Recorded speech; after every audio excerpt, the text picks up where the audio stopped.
Robert Ludlum's best-selling character Jason Bourne in The Bourne Legacy by Eric Van Lustbader. Read for you by Scott Brick. Khalid Marat, leader of the Chechen rebels, sat still as a stone in the center vehicle of the convoy making its way through the bombed-out streets of Grozny. The BTR-60 BP armored personnel carriers were standard Russian military issue, and as such, the convoy was indistinguishable from all the others rumbling through the city on patrol. Marat's heavily armed men were crammed into the other two vehicles, one in front and one behind his own. They were heading toward Hospital Number 9, one of 6 or 7 different hideouts Marat used to keep 3 steps ahead of the Russian forces searching for him. Marat was darkly bearded, close to 50, with a bear's broad stance and the fire-lit eyes of the true zealot. He had learned early on that the iron fist was the only way to rule. He had been present when Dzhokhar Dudayev had imposed Islamic Sharia law to no avail.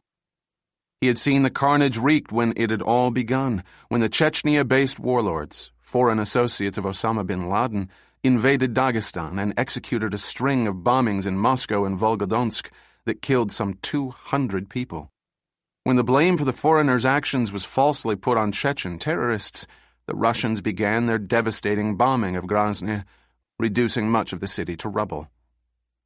The sky over the Chechen capital was blurred, made indistinct by a constant flux of ash and cinder. Oil-fueled fires burned everywhere across the rubble-strewn landscape. Khalid Marat stared out the tinted windows as the convoy passed a burned-out skeleton of a building. He grunted, turned to Hassan Arsenov, his second in command, and said, "Once Grozny was the beloved home to lovers strolling down the wide, tree-lined boulevards, mothers pushing prams across the leafy squares. Architects the world over made their pilgrimage to tour the magnificent buildings that once made Grozny one of the most beautiful cities on earth." He shook his head sadly, slapped the other's knee in a comradely gesture. "Allah, Hassan," he cried. "Look how the Russians have crushed everything that was good and fine." Hassan Arsenov nodded. He was a brisk, energetic man, fully 10 years Marat's junior. A former biathlon champion, he had the wide shoulders and narrow hips of a natural athlete. When Marat had taken over as rebel leader, he was at his side. The two rebels were chastened into silence by the parade of bombed-out buildings they passed, the streets empty save for scavengers, both human and animal. 10 minutes later, the convoy stopped in front of Hospital Number 9. Arsenov looked at his wristwatch. "Almost time," he said. Marat leaned over, pressed a button, and the soundproof barrier rose into place, cutting them off from the driver and 4 bodyguards sitting forward. Well-trained, they stared straight ahead through the bulletproof windshield. "Tell me, Khalid, as the moment of truth is upon us, what reservations you have?" Marat raised his bristling eyebrows. "Reservations? Don't you want what's rightfully ours, Khalid? What Allah decrees we should have?" "The blood runs high in you, my friend.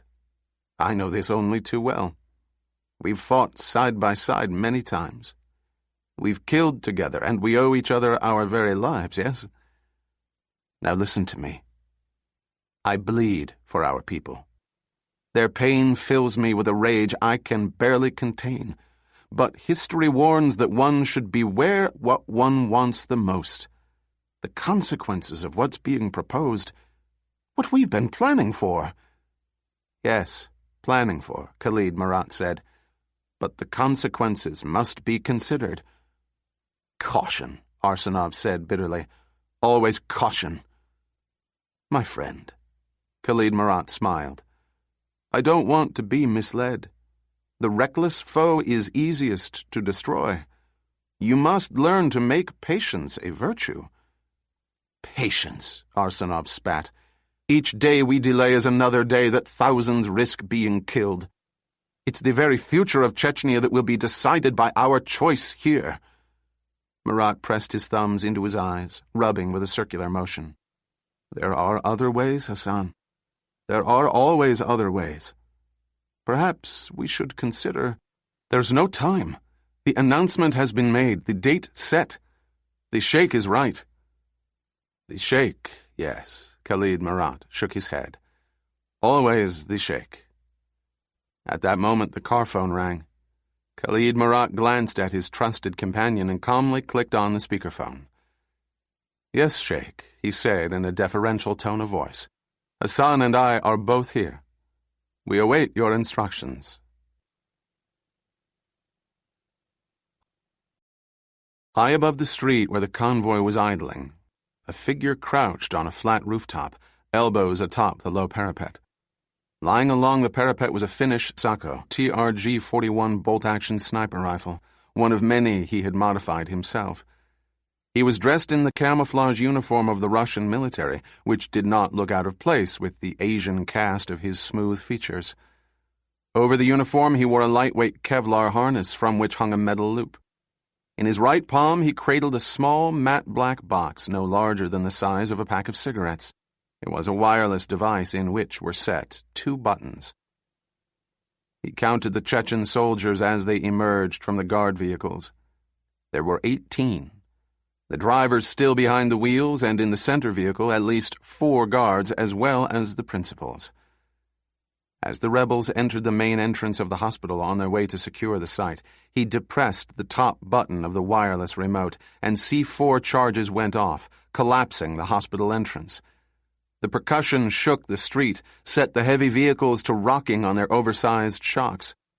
The rebels caught directly in the blast were either blown to bits or crushed beneath the weight of falling rubble, but he knew that at least some of the rebels could have been far enough inside the hospital lobby to have survived, a possibility he had factored into his plan. With the sound of the first explosion still ringing, the figure looked down at the wireless device in his hand and depressed the lower button. The street in front and back of the convoy erupted in a deafening blast, collapsing the shell-pocked macadam. Now, even as the men below struggled to come to grips with the carnage he had visited upon them, the assassin took up the Sako, moving with a methodical, unhurried precision. Through its IR-enabled scope, he saw 3 rebels who had managed to escape the blasts with only minor injuries. They were running toward the middle vehicle, screaming at the occupants to get out before it was destroyed by another blast. He watched as they yanked open the right-hand doors, allowed Hassan Arsenov and 1 guard to emerge. That left the driver and 3 remaining bodyguards inside the car with Khalid Marat. As Arsenov turned away, the figure sighted on his head. He moved the barrel in a smooth, practiced motion, this time sighting on the Chechen's thigh. The figure squeezed off a shot, and Arsenov grabbed his left leg, shouting as he went down. One of the guards ran to Arsenov, dragged him to cover. The 2 remaining guards, swiftly determining where the shot had come from, ran across the street, entering the building on whose roof the figure crouched. As 3 more rebels appeared, racing out a side entrance to the hospital, the assassin dropped the Sako. He watched now as the vehicle containing Khalid Marat slammed into reverse. Behind and below him, he could hear the rebels pounding up the stairs leading to his rooftop perch. Still unhurried, he fitted titanium and corundum spikes to his boots. Then he took up a composite crossbow and shot a line into a light pole just behind the middle vehicle, tying off the line to make sure it was taut. Shouting voices reached him. The rebels had gained the floor directly below him. The front of the vehicle was now facing him as the driver tried to maneuver it around the huge chunks of concrete, granite, and macadam that had erupted in the explosions. The assassin could see the soft glint of the 2 panes of glass that comprised the windshield. That was the one problem the Russians had yet to overcome. Bulletproofing the glass made the panes so heavy it required 2 of them for the windshield. The personnel carrier's one vulnerable spot was the strip of metal between the 2 panes. He took the sturdy metal loop attached to his harness and snapped himself to the taut line. Behind him, he heard the rebels burst through the door, emerging onto the roof 100 feet away. Spotting the assassin, they swung around to fire on him as they ran toward him, setting off an unnoticed tripwire. Immediately, they were engulfed in a fiery detonation from the last remaining packet of C4 the assassin had planted the night before. The assassin tested the line and then launched himself from the rooftop. He slid down the line, lifting his leg so that the spikes were aimed at the windshield divider. The force of the impact ran up his legs, jolting his spine as the titanium and corundum spikes on his boots crumpled the divider like a tin can, the panes of glass caving in without its support. He crashed through the windshield and into the interior of the vehicle, carrying with him much of the windshield. A chunk of it struck the driver in the neck, half severing his head. The assassin twisted to his left. The bodyguard in the front seat was covered in the driver's blood. He was reaching for his gun when the assassin took his head between his powerful hands and broke his neck before he had a chance to squeeze off around. The other two bodyguards in the jump seat just behind the driver fired wildly at the assassin, who pushed the bodyguard with the broken neck so that his body absorbed the bullets. From behind this makeshift protection, he used the bodyguard's gun, fired precisely, one shot through the forehead of each man. That left only Khalid Marat. The Chechen leader had kicked open the door and was shouting for his men. The assassin lunged at Marat, shaking the huge man as if he were a water rat. Marat's jaws snapped at him, almost taking off an ear. Calmly, he seized Marat around the throat and, staring into his eyes, jabbed his thumb into the cricoid cartilage of the Chechen leader's lower larynx. Blood immediately filled Marat's throat, choking him, draining him of strength. His arms flailed, his hands beating against the assassin's face and head. To no avail. Marat was drowning in his own blood. His lungs filled and his breathing became ragged, thick. He vomited blood and his eyes rolled up in their sockets. Dropping the now limp body, the assassin climbed back into the front seat, hurling the driver's corpse out of the door.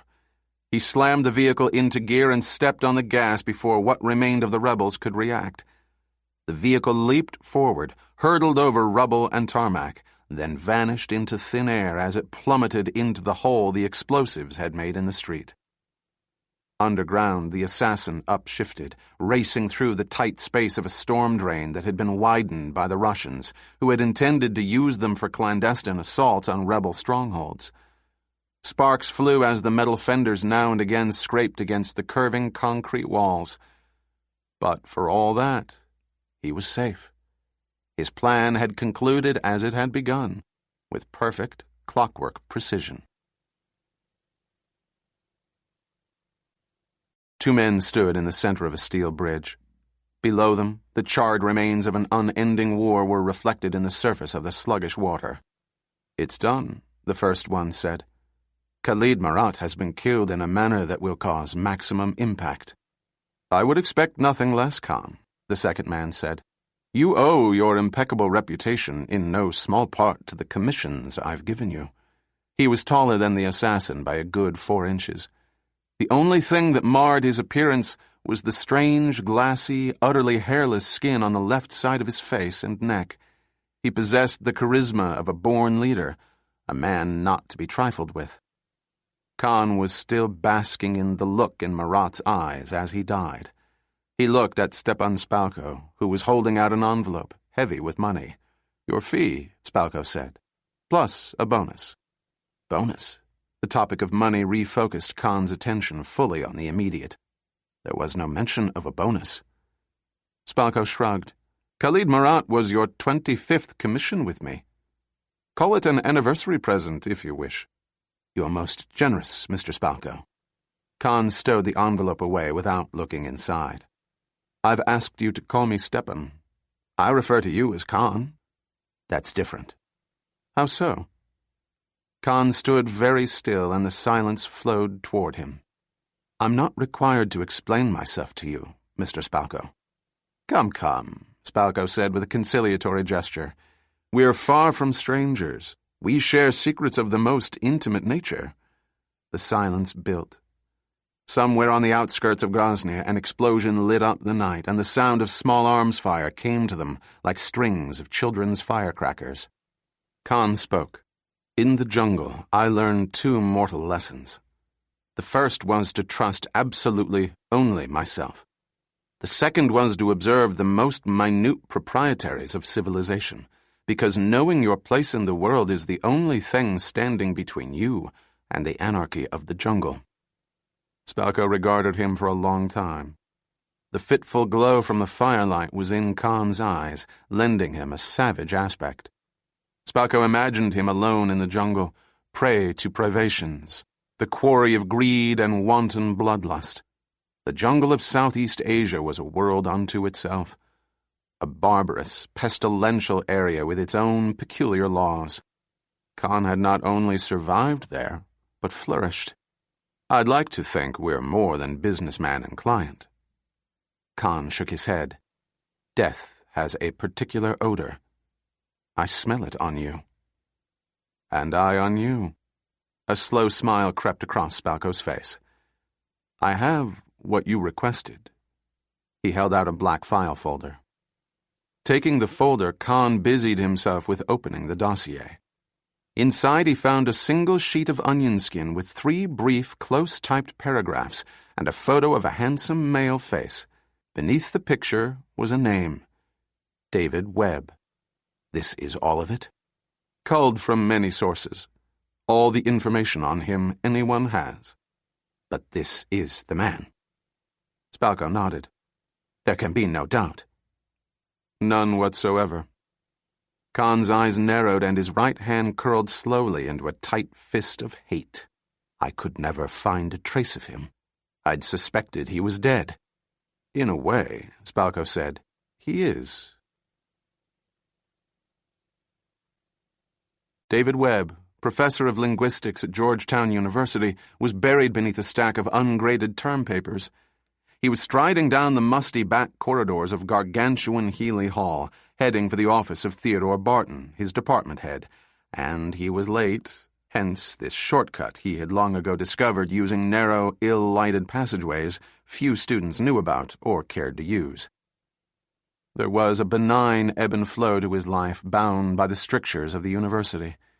His year was defined by the terms of the Georgetown semesters. The deep winter that began them gave grudging way to a tentative spring and ended in the heat and humidity of the second semester's finals week. There was a part of him that fought against serenity, the part that thought of his former life in the clandestine service of the U.S. government, the part that kept him friends with his former handler, Alexander Conklin. He was about to round a corner when he heard harsh voices raised and mocking laughter and saw ominous-seeming shadows playing along the wall. "Motherfucker, we gonna make your gook tongue come out the back of your head." Bourne dropped the stack of papers he had been carrying and sprinted around the corner. As he did so, he saw 3 young black men in coats down to their ankles, arrayed in a menacing semicircle around an Asian, trapping him against a corridor wall. With a start, he recognized their prey as Rongsei Siv, a favorite student of his. "Motherfucker," snarled one, wiry, with a strung-out, reckless look on his defiant face. "We come in here, gather up the goods to trade for the bling-bling." "Can't ever have enough bling-bling," said another with an eagle tattoo on his cheek.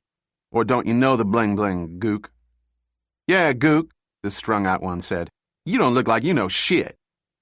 The third black man, thick-muscled, heavy-set, drew a baseball bat from underneath the voluminous folds of his long coat. "That right. Put your hands up, gook. We gonna break your knuckles good." The strung-out one pulled out his own baseball bat and advanced menacingly on Rongsei. As the strung-out kid brandished his bat, Webb came at them. So silent was his approach that they did not become aware of him until he was upon them. He grabbed the strung-out kid's bat in his left hand as it was coming down toward Rongsei's head. Tattoo Cheek on Webb's right cursed mightily, swung his bald fist, aiming for Webb's ribs. In that instant, from the veiled and shadowed place inside Webb's head, the Bourne persona took firm control. Webb deflected the blow from Tattoo Cheek with his biceps, stepped forward and slammed his elbow into Tattoo Cheek's sternum. He went down, clawing at his chest. The third thug, bigger than the other 2, cursed, and dropping his bat, pulled a switchblade. He lunged at Webb, who stepped into the attack, delivering a short, sharp blow to the inside of the assailant's wrist. The switchblade fell to the corridor floor, skittering away. Webb hooked his left foot behind the other's ankle and lifted up. The big thug fell on his back, turned over, and scrambled away. Bourne yanked the baseball bat out of the strung-out thug's grip. "Motherfucking 5-0, the thug muttered. He pulled a gun, a cheap Saturday night special, and aimed it at Webb. With deadly accuracy, Webb flung the bat, striking the strung-out thug between the eyes. He staggered back, crying out, and his gun went flying. Alerted by the noise of the struggle, a pair of campus security guards appeared, rounding the corner at a run. They brushed past Webb, pounding after the thugs, who fled without a backward glance, the two helping the strung-out one. They burst through the rear door to the building, out into the bright sunshine of the afternoon, with the guards hot on their heels. Webb took a deep breath, gained a semblance of control, and turned to face Rongse Siv. "Professor Webb." Rongse tried to clear his throat.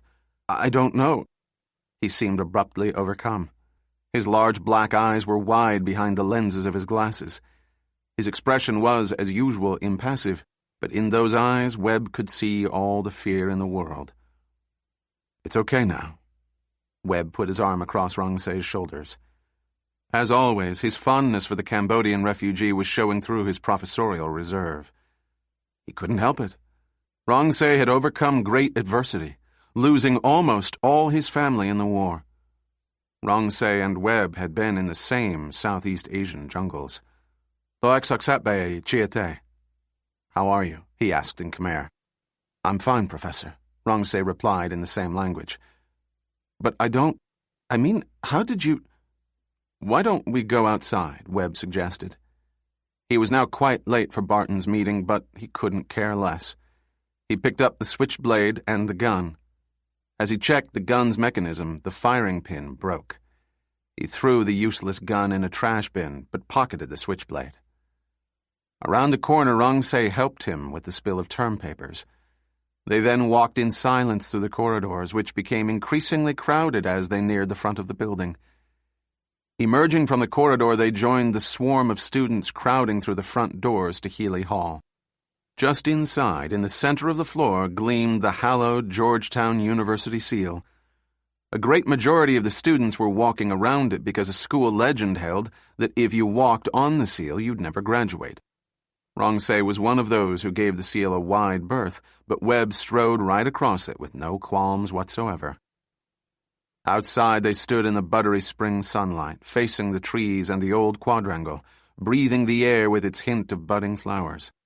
At their backs rose the looming presence of Healy Hall with its imposing Georgian red brick facade, 19th-century dormer windows, slate roof, and central 200-foot clock spire. The Cambodian turned to Webb.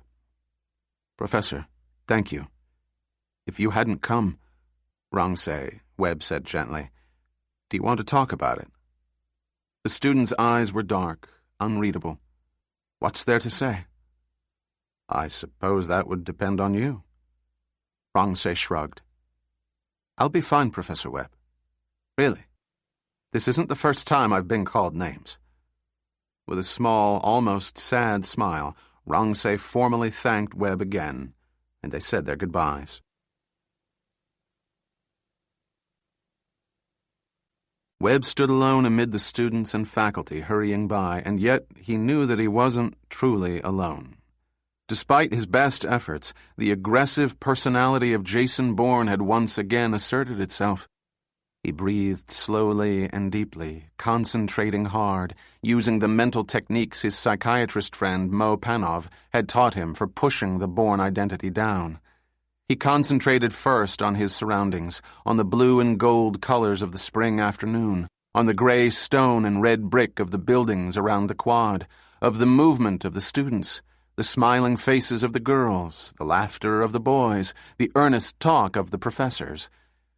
He absorbed each element in its entirety, grounding himself in time and place. Then, and only then, did he turn his thoughts inward. Years ago, he had been working for the Foreign Service in Phnom Penh. He'd been married then, not to Marie, his current wife, but to a Thai woman named Dao. They had 2 children, Joshua and Alyssa, and lived in a house on the bank of the river. America was at war with North Vietnam, but the war had spilled over into Cambodia.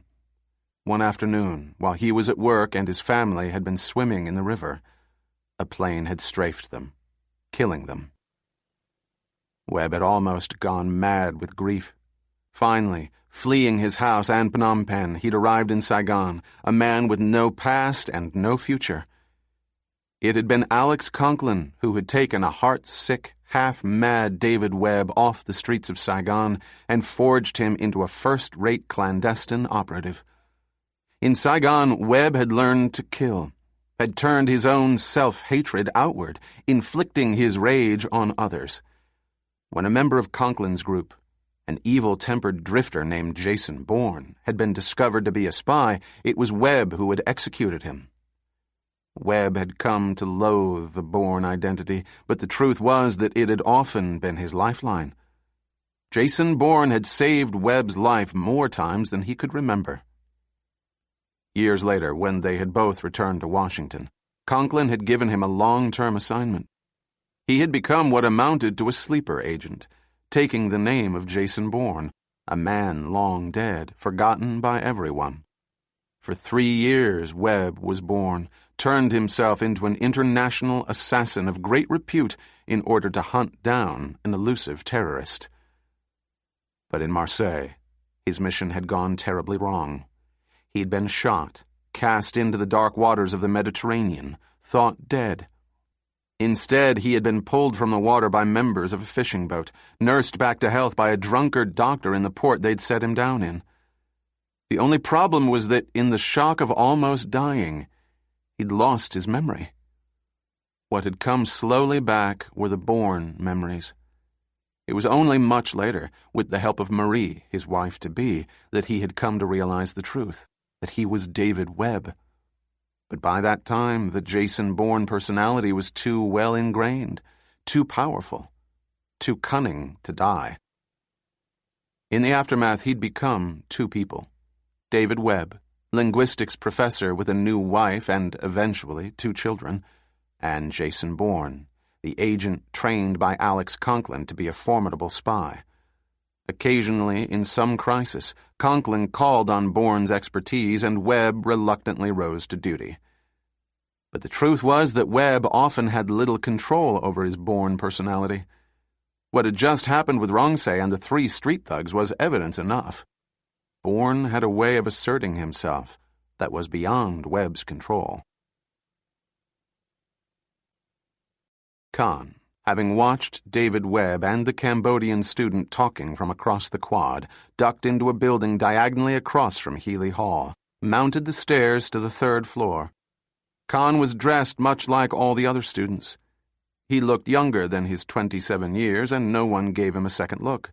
He was wearing khakis and a jeans jacket, over which was slung an outsized backpack. His sneakers made no sound as he went down the hallway, past the doors to classrooms. In his mind's eye was a clear picture of the view across the quad. He paused in front of the 6th door, heard a professor's voice from inside. He went on to the next classroom, which he had already determined was empty, and went in. Quickly now, he shut and locked the door behind him, crossed to the line of windows overlooking the quad, opened one, and got to work. From his backpack, he removed a 7.62mm SVD Dragunov sniper rifle with a collapsible stock. He fitted the optical sight onto it, leaned it on the sill. Peering through the sight, he found David Webb, by this time standing alone across the quad in front of Healy Hall. Every once in a while, a passing student would obscure him. Khan took a deep breath, let it out slowly. He sighted on Webb's head. Webb shook his head, shaking off the effect his memories of the past had on him, and refocusing on his immediate surroundings. The leaves rustled in a gathering breeze. Webb, still thinking of all the things he wanted to say to Rongse, was about to turn up the front steps of Healy Hall when a soft "ft" sounded in his ear. Reacting instinctively, he stepped into the dappled shadows beneath the trees. "You're under attack," shouted Bourne's all-too-familiar voice, re-emerging in his mind. "Move now!" And Webb's body reacted, scrambling as another bullet, its initial percussion muffled by a silencer, splintered the tree bark beside his cheek. A crack marksman. Bourne's thoughts began to flood through Webb's brain in response to the organism finding itself under attack. From behind, out of the sniper's sight, he gripped the tree, the pad of his forefinger feeling for the mark the bullet had made. He looked up. It was Jason Bourne who traced the trajectory of the bullet back to a third-floor window in a building diagonally across the quad. All around him, Georgetown students walked, strolled, talked, argued, and debated. They had seen nothing, of course. Webb left his protection behind the tree, moving quickly into a knot of students. He mingled with them, hurrying, but as much as possible keeping to their pace. They were his best protection now, blocking Webb from the sniper's line of sight. After the second shot, Khan had drawn back, confused. His mind raced, assessing what had just happened. Instead of panicking, running like a frightened sheep back into Healy Hall as Khan had anticipated, Webb had calmly moved into the cover of the trees, impeding Khan's view. That had been improbable enough, and totally out of character for the man briefly described in Spalko's dossier. But then Webb had used the gash the second bullet had made in the tree to gauge its trajectory. Now, using the students as cover, he was heading toward this very building. Improbably, he was attacking instead of fleeing. Slightly unnerved by this unexpected turn of events, Khan hurriedly broke down the rifle, stowed it away. Webb had gained the steps to the building. He'd be here within minutes. Bourne detached himself from the pedestrian flow, raced into the building. Once inside, he leaped up the stairway to the third floor. He turned left. 7th door on the left, a classroom. The corridor was filled with the buzz of students from all over the world. Africans, Asians, Latin Americans, Europeans. Each face, no matter how briefly glimpsed, registered on the screen of Jason Bourne's memory.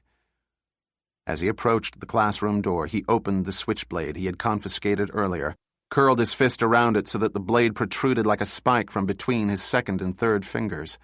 In one smooth motion, he pushed open the door, curled into a ball, and tumbled inside, landing behind the heavy oak desk, some 8 feet from the doorway. His knife hand was up. He was ready for anything. He rose cautiously. An empty classroom leered at him. He stood looking around for a moment. He crossed to the windows. One was open, the fourth from the left. He stood at it, staring out at the spot beneath the tree where moments ago he had been standing, talking with Rongsay. This is where the sniper had stood. Bourne could imagine him resting the rifle barrel on the sill, fitting one eye to the powerful scope, sighting across the quad. Bourne studied the windowsill. Glancing around, he went to the metal tray that ran below the wall of blackboards, scooped out a measure of chalk dust. Returning to the window, he gently blew the chalk dust from his fingers onto the slate surface of the sill. Not a single print appeared. It had been wiped clean. He knelt, cast his gaze along the wall beneath the window, the floor at his feet. He found nothing. No telltale cigarette butt, no stray hairs, no spent shells. The meticulous assassin had vanished just as expertly as he had appeared. His heart was pounding, his mind racing. Who would try to kill him? Doubtless there were many candidates from his past, but how many of them would be able to trace Jason Bourne back to David Webb? This was the real question that worried him. He crossed to the phone on the wall, lifted the receiver, and punched in his faculty access code. When he reached an outside line, he dialed Alex Conklin's private number. Conklin, now semi-retired from the CIA, would be at home. Bourne got a busy signal. Either he could wait here for Alex to get off the phone, which, knowing Alex, could be a half hour or more, or he could drive to his house. Alex Conklin lived on a rural estate in Manassas, Virginia. As with the Bourne personality, Webb both loved and loathed Conklin. He was father, confessor, co-conspirator, exploiter. Alex Conklin was the keeper of the keys to Bourne's past. It was imperative he talk to Conklin now because Alex was the only one who would know how someone stalking Jason Bourne could find David Webb on campus at Georgetown University. He'd left the city behind him, and by the time he'd reached the Virginia countryside, the brightest part of the day had slipped away. He pressed down on the accelerator and the car leaped forward, its big engine purring. As he followed the banked curves of the highway, it suddenly occurred to him that he hadn't seen Mo Panov in over a month. Mo, an agency psychologist recommended by Conklin, was trying to repair Webb's fractured psyche, to suppress the Bourne identity for good and help Webb recover his lost memories. Through Mo's techniques, Webb had found chunks of memory he had assumed lost, floating back up to his conscious mind. But the work was arduous, exhausting, and it wasn't unusual for him to halt the sessions during ends of terms when his life became unbearably hectic. He turned off the main highway and headed northwest on a 2-lane blacktop road. He turned into Conklin's long, gracefully curving drive. The sniper had used a silencer, the main purpose of which was to keep the shooter from being noticed. But a silencer had its drawbacks. In a long-range weapon, like the one the sniper had been using, it would significantly impair the accuracy of the shot. He should have been aiming at Bourne's torso, a higher percentage shot because of body mass, but instead he'd fired at Bourne's head. That wasn't logical if you assumed the sniper was trying to kill Bourne. But if he was only attempting to frighten, to give warning, that was another matter. This unknown sniper had an ego. Bourne passed the looming, misshapen hulk of the old barn, the other smaller outbuildings, utility facilities, storage sheds, and the like. Then the main house was in sight. It stood within stands of tall pines, clumps of birch and blue cedars, old wood that had been here for close to 60 years, predating the stone house by a decade. The estate had belonged to a now-deceased Army general who had been deeply involved in clandestine and rather unsavory activities. As he pulled up, he saw not only Conklin's BMW 7 Series, but Mo Panov's Jaguar parked side by side. Walking across the bluestone gravel, his heart felt suddenly lighter. The two best friends he had in the world were inside. Together they would solve this mystery as they had all the others before. He climbed onto the front portico, rang the bell. There was no answer. Pressing his ear to the polished teak door, he could hear voices from within. He tried the handle, found the door unlocked. An alarm went off inside his head, and for a moment he stood behind the half-open door, listening to everything inside the house. No matter that he was out here in the countryside where crime was practically unheard of, old habits never died. Conklin's overactive sense of security would dictate locking the front door whether or not he was home. Opening the switchblade, he entered, all too aware that an attacker, one of a termination team sent to kill him, could be lurking inside. The chandeliered foyer gave out onto a wide sweep of polished wood stairs, leading up to an open gallery that ran the width of the foyer.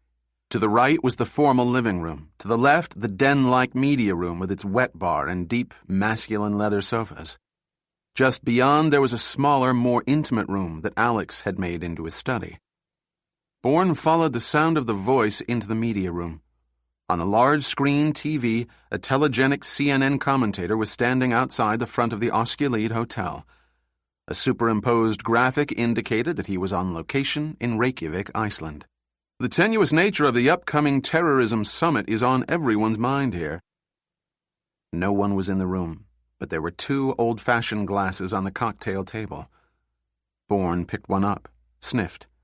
Speyside single malt, aged in sherry casks. The complex aroma of Conklin's favorite scotch disoriented him, brought back a memory, a vision of Paris. It was autumn, fiery horse chestnut leaves tumbling down the Champs-Élysées. He was looking out the window from an office. He struggled with this vision, which was so strong he seemed to be pulled out of himself, to actually be in Paris. But, he reminded himself grimly, he was in Manassas, Virginia, at Alex Conklin's house, and all was not well. He struggled, trying to maintain his vigilance, his focus, but the memory, triggered by the scent of the single malt, was overpowering, and he so yearned to know, to fill in the gaping holes in his memory. So he found himself in the Paris office. Whose? Not Conklin's, Alex had never had an office in Paris. That smell. Someone in the office with him. He turned, saw for the briefest instant the flash of a half-remembered face. He tore himself away. He needed to find Alex and Mo. He looked down, saw a small notepad on the table and picked it up. It seemed blank. The top leaf had been ripped off. But when he turned it slightly, he could see faint indentations. Someone, presumably Conklin, had written NX20. He pocketed the pad. So the countdown has begun. In 5 days' time, the world will know whether a new day, a new world order will emerge, whether the law-abiding peoples of the world will be able to live in peace and harmony. The anchor continued to drone on, segueing into a commercial. Bourne switched off the TV with the remote and silence descended. It was possible that Conklin and Mo were out walking, but there was the anomaly of the unlocked door. Bourne went down the hallway, past the kitchen into whose doorway he momentarily poked his head. A tea kettle was on the stove, but the stainless steel counters were spotlessly clean. Inside the refrigerator, the ice machine ground out cubes, and then he saw it. Conklin's walking stick, polished ash with the turned silver knob at its top. Alex had a bum leg, the result of a particularly violent encounter overseas. He would never have gone out on the grounds without the stick. The study was around to the left, a comfortable wood-paneled room in a corner of the house that looked out onto a tree-shaded lawn, a flagstone terrace in the middle of which was sunk a lap pool, and beyond, the beginning of the pine and hardwood forest that ran for most of the property. With a mounting sense of urgency, Bourne headed for the study. The moment he entered, he froze. Alex Conklin and Mo Panov lay on the richly dyed Persian carpet. Blood had flowed out of their head wounds, soaked into the carpet, in some places overflowing it, pooling on the polished wood floor. Fresh blood, still glistening. Conklin was staring up at the ceiling, his eyes filmed over. His face was flushed and angry. Mo's head was turned as if he had been trying to look behind him when he was felled. An unmistakable expression of fear was etched on his face. Alex. Mo. Jesus. Bourne got busy absorbing the murder scene, fixing details in his mind, trying to work out what had happened. He moved closer, careful not to step in the blood or to disturb the scene. Alex and Mo had been shot to death, apparently with the gun lying on the carpet between them. They had received 1 shot each. This was a professional hit, not an intruder break-in. Bourne's eye caught the glint of the cell phone gripped in Alex's hand. It appeared as if he had been speaking to someone when he was shot. Had it been when Bourne was trying to get through to him earlier? Quite possibly. By the look of the blood, the lividity of the bodies, the lack of rigor mortis in the fingers, it was clear the murders had happened within the hour. A faint sound in the distance began to intrude on his thoughts. Sirens. Bourne left the study and raced to the front-facing window. A fleet of Virginia State Police cruisers was careening down the driveway, lights flashing. Bourne was caught in a house with the bodies of 2 murdered men and no plausible alibi. He had been set up. All at once he felt the prongs of a clever trap closing around him. The pieces came together in his mind. The expert shots that had been fired at him on campus had not been meant to kill him, but to herd him, to force him to come to Conklin. But Conklin and Mo had already been killed. Someone was still here, watching and waiting to call the police as soon as Bourne had shown up. The man who'd shot at him on campus? Bourne grabbed Alex's cell phone, ran into the kitchen, opened a narrow door onto a steep flight of stairs down into the basement, and peered down into pitch blackness. He could hear the crackling of the police radios, the crunch of gravel, the pounding on the front door. Bourne went to the kitchen drawers, scrabbled around until he found Conklin's flashlight, then went through the basement door. For a moment he was in utter darkness. The concentrated beam of light illuminated the steps as he descended quickly, silently. He found the hatch underneath the stairs, pulled it out. Once, on a cold and snowy winter's afternoon, Conklin had shown him the underground entrance the general had used to get to the private heliport near the stables. Bourne could hear the boards creaking above his head. The cops were inside the house. Possibly they had already found the bodies. 3 cars, 2 dead men. It would not be long before they traced the license tags to his car. Ducking down, he entered the low passageway, fitted the hatch back into place. Too late, he thought of the old-fashioned glass he had picked up. When the forensics people dust, they'll find my prints. Those, along with my car parked in the driveway. No good thinking about that now. He had to move. Bent over, he made his way along the cramped passageway. Within 10 feet, it opened up so that he was able to walk normally. Bourne quickened his pace, and not 3 minutes later, came upon another set of stairs. These were of metal, military in nature. He mounted them, and at the top pushed up with his shoulder. Another hatch opened. Fresh air washed over him. He was at the edge of the general's heliport. The tarmac was littered with twigs and bits of dead branches. At some point, a family of raccoons had made their way into the small, ramshackle, shingle-roofed shed at the edge of the tarmac. The place bore the unmistakable air of abandonment. The heliport was not, however, his objective. He turned his back on it and plunged into the thick pine forest. His goal was to make a long, sweeping curve away from the house, the entire estate, eventually ending up on the highway, far enough away from any cordon the police threw around the estate. However, his immediate objective was the stream that ran more or less diagonally through the property. It would not be long, he knew, before the police brought in dogs. He could do very little about leaving his scent on dry land, but in the moving water, even the dogs would lose his trail. The moment Khan had entered the dense pine and hardwood forest on Alexander Conklin's estate, he felt as if he had come home. The deep green vault closed over his head, plunging him into a premature twilight. Overhead he could see sunlight filtering through the topmost branches, but here all was murk and gloom, the better for him to stalk his prey. He had followed Webb from the university campus to Conklin's house. During the course of his career, he had heard of Alexander Conklin, knew him for the legendary spymaster he had been. What puzzled him was why David Webb should come here. Why would he even know Conklin? And how was it that so many police had shown up at the estate mere minutes after Webb himself? In the distance, he could hear baying, and he knew the police must have let loose their tracking dogs. Up ahead, he saw Webb moving through the forest as if he knew it well. Another question without an obvious answer. Khan picked up his pace, wondering where Webb was headed. Then he heard the sound of a stream, and he knew precisely what his quarry had on his mind. Khan hurried on, reaching the stream before Webb. He knew his prey would head downstream, away from the direction in which the hounds were headed.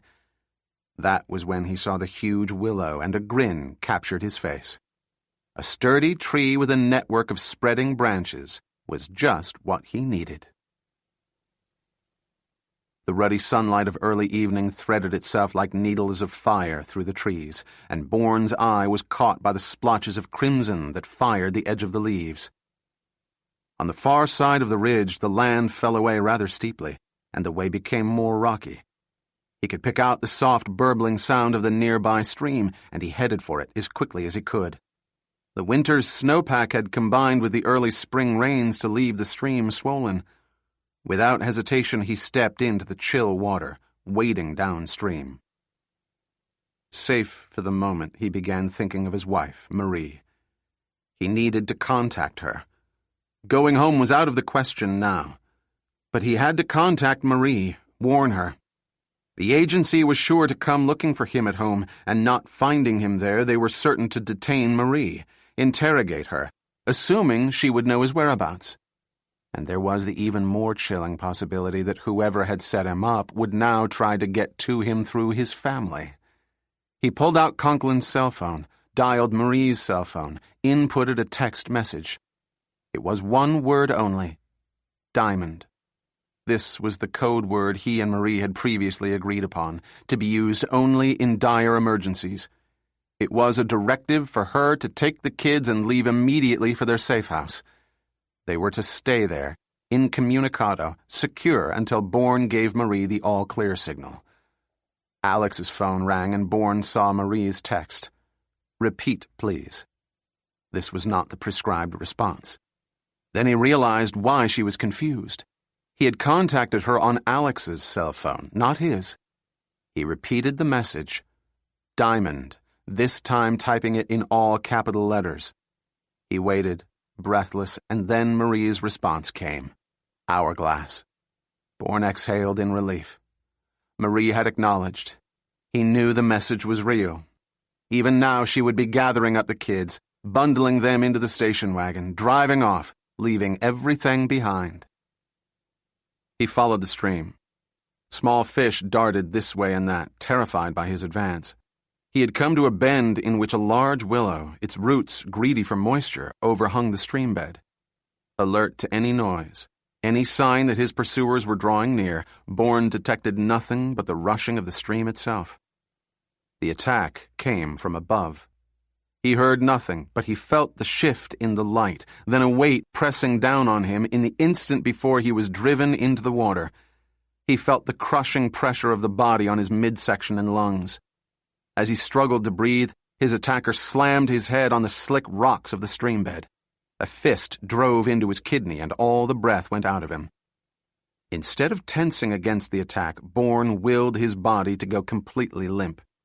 At the same time, instead of striking out, he drew his elbows into his side, and at the moment when his body was at its most slack, he reared up onto them, twisting his torso. As he hurled himself around, he struck out and up with the edge of his hand. He gasped air into his lungs as the weight came off. Water streamed across his face, blurring his vision so that he could see only the outline of his assailant. He struck out at him, but connected with nothing but air. His assailant vanished as quickly as he had appeared. Khan, gasping and retching as he scrambled down the streambed, tried to force air past the spasming muscles and bruised cartilage of his throat. Stunned and enraged, he gained the underbrush and was soon lost within the tangle of the forest. Trying to force himself to breathe normally, he gently massaged the tender area Webb had struck. That had not been a lucky blow, but a calculated, expert counterattack. Khan was confused, a tinge of fear creeping through him. Webb was a dangerous man, far more than any academic had any right to be. He had been shot at before. He could trace a bullet's trajectory, could track through wilderness, fight hand to hand. And at the first sign of trouble, he had come to Alexander Conklin. Who was this man? Khan asked himself. One thing was certain. He would not underestimate Webb again. He would track him, regain the psychological advantage. Before the inevitable end, he wanted Webb to be afraid of him. Staggering to the stream bank, Bourne sat down. His body ached, and his lungs felt as if they were on fire. Explosions went off behind his eyes, returning him to the jungles of Tam Quan, the missions David Webb had undertaken at Alex Conklin's behest, missions sanctioned by Saigon Command, yet disavowed by them. Far off he heard the baying of dogs, and then, startlingly close at hand, the crisp, clear sound of a twig snapping. Had it been made by an animal or the enemy? His immediate objective had been altered. He still had to avoid the net of the police cordon, but now, at the same time, he had to find a way to turn the tables on his attacker. The trouble was, he had to find his assailant before he attacked Bourne again. If it was the same person as before, then he was not only a crack shot, but also an expert at jungle warfare. The sun had slipped below the horizon. A cool wind caused Bourne to shiver in his wet clothes. He rose and began to move. He knew what he would do if he were in Tam Quan. He'd find shelter, a place to regroup and consider options. But finding shelter in a red zone was tricky. He might be putting his head in a trap. He moved through the forest slowly and deliberately. His ears pricked up. Following a faint sound, he soon came to a small clearing. There. He saw a deer, a mid-sized buck. Its head was up, its black nostrils scenting the air. Had it smelled him? No. It was trying to find... The deer took off and Bourne with him. He ran lightly and silently through the forest, paralleling the deer's path. Once the wind shifted and he had to alter his course in order to remain downwind of the animal. They had covered perhaps a quarter of a mile when the deer slowed. The ground had risen, become harder, more compact. They were quite some distance from the stream and on the extreme edge of the estate. The deer leaped easily over the stone wall marking the northwestern corner of the property. Bourne clambered over the wall in time to see that the deer had led him to a salt lick. Salt licks meant rocks, and rocks meant caves. He recalled Conklin telling him that the northwestern edge of the property abutted a series of caves honeycombed with chimneys, natural vertical holes the Indians had once used to vent their cooking fires. Such a cave was just what he was hoping for, a haven to temporarily hide in that by virtue of its two egresses would not become a trap. Now I have him, Khan thought. Webb had made a huge mistake. He'd entered the wrong cave, one of the few without a second exit. Khan crept out from his hiding place, crossing the small clearing in silence, entering the black mouth of the cave. Creeping forward, he could sense Webb in the darkness. Up ahead, Webb had switched on the flashlight.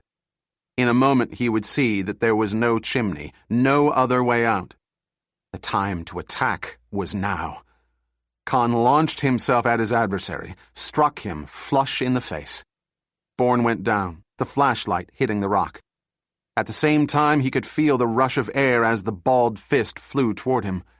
He allowed it to strike him, and as the arm was extended to the fullest, chopped down hard on the exposed and vulnerable biceps.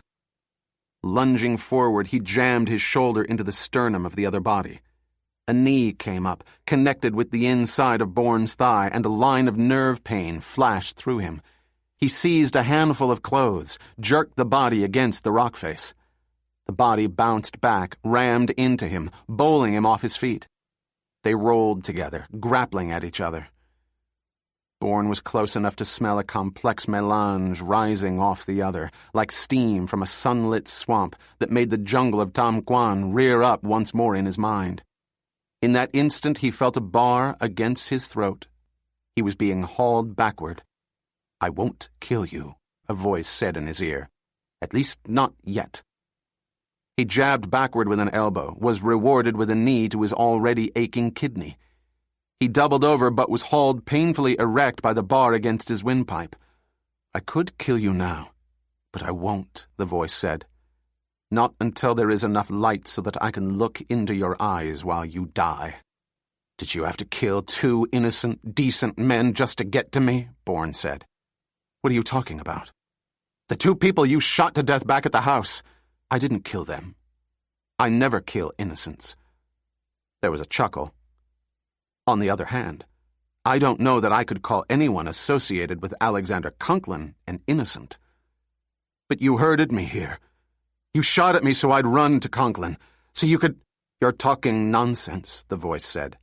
"I merely followed you here." "Then how did you know where to send the cops?" Bourne said. "Why would I even call them?" Startling though this information was, Bourne was only half listening. He had relaxed a little during this conversation, leaning backward. This left the smallest bit of slack between the bar and his windpipe.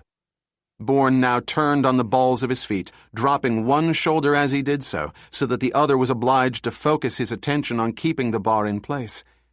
In that instant, Bourne used the heel of his hand to deliver a quick strike just below the ear.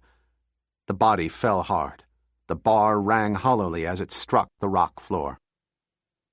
Bourne took several deep breaths to clear his head. He took up the flashlight, illuminated the spot where the body had fallen, but it wasn't there. A sound, barely a whisper, came to him, and he raised the beam. A figure sprang into the light against the mouth of the cave. As the light struck him, he turned, and Bourne got a glimpse of his face before he vanished into the trees. Humanistas Limited, an international human rights organization known the world over for its worldwide humanitarian and relief work, was headquartered on the deep green western slope of Gellert Hill in Budapest. From this magnificent vantage point, Stepan Spalko, peering through the huge angled plate glass windows, imagined the Danube and the entire city genuflecting at his feet. He had come around from behind his huge desk to sit on an upholstered chair facing the very dark-skinned Kenyan president. Flanking the door were the Kenyans' bodyguards. Above them, molded in bas-relief on the wall, was the green cross held in the palm of a hand that was Humanistas' well-marketed logo. The president's name was Jomo, and he was a Kikuyu, the largest ethnic tribe of Kenya and a direct descendant of Jomo Kenyatta, the republic's first president. Like his famous forebear, he was an mzee, Swahili for a respected elder. Between them was an ornate silver service dating back to the 1700s. Fine black tea had been poured, biscuits and exquisitely turned-out small sandwiches artfully arranged on a chaste oval tray. The two men were talking in low, even tones. "One doesn't know where to begin to thank you for the generosity you and your organization have shown us," Jomo said. He held in his lap a long, polished box of deep-grained bubinga wood. Almost shyly, he presented the box to Spalko. "With the heartfelt blessings of the Kenyan people, sir." "Thank you, Mr. President. You are too kind," Spalko said graciously. "The kindness is surely yours, sir." Jomo watched with keen interest as Spalko opened the box. Inside was a flat-bladed knife and a stone, more or less oval in shape, with a flattish bottom and top. "My God, this isn't a Gitathi stone, is it?" "It is indeed, sir. It is from my birth village, from the Kiyama, to which I still belong." Spalko knew Jomo was referring to the Council of Elders. The Gitathi was of great value to tribal members.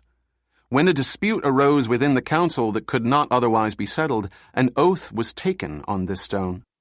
Spalko gripped the knife's handle, which was carved from carnelian. It, too, had a ritualistic purpose. In cases of life or death disputes, the blade of this knife was first heated, then laid onto the tongues of the disputants. The extent of the tongue's subsequent blistering determined their guilt or innocence. "I wonder, though, Mr. President," Spalko said, "whether the Gitathi comes from your Kiyama or your Njama." Jomo laughed. "So you have heard of our secret councils, have you, sir? I would say your knowledge of our customs and lore is formidable indeed. The history of Kenya is long and bloody, Mr. President. I am a firm believer that it is in history we learn all our most important lessons." Jomo nodded. "I concur, sir. And I feel compelled to reiterate that I cannot imagine what state the Republic would be in without your doctors and their vaccines. There is no vaccine against AIDS." Spalko's voice was gentle but firm. "Modern medicine can curtail the suffering and deaths from the disease with drug cocktails, but as for its spread, only the stringent application of contraceptives or abstinence will be effective." Of course. Jomo wiped his lips fastidiously. He detested coming hat in hand to this man who had already so generously extended his help to all Kenyans. But what choice did he have? The AIDS epidemic was decimating the Republic. "What we need, sir, is more of the drugs. You have done much to alleviate the level of suffering in my country, but there are thousands yet to receive your help." "Mr. President." Spalko leaned forward, and with him, Jomo as well. "Humanistas Limited is prepared to return to Kenya with twice the number of doctors, double the amount of drugs.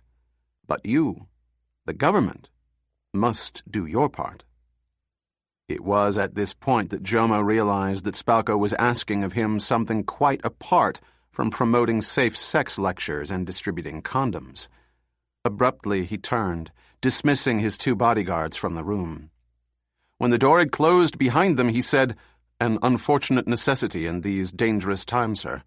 But even so, one sometimes wearies of never being alone." Spalko smiled. He leaned over, opened a humidor, offered a Cuban cohiba to Jomo, took one himself. They rose, lighting their cigars, walked across the carpet to stand at the window, looking out at the tranquil Danube sparkling in the sunlight. "A most beautiful setting," Spalko said conversationally. "Indeed. And so serene." Spalko let go a blue cloud of aromatic smoke. Difficult to come to terms with the amount of suffering in other parts of the world. He turned then to Jomo. "Mr. President, I would consider it a great personal favor if you would grant me 7 days unlimited access to Kenyan airspace." "Unlimited?" "Coming and going, landings and such. No customs, immigration, inspections, nothing to slow us down." Jomo made a show of considering. "I can grant you only 3, Jomo said. "Longer than that will cause tongues to wag."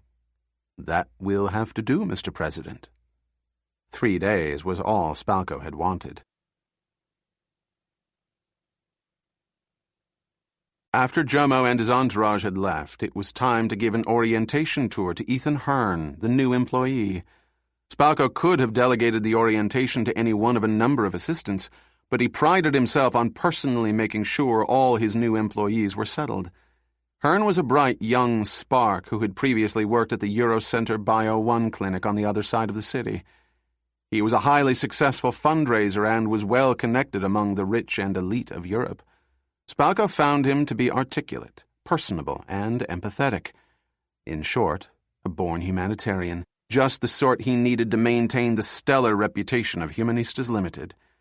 Besides which, he genuinely liked Hearn. He reminded him of himself when he was young, before the incident that had burned off half the skin of his face.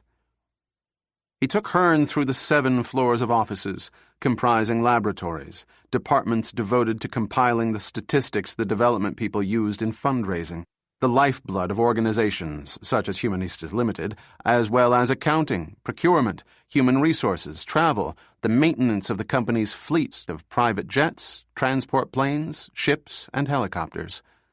The last stop was the development department, where Hearn's new office awaited him. At the moment, the office stood empty save for a desk, swivel chair, computer, and phone console. "The rest of your furniture," Spalko told him, "will be arriving in a few days." "No problem, sir. A computer and phones are all I really need." "A warning," Spalko added. "We keep long hours here, and there will be times you'll be expected to work through the night." Hearn smiled. "Not to worry, Mr. Spalko. I'm quite used to those hours. Call me Stepan." Spalko gripped the younger man's hand.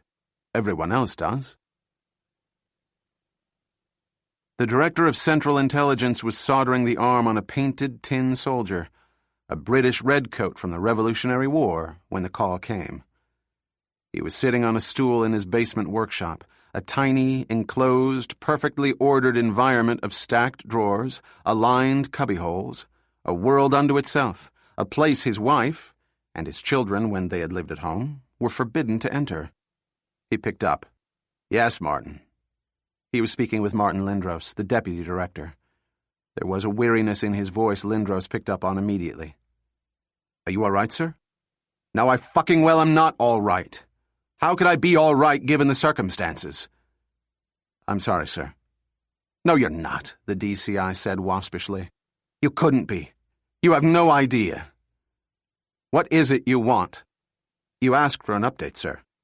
"Did I? Yes, I suppose I did. What have you found?" "The 3rd car in Conklin's driveway belongs to David Webb." The DCI's keen ear responded to a tone in Lindros's voice. But there's no sign of Webb." "Of course there isn't. He was definitely there, though. We gave the dogs a sniff at the interior of his car. They found his scent on the property and followed it into the woods, but lost it at a stream." The DCI closed his eyes.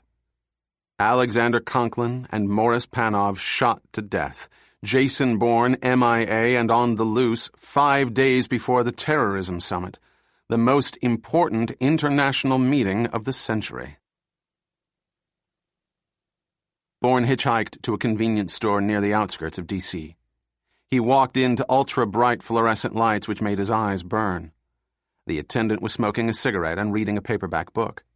He looked up briefly as Bourne entered, nodded disinterestedly, and went back to his reading. Somewhere, a radio was on. One look at the shelves reminded him that he hadn't eaten since lunch. He grabbed a plastic jar of peanut butter, a box of crackers, some beef jerky, orange juice, and water. Protein and vitamins were what he needed. He also purchased a t-shirt, a long-sleeved striped shirt, razor, and shaving cream. Other items he knew from long experience he would need. Bourne approached the counter and the attendant put down the dog-eared book he had been reading. "Anything else?" the young man said. "Do you have an electrical charger for a cell phone?" "Sorry, bud, all out." Bourne paid for his purchases in cash, took possession of the brown paper bag, and left. 10 minutes later, he walked onto the motel grounds. There were few cars. A tractor-trailer was parked at one end of the motel, a refrigerated truck by the look of the compressor squatting on its top. Inside the office, a spindly man shuffled out from behind a desk in the rear, where he'd been watching an ancient portable black-and-white TV. Bourne checked in using another assumed name, paying for the room in cash. He was left with precisely $67. "Goddamn strange night," the spindly man rasped. "How so?" The spindly man's eyes lit up. "Don't tell me you didn't hear about the murders." Bourne shook his head. "Not 20 miles away. 2 men. Government people. Nobody's saying nothing about 'em, and you know what that means around here. Hush, hush. Who the hell knows what they was up to? You turn on CNN when you get to the room. We got cable and everything." He handed Bourne the key. "Put you in a room at the other end from Guy. He's the trucker. Might have seen his semi when you came in. Guy makes a regular run from Florida to D.C. He'll be leaving at 5. Don't want you disturbed now, do we?" The room was a drab brown, time-worn. Bourne turned on the TV, switching channels. He took out the peanut butter and crackers, began to eat. There is no doubt that this bold, visionary initiative of the president's has a chance to build bridges toward a more peaceful future, the CNN newsreader was saying. Behind her, a graphic banner in screaming red across the top of the screen proclaimed the terrorism summit. The summit includes, besides the president himself, the president of Russia and the leaders of the major Arab nations. Over the course of the coming week, we'll be checking in with Wolf Blitzer with the President's Party and Christian Amanpour with the Russian and Arab leaders for in-depth commentaries. Clearly the summit has the makings of the news story of the year. Now for an up-to-the-minute report from Reykjavik, Iceland. The scene switched to the front of the Oskilid Hotel, where the terrorism summit would take place in 5 days' time. While Bourne watched, a news update took over the crawl on the screen.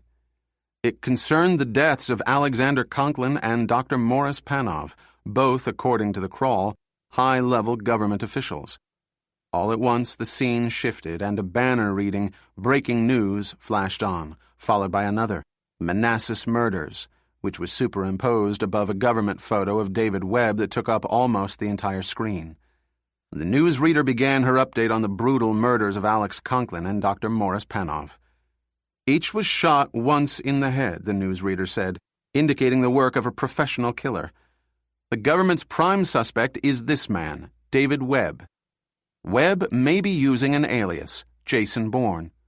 According to highly placed government sources, Webb, or Bourne, is delusional and is considered dangerous. If you see this man, do not approach. Call the number listed on your screen. Bourne switched off the sound. Christ, the shit had really hit the fan now. He had better get to work. He pulled out Conklin's cell phone. It was time to find out who Alex had been talking to when he had been shot. He accessed the auto redial key, listened to the ring on the other end. A pre-recorded message came on. This wasn't a personal number.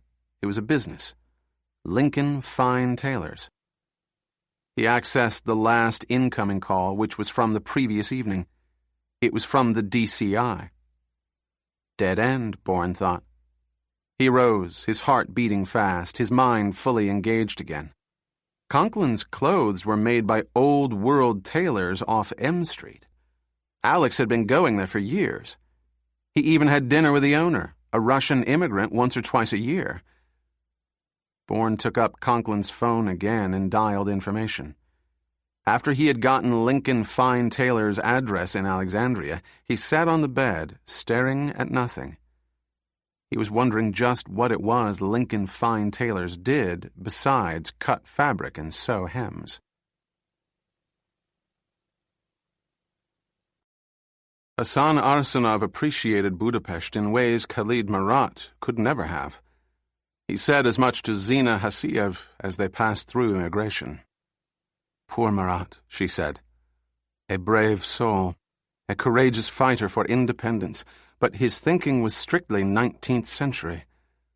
Zina, Arsenov's trusted lieutenant as well as his lover, was small, wiry, as athletic as Arsenov himself. Her hair was long, black as night. Her wide mouth and dark, lustrous eyes also contributed to her wild, gypsy-like appearance. Arsenov grunted in pain as he ducked into the back of the waiting limousine. The assassin's shot had been perfect, striking muscle only, the bullet exiting his thigh as cleanly as it had entered. The wound hurt like hell, but the pain was worth it. No suspicion had fallen on him. Even Zina had no idea he had colluded in Marat's assassination. But what choice had he had? Marat had been growing increasingly nervous regarding the consequences of the Sheikh's plan. He hadn't had Arsenov's vision. He would have been content merely to win back Chechnya from the Russians, while the rest of the world turned its back in scorn. Whereas when the Sheikh had unfurled his bold and daring stratagem, it was, for Arsenov, the moment of revelation. He could vividly see the future the Sheikh was holding out to them like a ripe fruit. Gripped by the flash of supernal illumination, he had looked at Khalid Marat for confirmation, had seen instead the bitter truth. Khalid could not see past the borders of his homeland, could not understand that regaining the homeland was, in a way, secondary. Arsenov realized that the Chechen needed to gain power not only to throw off the yoke of the Russian infidel, but to establish their place in the Islamic world, to gain the respect of the other Muslim nations. "What is it, my love?" A frown of concern crossed Zina's face. "My legs ache. I grow weary of sitting, that's all." "I know you. The tragedy of Marat's murder hasn't left you, despite our vengeance. 35 Russian soldiers went to their graves in retaliation for the murder of Khalid Marat. Not just Marat. Our men. We lost 17 men to Russian treachery. You've rooted out the traitor, shot him yourself in front of the sub-lieutenants, to show them what awaits all traitors to the cause. The judgment was swift, the punishment hard. This is our fate, Zina. There aren't enough tears to shed for our people. Look at us. Lost and dispersed, hiding in the Caucasus. More than 150,000 Chechen living as refugees." Arsenov's fists went white, his nails drawing crescents of blood from beneath the skin of his palms. Ah, to have a weapon more deadly than an AK-47, more powerful than a packet of C4. "Soon, soon, my love," Zina crooned. "The Sheikh has proved to be our greatest friend. Look how much aid his organization has provided our people in just the last year. Look how much coverage his press people have gotten us in international magazines and newspapers." "And still the Russian yoke is around our necks," Arsenov growled. "Still we die by the hundreds." "The Sheikh has promised us a weapon that will change all that." "He's promised us the world." Arsenov wiped grit out of his eye. "The time for promises is over. Let us now see the proof of his covenant." The limousine the Sheikh had sent for the Chechens turned off the motorway at Kalmankurut Boulevard, which took them over the Arpad Bridge, the Danube with its heavy barges and brightly painted pleasure craft, a dazzle below them. Zina glanced down. To one side were the breathtaking domed and needle-spired Gothic stone edifices of the Houses of Parliament. On the other was thickly forested Margaret Island, within which was the Lux Danubius Grand Hotel, where crisp white sheets and a thick down comforter were awaiting them. Zina, hard as armor plate during the day, reveled in her nights in Budapest, never more so than in the luxury of the huge hotel bed. She saw in this feast of pleasure no betrayal of her ascetic existence, but rather a brief respite from hardship and degradation.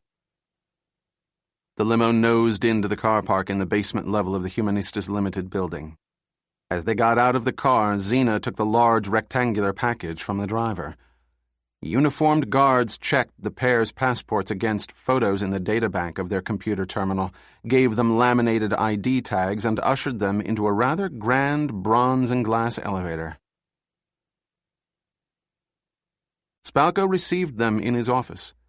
He embraced them both, asked after the comfort of their flight and the status of Arsenov's bullet wound.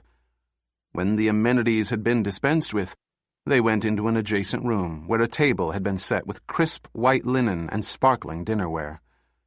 Spalko had had a meal prepared, Western food. Steak, lobster, 3 different vegetables, all the Chechen's favorites.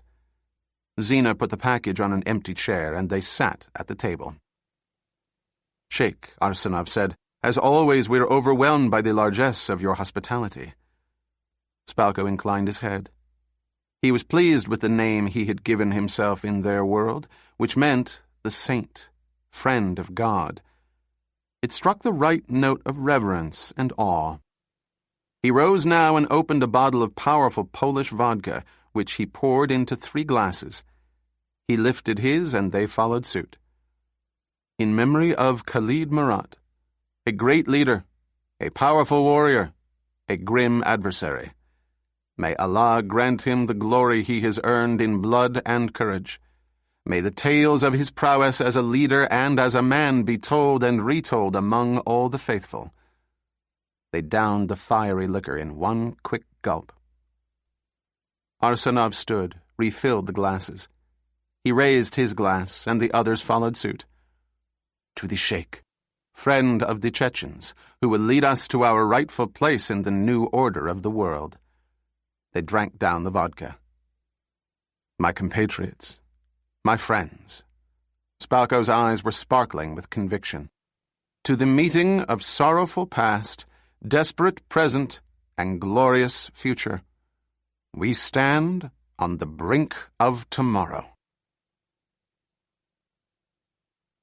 Much later, Spalko led them down a back corridor to a small stainless steel elevator, which took them down below the basement into the very bedrock in which the building was set. They entered a vaulted, high-ceilinged room crisscrossed by iron struts. The low hiss of the climate control was the only sound they heard. A number of crates had been stacked along one wall. It was to these that Spalko led them.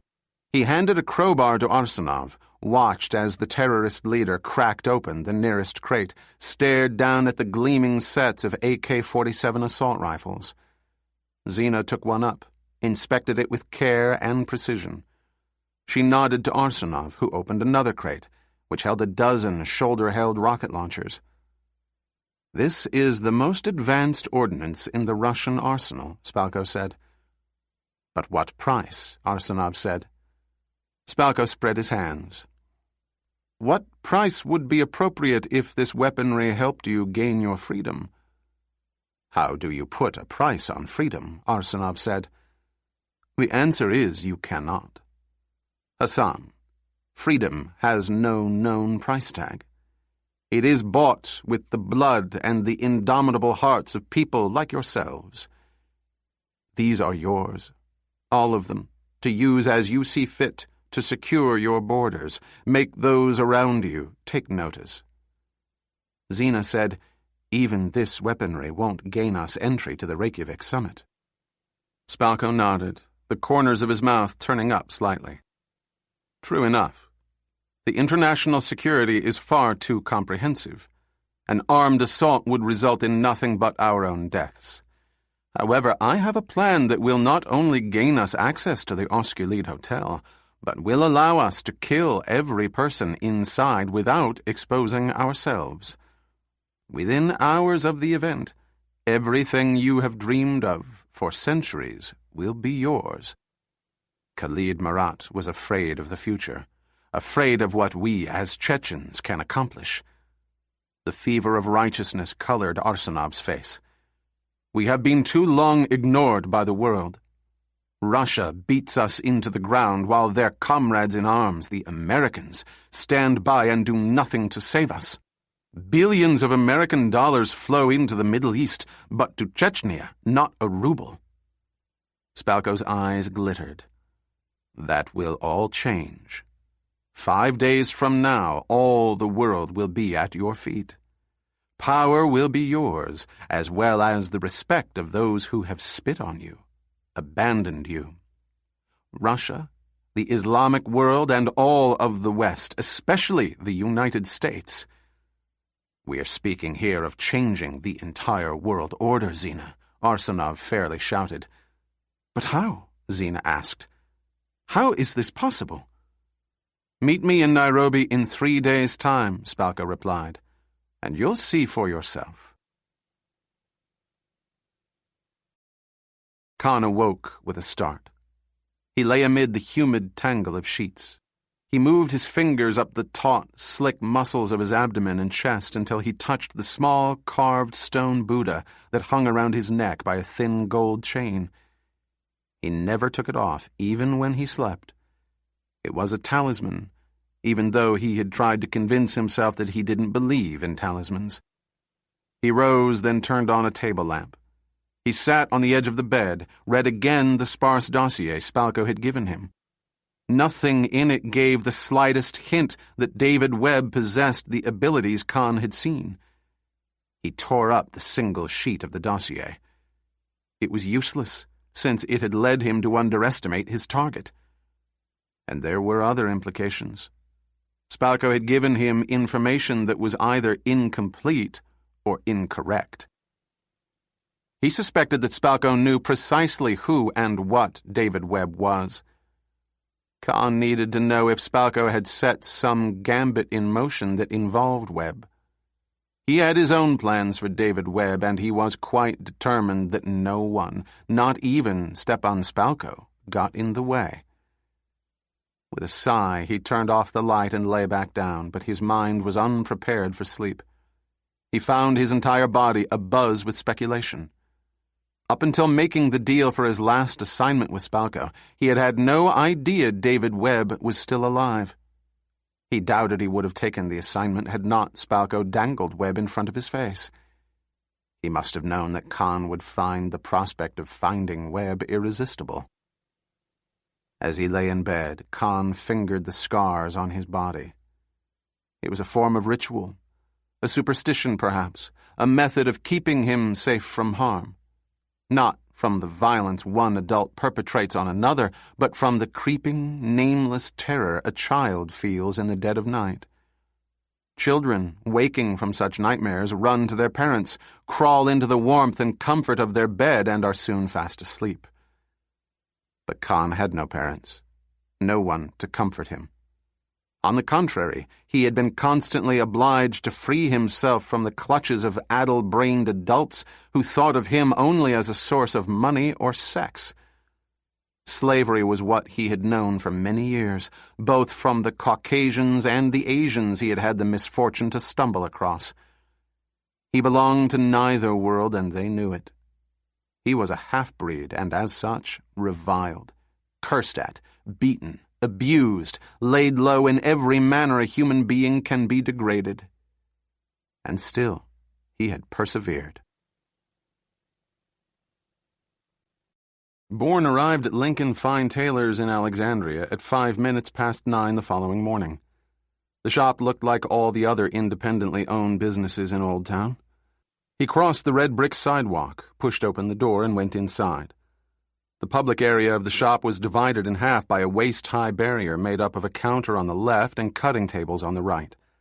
The sewing machines were midway back behind the counter, manned by 3 Latinas who did not even glance up when he entered. A thin man in shirt sleeves and open striped vest stood behind the counter, frowning down at something. His glasses were pushed up onto the crown of his scalp. He paid no attention to the door opening, but looked up as Bourne approached the counter. "Yes, how can I help you?" "You're Leonard Fine. I saw your name on the window outside." "That's me. Fine said. Alex sent me. The tailor blinked. Who? Alex Conklin, Bourne repeated. My name is Jason Bourne. He looked around. No one was paying them the slightest attention. Very deliberately, Fine pulled his glasses down onto the narrow bridge of his nose. He peered at Bourne with a decided intensity. I know about NX-20. Fine stood immobile. There was a slackness to his face. His eyes were open wide in shock. No. He told me, Bourne said. That's why he sent me. Fine knelt beneath the back window, pulled out the radiator grill, behind which was a modern safe built into the wall. He spun the dial, unlocked it, swung the heavy door open, pulled out a small manila envelope. Closing the safe, he replaced the grill and rose, handing the envelope to Bourne. This arrived for Alex late the other night. He called me yesterday morning to check on it. He said he was coming to pick it up. Bourne thanked him and made a hasty retreat from the tailors. A half-mile away, Bourne went into a restaurant. He ordered a BLT and a cup of coffee, then got up and headed toward the rear of the restaurant. Determining the men's room was empty, he locked himself in a cubicle, sat down on the toilet, and opened the envelope meant for Conklin that Fine had given him. Inside, he found a first-class airline ticket in Conklin's name to Budapest, Hungary, and a room key for the Danubius Grand Hotel. He sat looking at the items for a moment, wondering why Conklin had been on his way to Budapest and whether the trip had anything to do with his murder. He took out Alex's cell phone, dialed a local number. Darren picked up after the third ring. Peace, love, and understanding. Bourne laughed. It's Jason. He never knew how Darren was going to answer the phone. Darren was quite literally an artist at his trade. It just happened that his trade was forgery. He made his living painting copies of old master oils that hung on mansion walls. They were so exacting, so expert that every so often one was sold at auction or ended up in a museum collection. On the side, just for the fun of it, he forged other things. I've been following the news on you, and it has a distinctly ominous tone, Darren said in his slight British accent. Tell me something I don't know. At the sound of the men's room door opening, Bourne paused. He stood up, put his shoes on either side of the toilet, peered over the top of the stall. A man with gray hair, a beard, and a slight limp had bellied up to the urinal. He wore a dark suede bomber jacket, black slacks, nothing special. And yet, all at once, Bourne felt trapped. He had to curb his desire to get out immediately. Damn, is the man on your ass? He was, up until I lost him. Bourne left the bathroom and went back into the restaurant, scanning every table as he went. By this time, his sandwich had come. Listen, Darren, I need the usual. Passport and contact lenses in my prescription, and I need them yesterday. Nationality? Let's keep it American. I get the idea. The man won't expect that. Something like that. I want the name on the passport to be Alexander Conklin. Darren gave a low whistle. It's your call, Jason. Give me 2 hours. Where should we meet? Bourne told him and closed the phone. He sat at the table for a while, thinking. Something was bothering him. What was it? Slowly, carefully, he scanned the room again. Then he had it. He did not see the man with the beard and slight limp. Perhaps he had finished his meal and been on his way out. On the other hand, his presence in the men's room had made Bourne distinctly uneasy. There was something about him. He threw some money onto the table and went to the front of the restaurant. He checked the street. Pedestrians were first. Anyone walking at an unnaturally slow pace, anyone loitering, reading a newspaper, standing too long in front of the shop window directly across the street.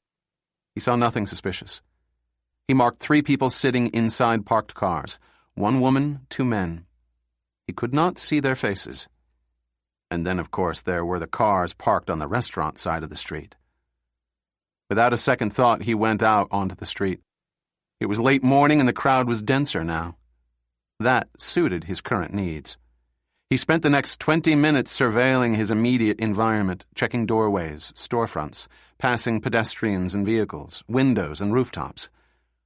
When he'd satisfied himself that the field contained no agency suits, he crossed the street, went into a liquor store. He asked for a bottle of the Speyside sherry cask single malt that had been Conklin's drink. While the proprietor went to fetch it, he looked out the window. No one in any of the cars parked on the restaurant side of the street. As he watched, one of the men he had noted got out of his car, went into a pharmacy. He had neither a beard nor a limp. He had nearly 2 hours before he had to meet Darren, and he wanted to use the time productively. The memory of the Paris office, the voice, the half-remembered face that had been pushed aside by the exigencies of current circumstance had now returned. According to Mo Panov's methodology, he needed to inhale the scotch again in order to pull out more of the memory. In this way, he hoped to try to find out who the man in Paris was and why the particular memory of him had surfaced now. Had it been simply the scent of the single malt, or was it something in his current predicament that had provoked it? Bourne paid for the scotch with a credit card, feeling he was safe enough using it in a liquor store. A moment later, he exited the store with his package. He passed the car with the woman inside. A small child was sitting next to her in the passenger seat.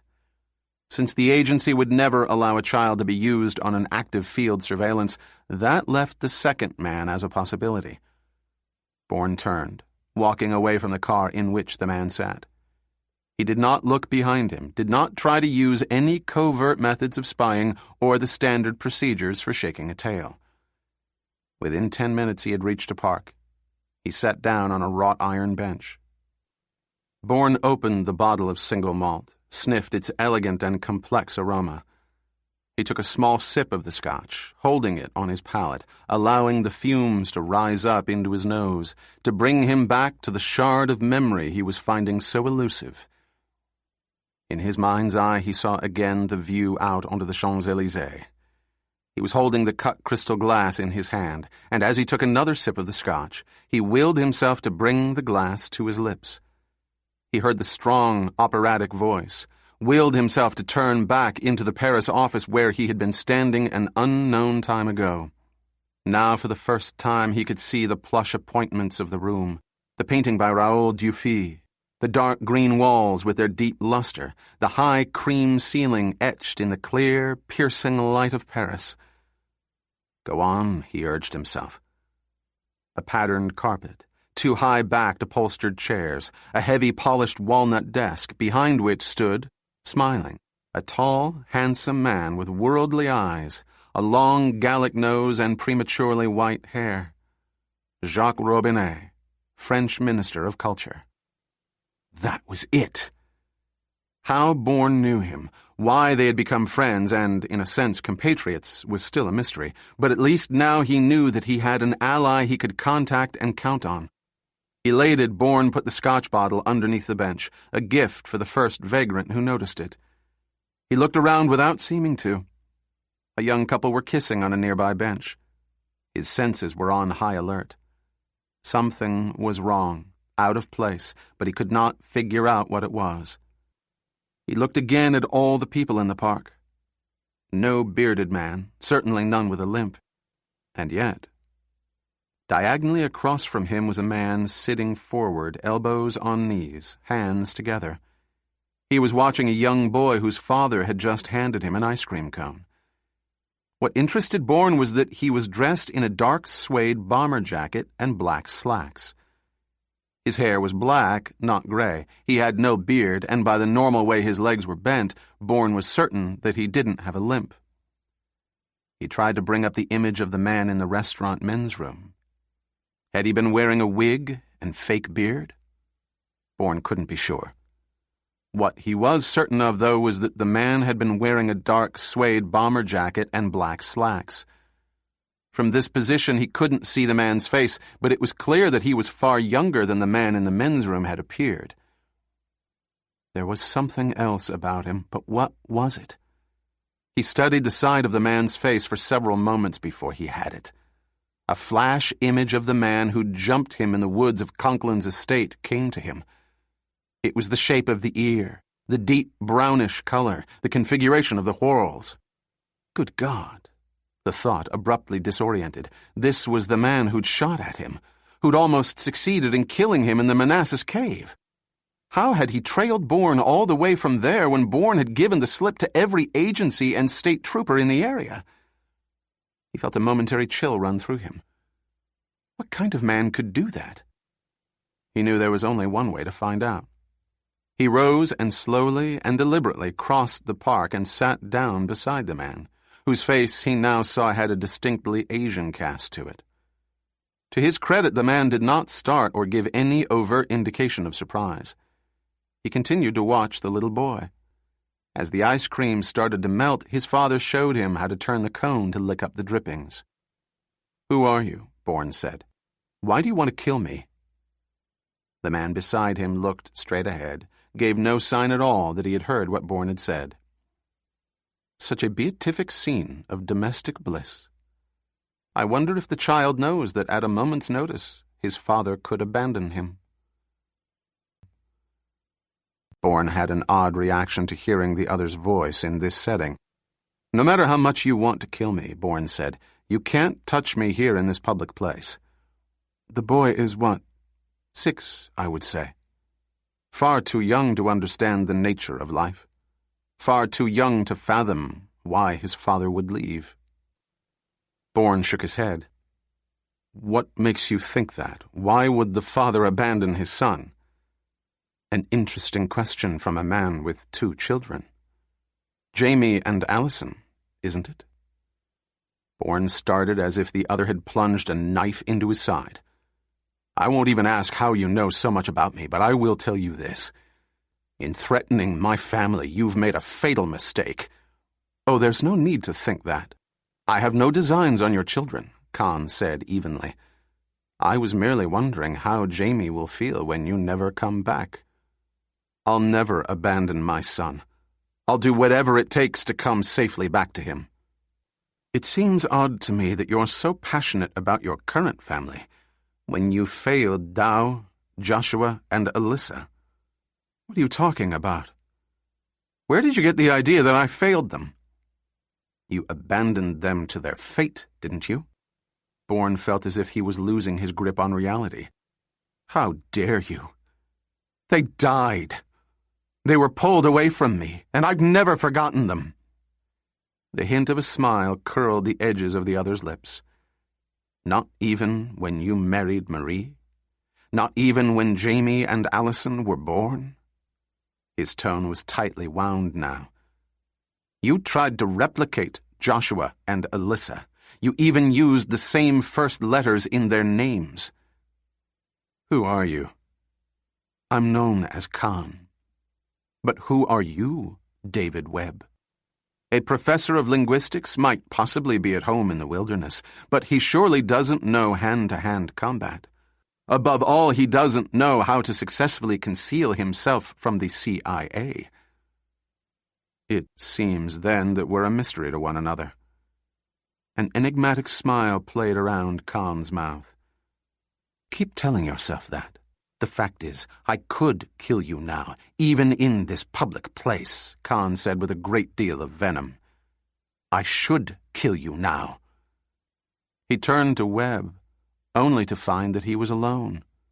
Webb had vanished into thin air. Stepan Spalko took the elevator upstairs to Ethan Hearn's office. Humanistas Limited's newest young development officer was hard at work on his computer, but he stood up as soon as Spalko walked in. "No need to be formal around here, Ethan," Spalko said. "This isn't the Army, you know." "Yes, sir. Thank you. I've been at it since 7 this morning." "How goes the fundraising?" "I have 2 dinners and a lunch with solid prospects set up for early next week. I've emailed you a copy of the pitch letters I want to give to them." "Good, good." Spalko glanced around the room. "Tell me, do you own a tux?" "Absolutely, sir. I couldn't do my job otherwise." "Excellent. Go home and change into it." "Sir? You're going to the opera." "But my work?" Hearn gestured at the computer screen. "In a way, tonight will be work. There'll be a man at the opera I want to recruit as a benefactor. Spalko's demeanor was so relaxed, so nonchalant that Hearn never suspected a thing. This man, his name is Laszlo Molnar. I've never heard of him. You wouldn't. Though he is quite wealthy, he is paranoid about anyone knowing. He's not on any donor lists, that I can assure you, and if you make any allusion to his wealth, you might as well forget ever talking to him again. I understand completely, sir, Hearn said. He is a connoisseur of sorts, though nowadays it seems to me the word has lost much of its meaning. Yes, sir. Hearn nodded. I think I know what you mean. Spalko was quite certain the young man had no idea what he meant, and a vague undertone of regret crept into his thoughts. He had once been as naive as Hearn, 100 years ago, or so it now seemed. In any event, Molnar loves opera. He has had a subscription for years. I know exactly how to proceed with difficult prospects like Laszlo Molnar. Hearn deftly pulled on his suit jacket. You can count on me. Spalko grinned. Somehow I knew I could. Now, once you've hooked him, I want you to take him to Underground. Do you know the bar, Ethan? Of course, sir, but it will be quite late. After midnight, surely. Spalko put his forefinger beside his nose. Another secret. Molnar is something of a night owl. He'll resist, however. It seems he enjoys being persuaded. You must persevere, Ethan. Do you understand? Perfectly. Spalko handed him a slip of paper with Molnar's seat number. Then go on. Have a good time. He gave him a small shove. And good luck.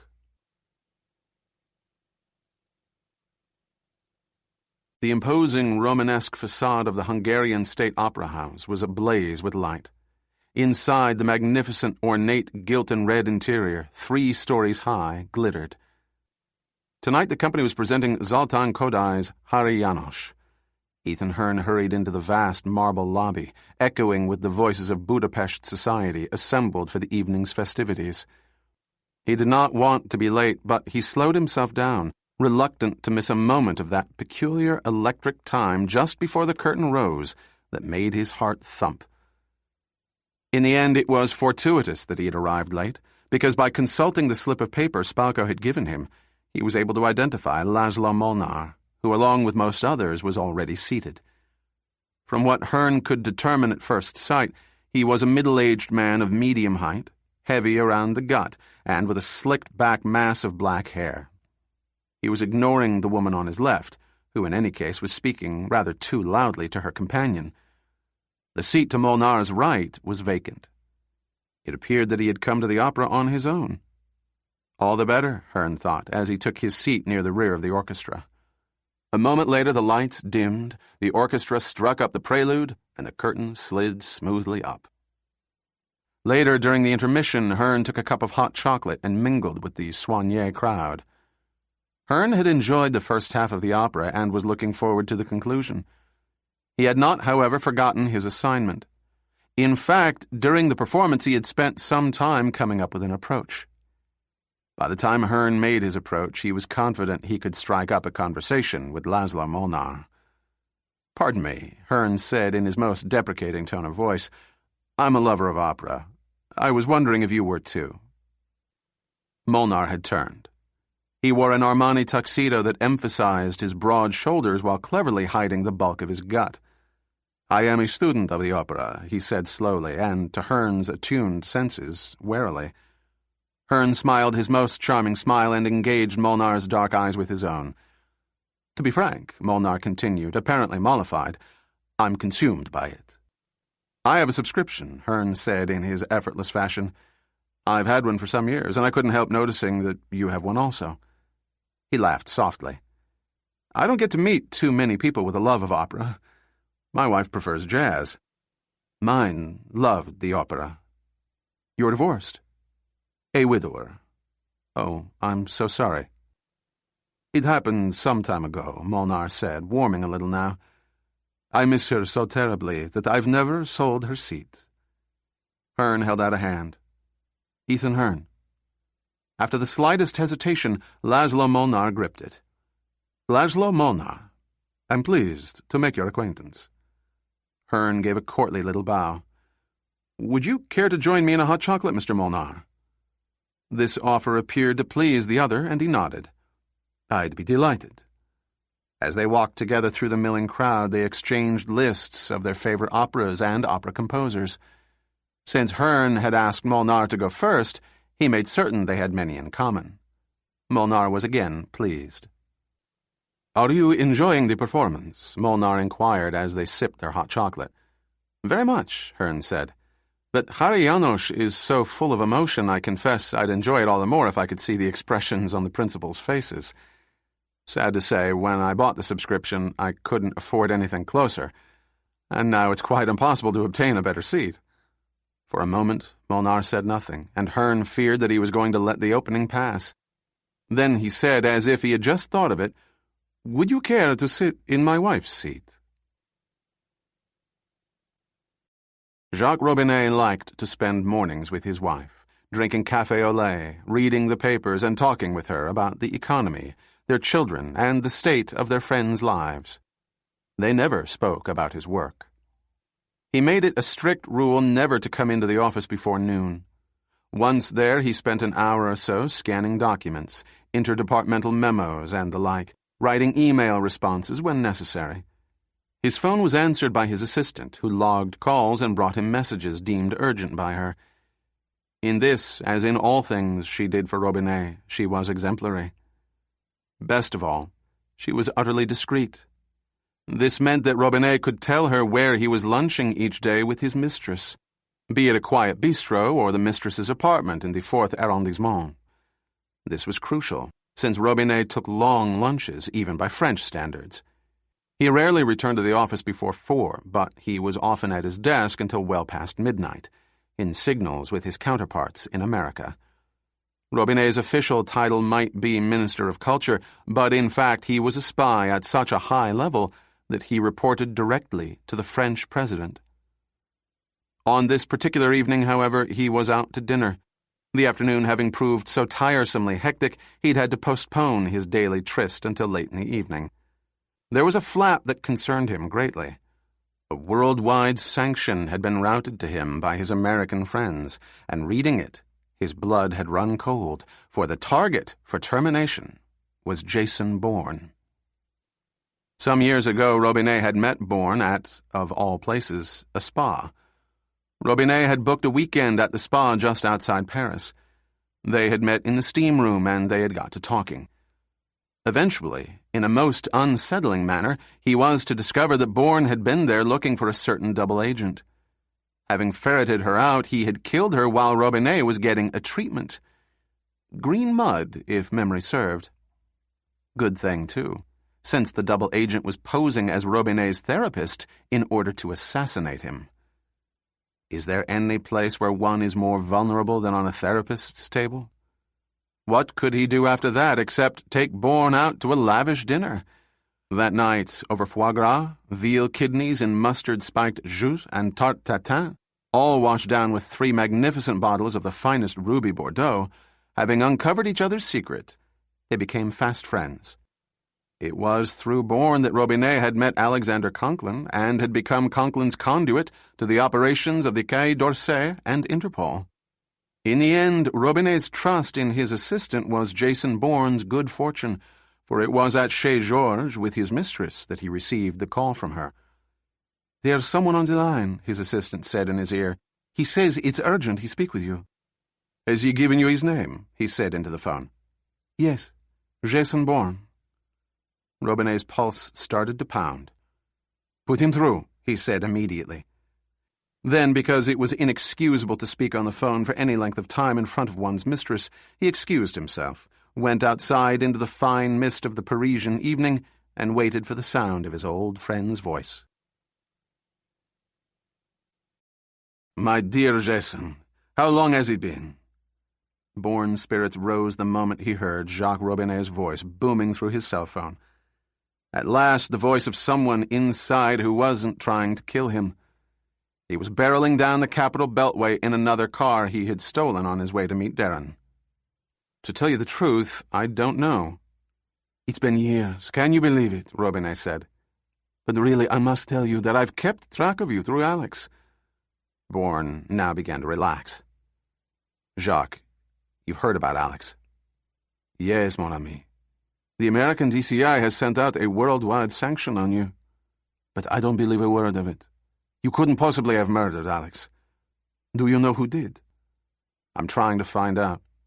All I know for certain at the moment is that someone named Khan may be involved." The silence at the other end of the line went on so long that Bourne was forced to say, "Jacques, are you there?" "Yes, mon ami. You startled me, that's all. This Khan, he is known to us. He's a professional assassin of the first rank. We ourselves know that he's been responsible for over a dozen high-level hits worldwide." "Whom does he target?" "Mainly politicians. The president of Mali, for instance, but also from time to time, prominent business leaders. As far as we've been able to determine, he's neither political nor an ideologue. He takes the commissions strictly for money. The most dangerous kind of assassin. Of that, there can be no doubt, mon ami." "Do you suspect him of murdering Alex?" "It's possible," Bourne said. "I encountered him at Alex's estate just after I found the bodies. It might have been he who called the police because they showed up while I was still in the house." "A classic setup," Robinet concurred. Bourne was silent for a moment, his mind filled with Khan, who could have shot him dead on campus, or later from his vantage point in the Willow. The fact that he didn't told Bourne a great deal. This apparently wasn't a normal commission for Khan. His stalking was personal, a vendetta of some sort that must have had its origins in the jungles of Southeast Asia. "What else can you tell me about Khan?" Bourne said now. "Very little," Robinet replied, "other than his age, which is 27. "He looks younger than that," Bourne mused. "Also, he's part Asian. Rumor is he's half Cambodian." "And the other half?" "Your guess is as good as mine." "He's a loner. No known vices. Residence unknown. He burst on the scene 6 years ago, killing the Prime Minister of Sierra Leone. Before that, it's as if he didn't exist." "So he made his first official kill when he was 21. "Some coming-out party, eh?" Robinet said dryly. "Listen, Jason, about this man Khan. I can't overemphasize how dangerous he is. If he's involved in any way, you must use extreme caution." "I'll keep that in mind," Bourne said. He maneuvered through traffic, looking for the right exit. "Alex was working on something, and I think he was killed because of it. You don't know anything about what he was involved with, do you?" "I saw Alex here in Paris perhaps 6 months ago. We had dinner. My impression was that he was terribly preoccupied. But you know Alex. Always secretive as the tomb." Bourne turned off the beltway at the Route 123 exit, drove to Tyson's Corner. "Does NX20 mean anything to you?" "That's all you have? NX20? He drove to the Tyson's Corner Center parking terrace C. "More or less. Look up a name. Dr. Felix Schiffer. He works for DARPA." "Ah, now you have given me something useful. Let me see what I can do." Bourne gave him his cell phone number as he exited the car. "Listen, Jacques, I'm on my way to Budapest, but I'm just about out of cash." "No problem," Robinet said. "Shall we use our same arrangement?" Bourne had no idea what that was. He had no choice but to agree. "Bon. How much?" He went up the escalator. 100,000 should do it. I'll be staying at the Danubius Grand Hotel under Alex's name. Mark the packet, hold for arrival." "Mais oui, Jason. It will be done just as you wish. Is there any other assistance I can provide?" "Not at the moment." Bourne saw Darren up ahead, standing outside a store called Dry Ice. "Thanks for everything, Jacques." Darren had spotted Bourne and began walking at a slower pace so Bourne could catch up to him. He was a slight man with skin the color of cocoa and eyes that flashed his keen intelligence. With his lightweight coat, smartly tailored suit, and gleaming leather attaché case, he looked every inch the businessman. He smiled as they walked side by side through the mall. "It's good to see you, Jason. Too bad the circumstances are so dire. Hell, when disaster strikes is the only time I see you." Darren unlocked his briefcase, handed Bourne a slim packet. "Passport and contacts." "Thanks." Bourne put the packet away. "I'll get payment to you within the week." "Whenever. Your credit is good with me." He handed Bourne another item. "Dire situations require extreme measures." Bourne held the gun in his hand. "What is this made of? It's so light." "Ceramic and plastic. Something I've been working on for a couple of months now," Darren said. "Not useful for distance, but spot on at close range." "Plus, it won't be picked up at the airport," Bourne said. Darren nodded. "Ammo as well." He handed Bourne a small cardboard box. "Plastic-tipped ceramic makes up for the small caliber. Another plus, look here. See these vents on the barrel? They dissipate the noise of percussion. The firing makes almost no sound." "Darren, you're a man of unusual talents." When Ethan Hearn had first come to Budapest, it had taken him some time to get used to the fact that Hungarians were as literal as they were deliberate. Accordingly, the bar Underground was situated in Pest, at 30 Terez Korutya, in a cellar beneath a cinema. The bar was postmodern in the ugliest sense of the word. Steel beams were visible across the ceiling, interspersed with a line of gigantic factory fans that blew the smoke-thickened air down around the drinking and dancing denizens. But what Hearn liked least about Underground was the music. A loud and cacophonous mixture of aggrieved garage rock and sweaty funk. Oddly, Laszlo Molnar did not seem to mind. In fact, he appeared to want to stay out among the hip, swaying crowd, as if reluctant to return home. Molnar insisted on ordering for both of them a nastily sweet cocktail called a Causeway Spray that involved whiskey, ginger ale, triple sec, and lemon.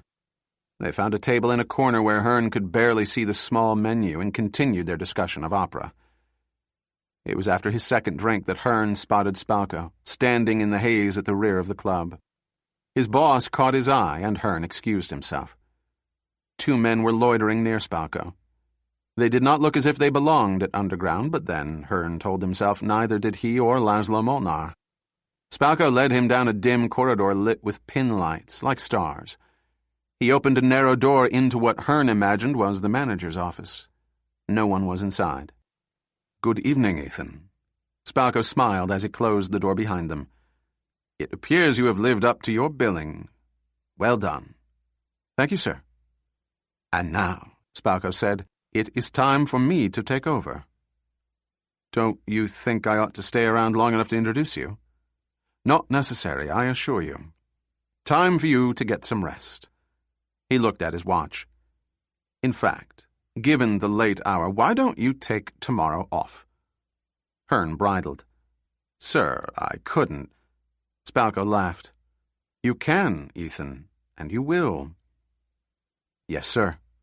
The young man ducked his head, grinning sheepishly. "Thank you. I am most grateful." "Go on, then. By the time you're back in the office, I'll have read and made suggestions on your pitch letter." He guided Hearn out of the overheated office. When he saw the young man mount the steps to the front door, he nodded to the two men flanking him, and they set off through the frenetic hubbub of the bar. Laszlo Molnar had begun peering through the fog of smoke and colored lights for his new friend. When Hearn had gotten up, he had been engrossed in the gyrating backside of a young girl in a short skirt, but he'd finally noticed that Hearn had been gone longer than expected. Molnar was taken aback when, instead of Hearn, the two men sat down on either side of him. "What is this?" he said, his voice cracking in fright. "What do you want?" The men said nothing. The one on his right clamped him with a fearsome strength that made him wince. He sat petrified as the man on his left jabbed his thigh with a syringe. It was over so quickly, done so discreetly under the table, that no one could possibly notice. Bourne stood in the glass and chrome shadows of the International Departures Building. Washington National Airport was a madhouse, thronged with businessmen with laptops and carry-ons, families with multiple suitcases, lovers hand in hand. In the 15 minutes he had been here, he had seen a dozen suspicious plainclothesmen. Some were prowling the departure lounges, smoking, drinking from big paper cups, as if they could blend in with the civilians. But most were at or near the airline check-in counters, eyeballing the passengers as they queued up to have their bags checked and receive their boarding passes. Bourne saw almost immediately that it was going to be impossible for him to get on a commercial flight. What other choices were there for him? He had to get to Budapest as quickly as possible.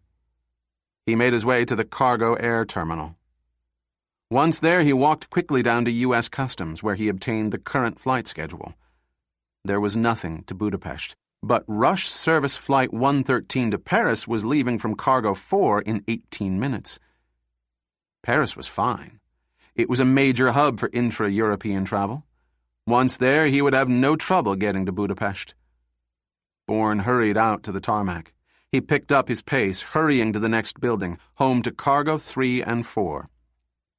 He arrived inside the terminal. He looked to left and right, hurried toward the rush service area. He kept his eyes straight ahead, walking with the air of authority that no one would question. He soon came to a door, this one steel-clad. Through its small window he could see planes arrayed on the tarmac, loading and unloading. It did not take him long to spot the rush service jet, its cargo bay door open. A fuel line ran from the plane to a tanker truck.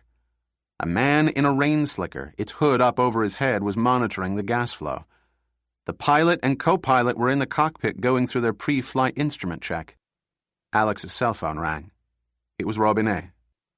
"Jacques, it looks as if I'm about to head your way. Can you meet me at the airport in, say, 7 hours or so?" "Mais oui, mon ami. Call me when you land." He gave Bourne his cell phone number. "Jacques, what have you discovered? Have you found out what NX-20 is?" "I am afraid not. No record of any such project exists." "What about Dr. Schiffer?" "There I had a bit more luck. Dr. Felix Schiffer did work for DARPA, but he is no longer on its active roster. He left there 13 months ago." "What happened to him?" "I've no idea." "He simply dropped out of sight?" Bourne asked, incredulous. "In this day and age, as unlikely as it seems, that's just what happened." No, he's around somewhere. He has to be." "Then what?" "He's been disappeared. By professionals." With Felix Schiffer vanished, it was more imperative than ever that he get to Budapest with all due haste. His only lead was the hotel key from the package delivered to the Danubius Grand Hotel. He glanced at his watch. He had to go. "Jacques, thanks for sticking your neck out." "I'm sorry I couldn't be of more help." Robinet hesitated. "Jason." "Yes?" "Bonne chance." Bourne pocketed the cell phone, opened the stainless steel-clad door, headed out toward the plane. He walked slightly bent over, walking purposefully as he had before, a man who knew his job. Rounding the nose of the jet, he could see the cargo bay door ahead of him. The man fueling the jet had finished and had removed the nozzle from the tank. Bourne was almost at the cargo bay door when the fueler said, "Hey, buddy, got the time?" "My watch stopped." Bourne turned. At the same moment, he recognized the Asian features of the face inside the hood. Khan rushed him, pushing him back against the slick metal skin of the fuselage. He delivered 2 vicious blows, one to Bourne's solar plexus, one to the side of his head. As Bourne's knees collapsed, Khan shoved him into the cargo hold. Turning, Khan saw a cargo handler heading toward him. He lifted an arm. "It's okay, I'll lock up," he said. The cargo handler returned a salute of thanks. Khan slammed the cargo door shut, locked it. Then he sprinted to the fuel truck, drove it far enough away from the plane so that it would not look suspicious. Khan came back to the plane, reached up, unlocked the cargo bay door, swung himself inside. Bourne was on his hands and knees, his head hanging down. Khan, surprised at his recuperative powers, kicked him hard in the ribs. With a grunt, Bourne fell over on his side, his arms wrapped around his waist. Khan walked over and quietly pulled the bay door closed. For a few minutes, Khan sat cross-legged in the darkness of the cargo bay. He snapped on the flashlight he carried with him, sat immobile, staring at Bourne. Unfolding his legs, he kicked out violently, the sole of his shoe catching Bourne on the shoulder so that he rolled over on his side facing Khan. Bourne groaned, and his eyes fluttered open. Khan stared into Bourne's reddened, swollen face. "You look like shit." Bourne sat up, facing him. The faint and maddeningly enigmatic smile played across Khan's lips. "Hello, Father," he said. "It's been such a long time I was beginning to think we'd never have this moment." Bourne shook his head slightly. "What the hell are you talking about?" "I'm your son. I'm the one you left behind in Phnom Penh." Bourne felt violated. "How dare you? I don't know who you are, but my son Joshua is dead." "I'm not dead." Khan's voice was almost tender as he leaned forward, pulled Bourne back up to face him. In so doing, the small carved stone Buddha fell away from his hairless chest. "As you can see." "No, Joshua is dead. I put the coffin in the ground myself, along with Dow and Alyssa. They were wrapped in American flags." "Lies, lies, and more lies." Khan held the carved stone Buddha in the palm of his hand. "Look at this and remember." Reality seemed to slip away from Bourne. "Where did you get that?" "You know what this is, don't you?" The Buddha disappeared behind the curl of his fingers. "Have you finally recognized your long-lost son, Joshua?" "You're not Joshua!" Bourne was enraged now. "Which Southeast Asia diplomat did you kill to get it?" He laughed grimly. "Yes, I know more about you than you think." "This is mine. Do you understand? The Buddha is mine." "Liar." "I'm your son. Khan is a name I took." "No, my son died with the rest of my family in Phnom Penh." "I am Joshua Webb," Khan said. "You abandoned me. You left me to the jungle, to my death. How dare you use his name? Joshua is dead." Bourne's face was livid. "Maybe he is.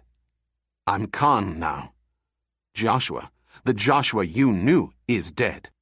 I've come back for revenge, to deliver your punishment for abandoning me. I could have killed you so many times in the last few days, but I stayed my hand because before I killed you, I wanted you to know what you had done to me." Khan's lips opened. "Why did you abandon me? How could you have run away?" The plane gave a terrific lurch as it began to taxi out onto the runway. Bourne drove his balled fist into Khan's side. Khan swept his foot back, hooking it behind Bourne's ankle, and Bourne went down. The plane slowed, turning onto the head of the runway. "I didn't run away," Bourne shouted. "Joshua was taken from me." Khan pounced on him. Bourne was aware of the ceramic gun secreted at his right hip, but try as he might, he wouldn't be able to get to it without leaving himself open to a fatal attack. They struggled, their muscles bulging, their faces engorged with effort and rage. The plane lurched as it began its race down the runway. Bourne slipped, and Khan used his free hand as a cudgel to draw Bourne's attention away from the knife.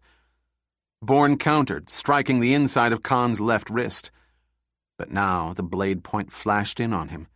He stepped back and to the side, inadvertently unlatching the bay door. The rising motion of the plane caused the unlocked door to swing open. As the runway blurred by below, Bourne splayed himself out like a starfish to keep himself inside the plane, gripping the doorframe tightly with both hands. Grinning maniacally, Khan leaned in toward Bourne, the knife blade describing a wicked, shallow arc that would cut across the entire width of Bourne's abdomen. Khan lunged just as the plane was about to lift off the runway. At the last possible instant, Bourne let go with his right hand. His body, driven out and back by gravity, swung so violently away that his shoulder was nearly dislocated. Where his body had been was now a gaping space through which Khan fell, tumbling to the tarmac below. Bourne had one final glimpse of him, nothing more than a gray ball against the black of the runway.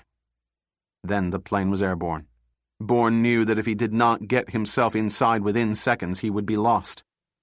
Swinging his leg around, he managed to hook the back of his left ankle into the doorway. Then he heaved himself forward, the back of his knee clamped against the raised frame, giving himself both purchase and leverage enough to turn so that he was facing the fuselage. He got his right hand on the lip of the seal and in this fashion was able to work his way into the interior. His last act was to slam the door shut. In the frightful, turbulent darkness of the shuddering interior, he saw again the small, carved stone Buddha that he and his first wife had given Joshua for his 4th birthday. Jason Bourne arrived in Paris on a wet, overcast morning. It was just after 6 in the morning, Paris time.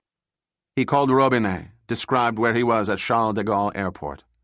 The minister seemed puzzled. "Did you come in on a charter flight, Jason?" "No, cargo plane." "Bon, that explains why you are in old Terminal 3, Robinet said. "Stay right where you are, mon ami. I will collect you shortly." He chuckled. "In the meantime, welcome to Paris." Concrete high-rises, office buildings, gleaming factories flashed by, squat and blocky by American standards, made even more ugly by the gloomy overcast. Robinet turned his car, driving into the oncoming downpour. "Where are we going, Jacques?" Bourne asked. "I need to get to Budapest as quickly as possible." "D'accord," Robinet said. "I had booked you on an outboard flight that left 5 minutes ago, but while you were in the air, the game board has changed. The agency is howling for your blood, and that howl is being heard in all corners of the world where they have leverage, including mine. But there must be a way." "Of course there's a way, mon ami. There's always a way." He turned north. "There's a military transport leaving from Orly. It's all arranged. I've all your credentials with me. Under military cover, you'll be secure from scrutiny. I found out more about Felix Schiffer. After leaving DARPA, he worked for the Tactical Non-Lethal Weapons Directorate." "That's an agency adjunct," Bourne said. Now the pieces were starting to fall together. Could Alex have convinced Felix Schiffer to leave DARPA for the Directorate? Surely it would not have been difficult for Conklin to make Schiffer disappear. But why would he want to? If he was merely poaching on Department of Defense territory, he could have handled the resulting flack. There had to be another reason Alex needed to get Felix Schiffer to ground. As Stepan Spalko rode up the private elevator at Humanistas Limited, he was in as near to good spirits as he could get. Everything was on track. The Chechens were his. They were intelligent, fearless, and willing to die for their cause. Spalko had no doubt that the Chechens would perform as he envisioned. On the other front, the damnable Alexander Conklin was dead, and the CIA was convinced Jason Bourne was his murderer. 2 birds with 1 stone. Still, there was the core issue of the weapon and of Felix Schiffer. He felt the intense pressure of what still needed to be done. He got off at a mid-level floor accessible only with a magnetic key he wore. Letting himself into his sun-splashed living quarters, he crossed to the bank of windows overlooking the Danube, the deep green of Margaret Island, the city beyond. He stood staring out at the Houses of Parliament, thinking of the time to come when undreamed-of power would be his. He crossed to a wood-paneled wall. There was a small table with 1 drawer, which he pulled open. Inside was a box of latex gloves. He drew out a pair, snapped them on. Then he pressed a button, and 2 of the wood panels slid aside. He stepped through into a decidedly odd room. The walls were of black concrete. The floor was composed of white tiles, lower in the center where a huge drain was set. A hose on a reel was attached to one wall. The only furniture was a wooden table, scarred, stained dark in places with blood, and a dentist's chair with modifications made to Spalko's exacting specifications. Beside the chair was a 3-tiered cart on which lay a gleaming array of metal implements. In the chair, his wrists and ankles bound in steel cuffs, was Laszlo Molnar, as naked as the day he was born. Molnar's face and body were cut, bruised and swollen. Spalko entered the room as briskly and professionally as any doctor. "My dear Laszlo, I must say you're looking the worse for wear. It's to be expected, though, isn't it? You've had quite a difficult night. Nothing you could have expected when you set out for the opera, eh? But not to worry. The excitement isn't over yet." He took up one of the instruments. "This one, I think, yes." What are you going to do?" Molnar asked in a cracked voice. "Where is Dr. Schiffer?" Spalko asked. Molnar's head jerked from side to side. Spalko tested the needlepoint of the instrument. "I honestly don't know why you hesitate, Laszlo. I have the weapon, though Dr. Schiffer is missing." "Taken from under your nose," Molnar whispered. Spalko, smiling, applied the instrument to his prisoner, and in short order Molnar was sufficiently stimulated to scream. Standing back for a moment, Spalko brought the coffee cup to his lips. "As you've no doubt realized by now, this room is soundproof. You can't be heard. No one is going to save you, least of all Vados. He doesn't even know that you're missing." Taking up another instrument, he spun it into Molnar. "So you see, there is no hope, unless you tell me what I want to know." Molnar closed his eyes and again shook his head. "I don't want to hurt you, Laszlo, but your stubbornness troubles me." He continued his work on Molnar. "I am wondering whether you understand the true nature of the circumstances into which you've fallen. This pain you feel is Vados's doing. It's Vados who got you into these dire straits. Conklin, too, I shouldn't wonder. But Conklin is dead." Molnar's mouth opened wide in a terrible scream. There were gaping black holes where his teeth had been slowly and agonizingly pulled. "Let me assure you that I continue my work most reluctantly," Spalko said with great concentration. "I'm only the instrument of your own stubbornness. Can't you see that it's Vados who must pay for this?" Spalko let up for a moment. "Only you can help yourself, Laszlo. Tell me what I want to know. Tell me where Vados has hidden Felix Schiffer." Molnar's body shook in the storm of emotion the interrogation had unleashed. "God forgive me," he whispered hoarsely. "Dr. Schiffer, he's in Crete." He babbled an address. That night, Bourne strode into the lobby of the Danubius Grand Hotel on Margaret Island. He crossed the gleaming marble foyer and introduced himself to the front desk clerk as Alexander Conklin. "Ah, Mr. Conklin, you're expected. Please wait a moment, won't you?" The man vanished into an inner office, out of which a moment later emerged the hotel manager. "Welcome, welcome. I'm Mr. Hazash, and I'm at your disposal." He extended a hand. "Mr. Conklin, such a pleasure. Would you be so good as to come with me, please?" He led Bourne through into his office, whereupon he opened a safe, extracting a package roughly the size and shape of a shoebox, which he had Bourne sign for. On the wrapping was printed Alexander Conklin, hold for pickup. There were no stamps. The package was hand-delivered, the manager said in response to Bourne's query. "By whom?" Bourne asked. "I'm afraid I don't know." "What do you mean you don't know? How do you account for this package not being logged in?" "Mr. Conklin, I myself was here when it was delivered. I was on duty. One moment it was there on the top of the check-in counter. It simply appeared. I didn't see the person who brought it, and neither did anyone on my staff. It was noon, checkout time, a very busy period for us. It must have been left anonymously, deliberately." The moment Bourne left for his suite, Hazash picked up the phone, dialed a local number. "He arrived not 10 minutes ago," he said to the voice at the other end. "Of course I didn't tell him, and there is no record of the delivery anywhere." He listened for a moment. He went up to his suite. "Yes, I'm sure." He put down the phone, then just as quickly dialed another number, delivered the same message, this time to a different and far more terrifying master. Bourne took the elevator up to the top floor.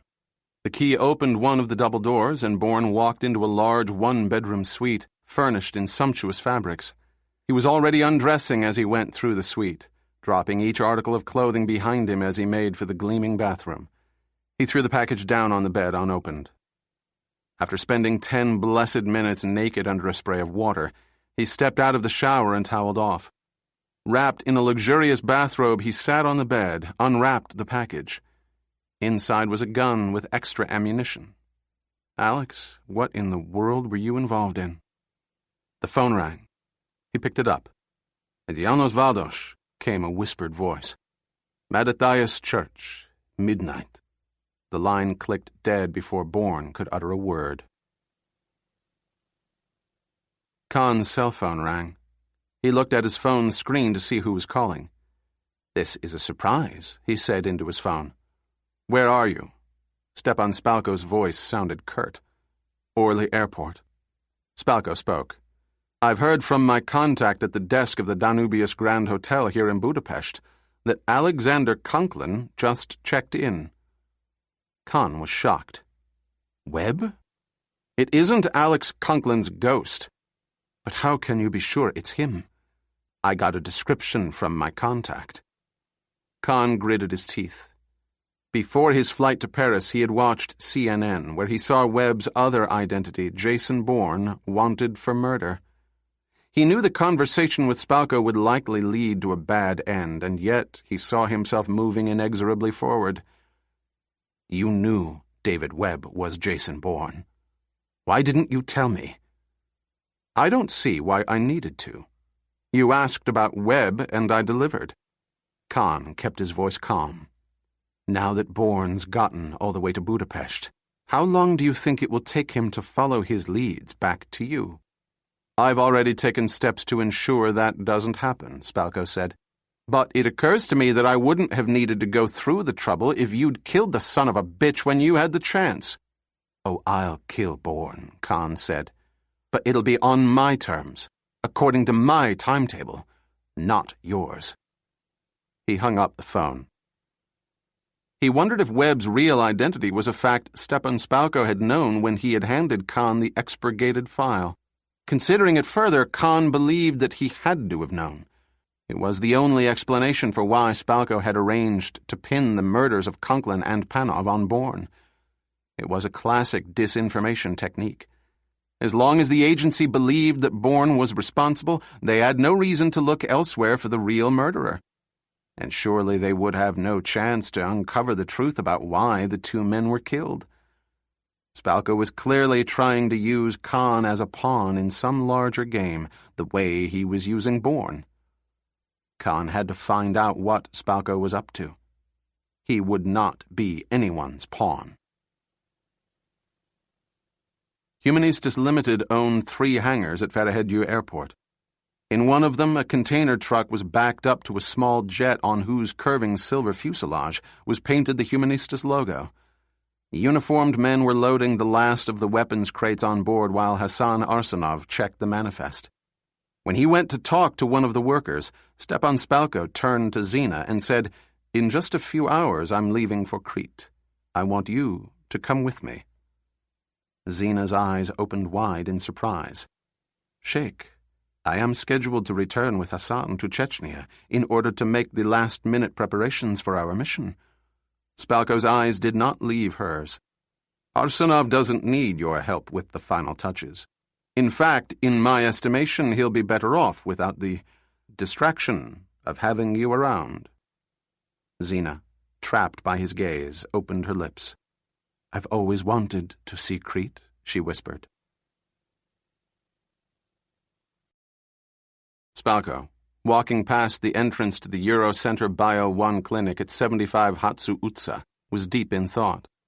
It appeared as if Khan was going to present a problem. He'd need to see to the final disposition of his former assassin for hire without delay. He entered the cafe around the corner from the ugly modernist structure of the clinic. He smiled into the bland face of the man, tilted slightly up at him now. "Sorry, Peter," he said as he slid into a chair at their table. Dr. Peter Gido raised a hand equably. "It's of no moment, Stepan. I know how busy you are." Not too busy to find Dr. Schiffer. And thank God for that. Zito shook his head. Honestly, Stepan, I don't know how I'd do without you and your contacts. When I discovered that Felix was missing, I was ready to lose my mind. Don't worry, Peter. Every day we're closer to finding him. Trust me. Oh, I do, Zito said. The question I have for you, Spalko said now, is whether you have the product for me. Zito nodded immediately. It's all synthesized and ready whenever you need it. Did you bring it? Just the sample. The rest is safely locked away in the Bio 1 Clinic's cold room. And don't worry about the sample. It's locked in a travel case I made myself. The product is extremely delicate. You see, up until the moment it's to be used, it must be kept at minus 32 degrees Celsius. The case I constructed has its own integrated cooling unit that will last for 48 hours. He reached beneath the table, brought up a small metal box more or less the size of 2 stacked paperback books. Is that long enough? Quite enough, thank you. Spalko took possession of the box. It's in the vial I specified. Of course. I still don't fully understand why you need such a lethal pathogen. Spalko studied him for a moment. He took out a cigarette and lit it. He knew that to come up with an explanation too quickly would spoil the effect, and with Dr. Peter Zito, effect was everything. Though he was a genius at creating airborne pathogens, the good doctor's people skills left something to be desired. Zito's naivete suited Spalko's purposes perfectly. He wanted his friend back. Nothing else much mattered, which was why he wouldn't listen too carefully to Spalko's explanation. It was his conscience that needed reassuring, nothing more. Spalko spoke at last. As I said, I was contacted by the joint American-British Anti-Terrorist Task Force. Will they be at the summit next week? Of course, Spalko lied. There was no joint American-British Anti-Terrorist Task Force except for the one he had concocted. In any case, they're on the verge of a breakthrough against the threat of bioterrorism, which, as you know better than most, includes lethal airborne pathogens as well as chemical substances. They need to test it, which is why they came to me, and why we've made this agreement. I find Dr. Schiffer for you, and you provide the product the task force needs. Yes, I know all that. You explained. Zito's voice trailed off. But what I still don't understand is what they're going to do with the product. I mean, you mentioned a test of some sort. I don't know what the test is, Peter, because they haven't told me. And I wouldn't ask. Of course not. But I believe that these people are doing their utmost to keep us safe in an increasingly unsafe world. Bourne arrived at the Gothic stone edifice of Mattathias Church at 11:40. He spent the following 20 minutes reconnoitering the area. At the stroke of midnight, he approached the enormous southern facade of the church from which rose the 80-meter Gothic stone tower. A young woman was standing on the lowest step. She was tall, slim, strikingly beautiful. The young woman asked him his name. Alex Conklin, he replied. Passport, please. He handed it over, watched her as she examined it with her eyes and the pad of her thumb. How do I know you're really Alexander Conklin, she said. How does one know anything, absolutely, Bourne said. Faith. The woman snorted. What's your first name? It says right on the pass. I mean your real first name. The one you were born with. Alexei, Bourne said, remembering that Conklin was a Russian emigre. The young woman nodded. Welcome to Budapest, Mr. Conklin. I'm Annika Vados. Please come with me. She led him across the plaza fronting the church and around the corner. In the shadowed street, a small wooden door with ancient iron bands was barely visible. She took out a small flashlight, snapped it on. It produced a very powerful beam of light. Taking an old-fashioned key from her purse, she inserted it in the lock, turned it first one way, then the other. The door opened at her touch. My father is waiting for you inside. They entered the vast interior of the church. Bourne saw a dim light up ahead. Annika led him into the northern section, where there was a series of chapels. Beside a row of medieval carvings stood a figure in the shadows. Janos Vados extended his hand. As Bourne moved to grasp it, 3 glowering men appeared from out of the shadows. Bourne, very quick, drew the gun he'd found in the package at the hotel. This only produced a smile from Vados. "Look at the firing pin, Mr. Bourne. Did you think I would provide you with a gun that worked?" Bourne saw that Annika had a gun trained on him. "Alexei Conklin was a long-time friend of mine, Mr. Bourne. And, in any case, your face is on the news. It's believed you killed Alexei and another man, a Dr. Panov, I believe. For Alexei's death alone, I would be justified in ordering you killed here and now." He was an old friend. More even, a mentor. Vados looked sad, resigned. He sighed. "And you turned on him, I suppose, because you, like everyone else, want what is in Felix Schiffer's mind." "I have no idea what you're talking about." "No, of course you don't," Vados said with a good degree of skepticism. Under the watchful gaze of Annika and the 3 men, Bourne went across to Vados, held out the useless gun. The moment Vados reached for it, Bourne spun him around. At the same instant, he drew his ceramic gun, pressed it hard against his temple. "Did you really think I would use an unknown gun without pulling it apart and putting it back together again?" Directing himself to Annika, he said, "Unless you want your father's brains spattered all over 5 centuries of history, put down your gun." Annika put down her gun. "Kick it over here." She did as he ordered. None of the 3 men had made a move, and now they wouldn't. Bourne kept one eye on them just the same. He took the muzzle away from Vados's temple, let him go. "I could have shot you dead if that had been my wish." "And I would have killed you," Annika said fiercely. "I've no doubt you'd have tried," Bourne said. He put up the ceramic gun, showing her and Vados's men that he had no intention of using it. "But these are hostile acts. We'd have to be enemies to make them." Picking up Annika's gun, he handed it to her, grips first. Without a word, she took it, aimed it at him. Vados stepped between Annika and Bourne, pushed her gun down with his hand. "I've enough enemies as it is, Annika." Annika put away her gun. Vados turned to Bourne. "For you, killing Alexei would have been an act of insanity. I was set up, made to be the patsy for the killings, so that the real killer would remain free." "Interesting. Why?" "I came here to find that out." Vados stared hard at Bourne. Then he looked around him, raised his arms.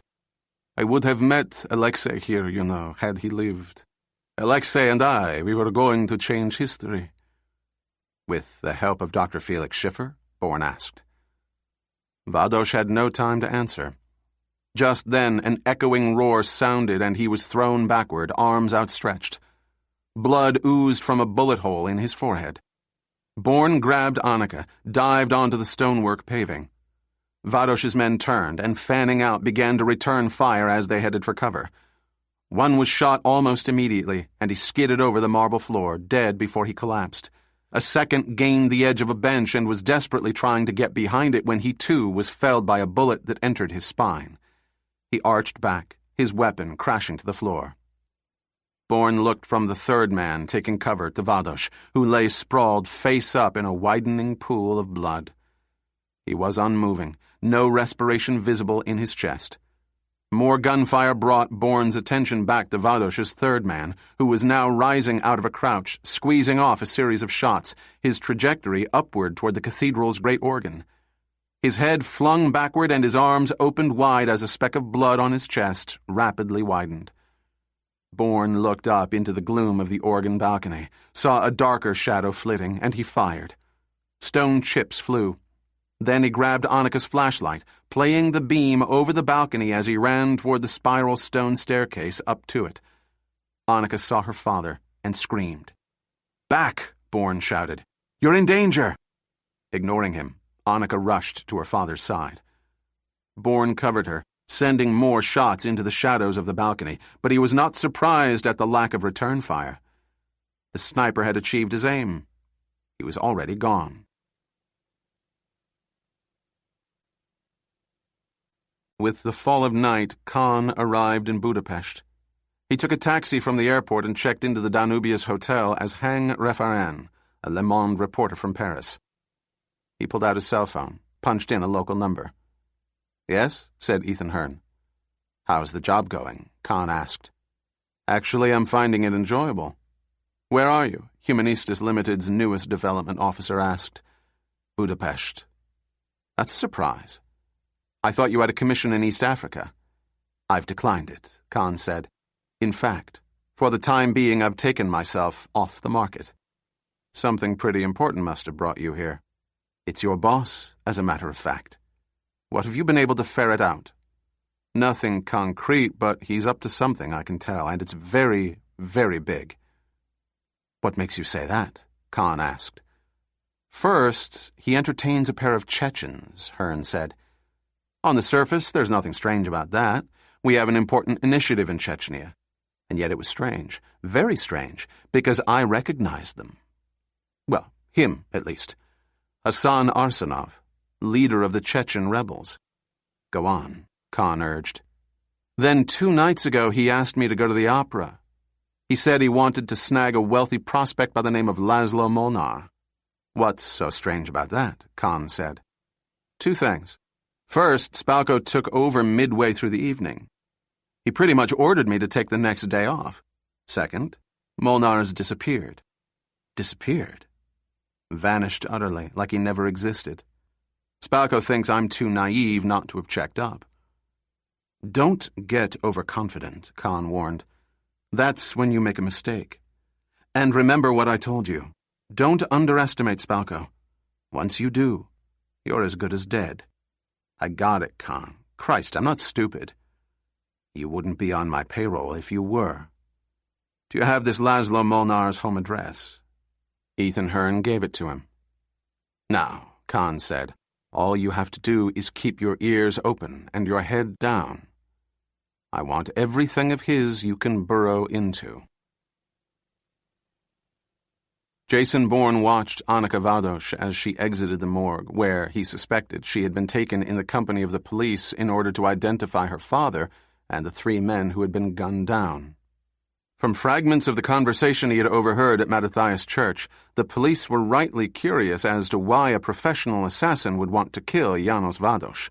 But Annika had no explanation, and at length the police had given up and allowed her to go. They, of course, had no inkling of Bourne's involvement. He had stayed away from the investigation by necessity. Annika had not told the police about him. He watched as the police touched their caps, said their goodnights. They had offered to drive her home, but she had refused. Instead, she pulled out her cell phone in order to call a taxi, he surmised. When he was certain that she was alone, he quit the shadows in which he had been hiding, walked quickly across the street toward her. She saw him, put her cell phone away. Her look of alarm brought him up short. "You? How did you find me? Have you been following me all this time?" "I wanted to make sure you were okay." "My father was shot to death in front of me. Why would I be okay?" She turned and began to walk away. "Annika, go away, Mr. Bourne. Whatever you have to say, I'm not interested." He ran to catch up with her. "How can you say that?" She gave him a rueful look, and he could tell that she was on the verge of tears. "I begged my father not to get involved. I warned him that it would all come to an evil end, but he just laughed and said I was his daughter and couldn't possibly understand. Well, that put me in my place, didn't it? Annika, I am being hunted for a double murder I didn't commit. My 2 best friends were shot to death, and I've been framed as the prime suspect. I can't do this alone, Annika. I need your help. I've nowhere else to turn. Tell me, please, about Dr. Felix Schiffer. Tell me what you know, and I swear you'll never see me again." She lived at 106-108 Fu Utsa in Visivaros, a narrow neighborhood of hills and steep stairs. The apartment was cramped and crowded, primarily because of the concert grand piano that took up fully half the space of the living room. After turning on the lamps, she went immediately into the kitchen, put on water for tea. She took out 2 sets of cups and saucers, and while the tea was brewing, she uncapped a bottle of schnapps, poured a generous dollop into each cup. She opened the refrigerator. "Would you like something to eat?" "I'm not hungry." "Neither am I." She sighed and shut the door. She handed him the laced tea and they went into the living room, sat on a sofa. "My father was working with a professional intermediary named Laszlo Molnar. He was the one who secreted your Dr. Schiffer." "Secreted? I don't understand." "Dr. Schiffer has been kidnapped." "By whom?" She shook her head. "My father knew, but I didn't. That was why Alexei first contacted him. He needed my father's help in rescuing Dr. Schiffer and spiriting him away to a secret location." "So your father was successful in getting Dr. Schiffer?" Annika nodded. "As soon as my father had Dr. Schiffer, he handed him over to Laszlo Molnar. This was strictly for security purposes. Both he and Alexei were terribly afraid of whoever it was who had kidnapped Dr. Schiffer." Bourne was thinking furiously. "Annika, for all this to start making sense, you have to understand that your father's murder was a setup. That sniper was already at the church when we came in. He knew what your father was up to." "What do you mean?" "Your father was shot before he could tell me what I need to know. Someone doesn't want me to find Dr. Schiffer, and it seems increasingly clear that this is the same someone who kidnapped Schiffer, who your father and Alex were afraid of. It is possible now that Laszlo Molnar is in danger." Bourne nodded his agreement. "Do you know where Molnar lives?" Annika drove them to Molnar's apartment, which was in the posh embassy district of Rosadom. They got out and went into a vestibule. Annika pressed a button and a low-watt bulb came on, its sickly illumination revealing the mosaic floor. Laszlo Molnar's bell remained unanswered. "It could mean nothing," Annika said. "More than likely Molnar is with Dr. Schiffer." Bourne went to the front door. "We'll find out in a minute." He bent over the lock and a moment later he had the door open. Annika hit another button and a light came on for 30 seconds as she led the way up the wide, curving staircase to Molnar's second-floor apartment. Bourne had a bit more difficulty picking this lock, but in the end it gave way. He drew his ceramic gun, pushed the door slowly open. Lamps were lit, but it was very quiet. Moving from the living room into the bedroom to the bathroom, the kitchen, they found the apartment neat as a pin, no evidence of a struggle and no sign of Molnar. "What bothers me," Bourne said as he put the gun away, "is the lights being on. He can't be off with Dr. Schiffer." "Then he'll be back any time. We should wait for him." Bourne nodded. In the living room, Bourne turned to the desk, on which sat a notebook computer. He saw that it was plugged in both to an electrical outlet and to a modem. The screen was black, but when he touched the chassis, it was warm. He pressed the escape key and the screen immediately sprang to life. The computer had been in sleep mode. It had never been turned off. Coming up behind him, Annika looked at the screen, read from it. Anthrax, Argentinian hemorrhagic fever, cryptococcosis, pneumonic plague. God in heaven, why was Molnar on a website that describes the effects of lethal pathogens? "All I know is that Dr. Schiffer is the beginning and end to this enigma," Bourne said. Alex Conklin approached Dr. Schiffer when he was in DARPA. That's the advanced weapons program run by the U.S. Department of Defense. Within a year, Dr. Schiffer had transferred to the CIA's Tactical Non-Lethal Weapons Directorate. Shortly after that, he vanished altogether. I have no idea what Schiffer was working on that interested Conklin so much that he would go to the trouble of pissing off the DoD and vanishing a prominent government scientist from the agency's program. Maybe Dr. Schiffer is a bacteriologist or an epidemiologist. Annika shivered. The information on his website is terrifying. She went into the kitchen to get a glass of water while Bourne navigated around the web page. Finding nothing, he went to the top of the browser, where he accessed a drop-down menu next to the address bar that showed the most recent sites Molnar had been on. He clicked on the last one Molnar had accessed. It turned out to be a real-time scientific forum. Navigating to the archives section, he went back in time to see if he could find out when Molnar had used the forum and what he'd talked about. Approximately 48 hours ago, Laszlo 1647M had logged onto the forum. Bourne spent several minutes reading the dialogue he had had with another forum member. "Annika, look at this. It seems Dr. Schiffer is neither a bacteriologist nor an epidemiologist.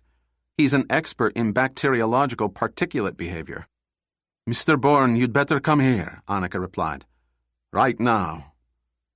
The tightness in her voice brought him into the kitchen at the run. She was standing in front of the sink as if held spellbound. "What is it?" She pointed to a space between the counter and the refrigerator, where he saw neatly stacked 7 or 8 white-coated wire racks. "What the hell are those?" he said. "They're the refrigerator shelves," Annika said. "Someone took them out." She turned to him. "Why would they do that?" "You didn't look inside?" "No." He grabbed hold of the handle, opened the door. Annika gasped. "Christ," he said. A pair of death-clouded eyes stared sightlessly out at them. There in the depths of the shelveless refrigerator was the curled-up, blue-white body of Laszlo Molnar. Khan started up his rental car and was able to follow Bourne as he got into a taxi outside Laszlo Molnar's apartment. At last, Bourne's taxi reached Fuutsa. Bourne stepped out of the taxi and went into the building at 106-108. Khan slowed his car, pulled it into the curb up the block and across the street. He turned off the engine.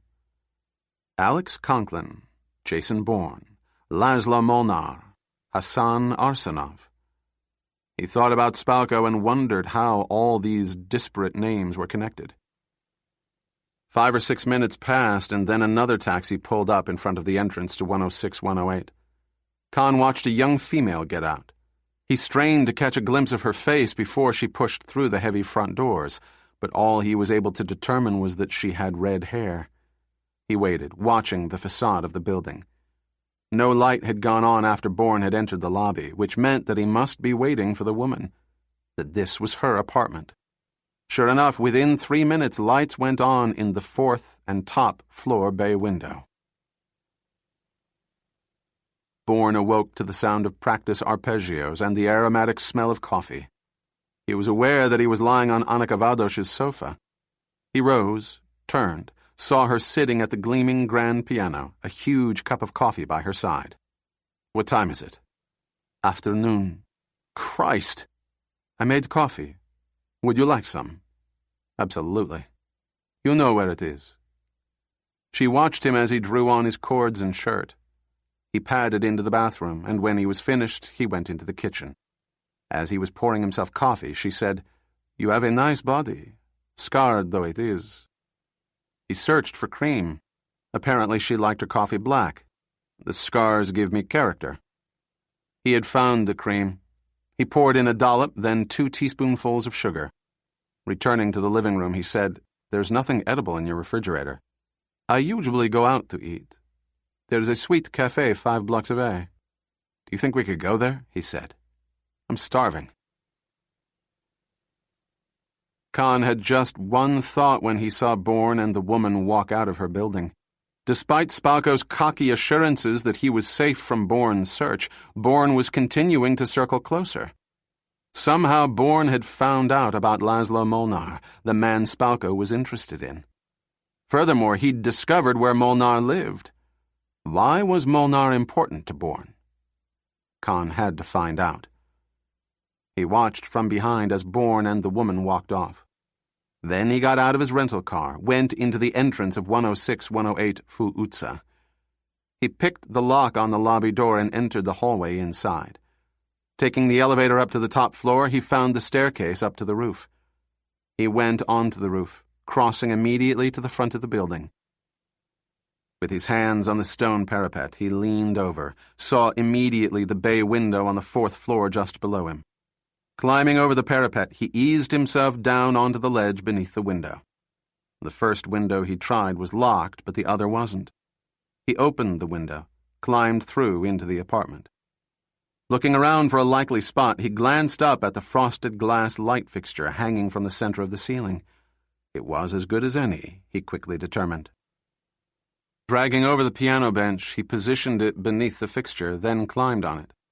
He took out the miniature electronic bug, dropped it over the rim of the frosted glass bowl. Then he climbed down, put an electronic earbud into his ear, and activated the bug. The scent of coffee still infused the apartment. They had returned after their meal without dawdling in time-honored tradition over coffee and dessert. Bourne had too much on his mind. Did you notice the burns and lesions, the punctures and ligature marks on Laszlo Molnar's body? She shuddered. Don't remind me. He'd been tortured over a period of many hours, perhaps as much as a couple of days, which means that he may have given away Dr. Schiffer's location. Or he may not have, she said, which would also be a reason to kill him. I don't think we can afford to make that assumption. What do you mean, we? Yes, I know. As of now, I'm on my own. Are you trying to make me feel guilty? You forget, I have no interest in finding Dr. Schiffer. Even if it meant a disaster for the world at large if he fell into the wrong hands? What do you mean? Khan, in his rental car downstairs, pressed the earbud. Their words were coming in clearly. Alex Conklin was a master technician. It was his specialty. He was better at planning and executing complex missions than anyone I ever met. He wanted Dr. Schiffer so badly that he poached him off a top-secret Department of Defense program, brought him over to the CIA, and then promptly disappeared him. That means whatever Schiffer was working on was so important that Alex felt the need to keep him out of harm's way. And as it turned out, he was right, because someone kidnapped Dr. Schiffer. The operation your father ran for him got him away, hidden somewhere only Laszlo Molnar knew about. Now your father's dead, and so is Molnar. The difference is that Molnar was tortured before he was killed. Khan sat up straighter, his heart beating fast. Your father? Could the woman Bourne was with, the one to whom he'd paid no attention, could she really be Annika? Annika stood in a patch of sunlight coming in through her bay window. What do you think Dr. Schiffer was working on that interested all these people so much? I thought you had no interest in Dr. Schiffer, Bourne said. Don't be snide. Just answer the question. Schiffer is the world's foremost expert in bacteriological particulate behavior. That's what I found out from the forum site Molnar had visited. I told you, but you were too busy finding poor Molnar's corpse. That sounds like gibberish to me. Remember the website Molnar had accessed? Anthrax, Argentinian hemorrhagic fever, cryptococcosis, pneumonic plague. I think it's possible that the good doctor was working with these lethal biologicals or something similar. Maybe something even worse. I think what got Alex so excited and frightened was that Dr. Schiffer has invented a device that could be used as a biological weapon. If so, he holds one of the terrorists' holy grails. Oh my God, but that's only a guess. How can you be sure you're right? I've just got to keep digging, Bourne said. Still so sanguine about Dr. Schiffer's whereabouts? But I don't see how we can find him. We, Bourne said. You said we. A slip of the tongue. He had gotten enough of the measure of her to know that she meant what she said. He went and sat down behind the escritoire. He saw the landline that connected her laptop computer to the internet. I've got an idea, he said. That was when he saw the scratches. The sunlight was hitting the highly polished surface of the piano bench in such a way that he could see several marks, freshly made. Someone had been in the apartment while they had been out. For what reason? He looked around for any signs of a disturbance. What is it? Annika asked. What's the matter? Nothing, he said. But the pillow wasn't in quite the same position in which he'd left it. It was now skewed a bit to the right. She put her hand on her hip. So what's your idea? I need to get something first, he improvised. From the hotel. He didn't want to alarm her, but he needed to find a way to do some clandestine recon work. It was possible that whoever had been in the apartment was still nearby. He suspected Khan had found him. Bourne grabbed his leather jacket and headed for the door. I won't be long, I promise. In the meantime, if you want to be useful, you can go back on that website, see what more you can discover. Jamie Hull, head of American security at the terrorism summit in Reykjavik, had a thing for Arabs. He didn't like them. He didn't trust them. They didn't even believe in God, he thought sourly as he strode down the hallway of the vast Oskilid Hotel. There were 4 different Arabic security teams, one for each country present, but Faid al-Saud coordinated their work. As Arabs went, Faid al-Saud wasn't so bad. He was a Saudi. Or was it Sunni? Hull shook his head. He didn't know. Faid al-Saud was Western-schooled, somewhere in London. Oxford, or was it Cambridge? Hull asked himself. The point was you could speak to the man in plain English. Also, it seemed to Hull, he was a reasonable man. When it came to the president's needs and desires, he deferred to Hull on almost everything, which was more than you could say for that son of a socialist bitch Boris Ilyich Karpov. He entered the multi-tiered conference theater where the summit itself would take place. It was a perfect oval, with a wave-form ceiling made up of blue panels of acoustic baffling. Hidden behind these panels were the large air ducts that allowed in the air filtered by the forum's sophisticated HVAC system, completely separate from the hotel's massive network. Here, every day since he had arrived, he and his 2 counterparts met in the mornings to refine and argue about details of the elaborate security arrangements. In the afternoons, they reconvened with their respective staffs to review the details and to brief their respective personnel on the latest procedures. Ever since they'd arrived, the entire hotel had been closed to the public so that the security teams could do their electronic sweeps and inspections and make the area absolutely secure. As he walked into the brightly lit forum, he saw his counterparts. Faid al-Saud, slim and dark-eyed above his beak of a nose. Boris Ilyich Karpov, head of the FSB's elite Alpha unit, brawny and bull-like. "Good morning, fellow travelers," said Boris Ilyich Karpov.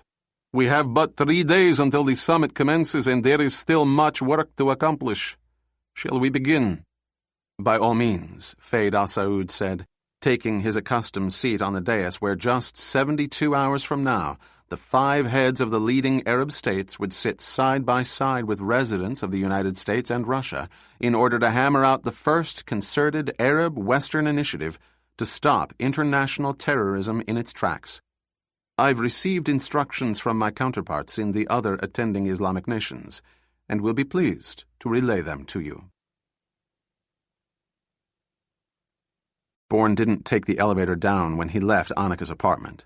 Instead, he went up the short flight of utility stairs that led to the roof.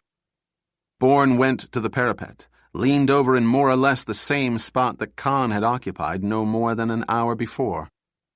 From this vantage point, he scanned the street, first for anyone standing in a shadowed doorway, then for any pedestrians walking too slowly or stopped altogether. Finding nothing suspicious, he turned his attention to the parked cars, looking for anything out of the ordinary. All rental cars in Hungary were obliged to have a sticker identifying themselves as such. In this residential neighborhood, a rental car was something he'd need to investigate. He found one on a black Skoda up the block and across the street. At the moment, there was no one behind the wheel or anywhere else inside the car. He turned and strode back across the rooftop. Khan, crouched on the stairwell in readiness, watched Bourne coming toward him. As Bourne stepped into the shadow of the doorway, Khan slammed his forehead hard into the bridge of his nose. Blood flew and Bourne staggered backward. Bourne came at Khan, who delivered a straight-fingered blow to Bourne's sternum. At once he gripped Bourne's head on either side, cracked it against the roof door. Bourne's eyes went out of focus.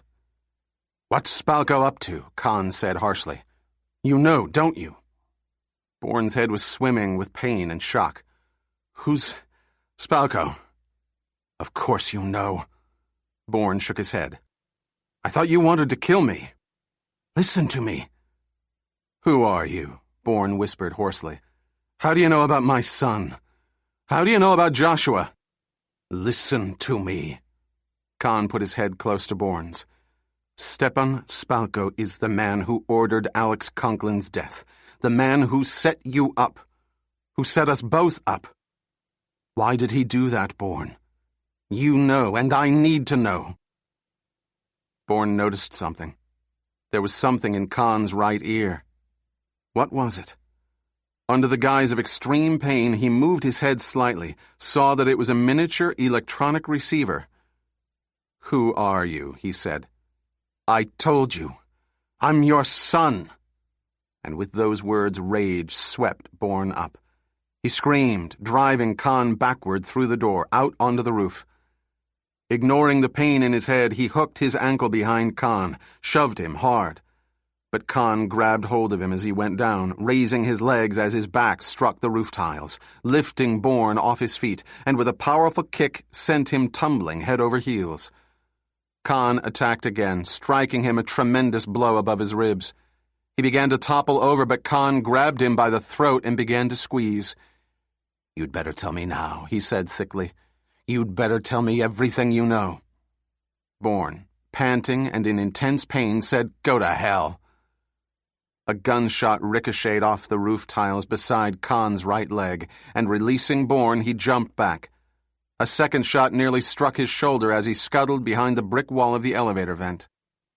Bourne turned his head, saw Annika crouched at the top of the stairwell, her gun gripped tightly in both hands. Cautiously, she came forward. She risked a glance at Bourne. "Are you all right?" He nodded. But at the same time, Khan, choosing wisely, leaped from his hiding place, bounded to the side of the rooftop, jumped onto the next building, and disappeared. Dr. Felix Schiffer was bored. For days now he'd done nothing but follow orders as his cadre of protectors flew him under cover of night to Crete, then proceeded to periodically move him from one location to another. They never stayed in one place for more than 3 days. Now he was hidden in a monastery. There was nothing for him to do. They refused to bring him a newspaper or allow him to listen to the radio. As for television, there was none available. He longed for freedom. So many days since he'd seen Laszlo Molnar or spoken to Alex Conklin. When he asked his protectors about that, they invoked the word most sacred to them: security. Communication was simply not secure. They took pains to reassure him that he would soon be reunited with his friend and his benefactor. But when he asked when, all they did was shrug and go back to their endless card game. There was no card game today. Every member of the cadre was on patrol. There was a distinct air of tension that set his teeth on edge. Schiffer was a rather tall man, with piercing blue eyes and a strong, bridged nose below a mass of salt and pepper hair. He got up, walked idly across the room to the window, but he was intercepted by one of the cadre and was turned away. "Security," the mercenary said. "Security. I'm sick to death of that word," Schiffer exclaimed. Nevertheless, he was herded back to the chair on which he was meant to sit. It was away from all doors and windows. "I miss my lab. I miss my work." Schiffer looked into the dark eyes of the mercenary. "I feel like I'm in prison. Can you understand that?" The cadre's leader, Sean Keegan, sensing his charge's unrest, strode swiftly over. "Please take your seat, Doctor." "But it's for your own good," Keegan said. "We've been hired to keep you safe, and we take that responsibility seriously." Suddenly, they heard gunshots. Sean Keegan grabbed Felix Schiffer even as he shouted orders for his men to abandon their positions and return to the center of the monastery, where he was now dragging his terrified charge. He'd begun to act the instant he'd caught a whiff of the tear gas. Moments later, he heard the resumption of gunfire, then a deathly, ringing silence. Seeing his 2 men rush in from outside, he directed them toward the stone staircase that led down to where he'd deployed the rest of his men to ambush Spalko. There was smoke now in the monastery proper, and now a hail of machine gun fire coming out of it. His men had no chance. They were mowed down before they had a chance even to identify their killers. It was Spalko who saw Schiffer and Keegan first, and he called to them, only to be greeted with a burst of gunfire, obliging him to duck behind a heavy wooden chest. "You've no hope of getting out of this alive," he called to the mercenary. "I don't want you. I want Schiffer." "It's the same thing," Keegan shouted back. "I was given a commission. I intend to carry it out." To what purpose? Spalko said. Your employer, Laszlo Molnar, is dead. So is Janos Vados. I don't believe you, Keegan responded. How do you think I found you? Spalko went on. I grounded out of Molnar. Come on. You know he's the only one who knew you were here. Silence. They're all dead now, Spalko said, inching forward. Who will pay the last of your commission? Hand over Schiffer and I'll pay you whatever you're owed, plus a bonus. How does that sound? Keegan was about to answer when Xena, having come at him from the opposite direction, put a bullet in the back of his head. The resulting explosion of blood and gore made Dr. Schiffer whimper like a whipped dog. Then, with his last protector pitched over, he saw Stepan Spalko advancing toward him. He turned and ran right into Xena's arms. There's nowhere to go, Felix, Spalko said. You see that now, don't you? Schiffer stared wide-eyed at Xena. You were mine once, Spalko said as he stepped over Keegan's corpse. And you're mine again. From out of his backpack he took 2 items. They were made of surgical steel, glass, and titanium. Oh, God. The groan from Schiffer was as heartfelt as it was involuntary.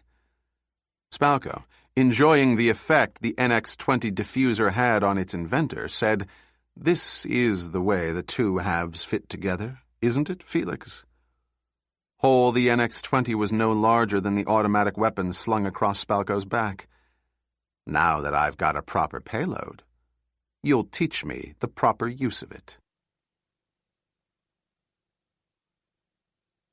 Back in Annika's apartment, Bourne showed her the top of the piano bench and she swore under her breath.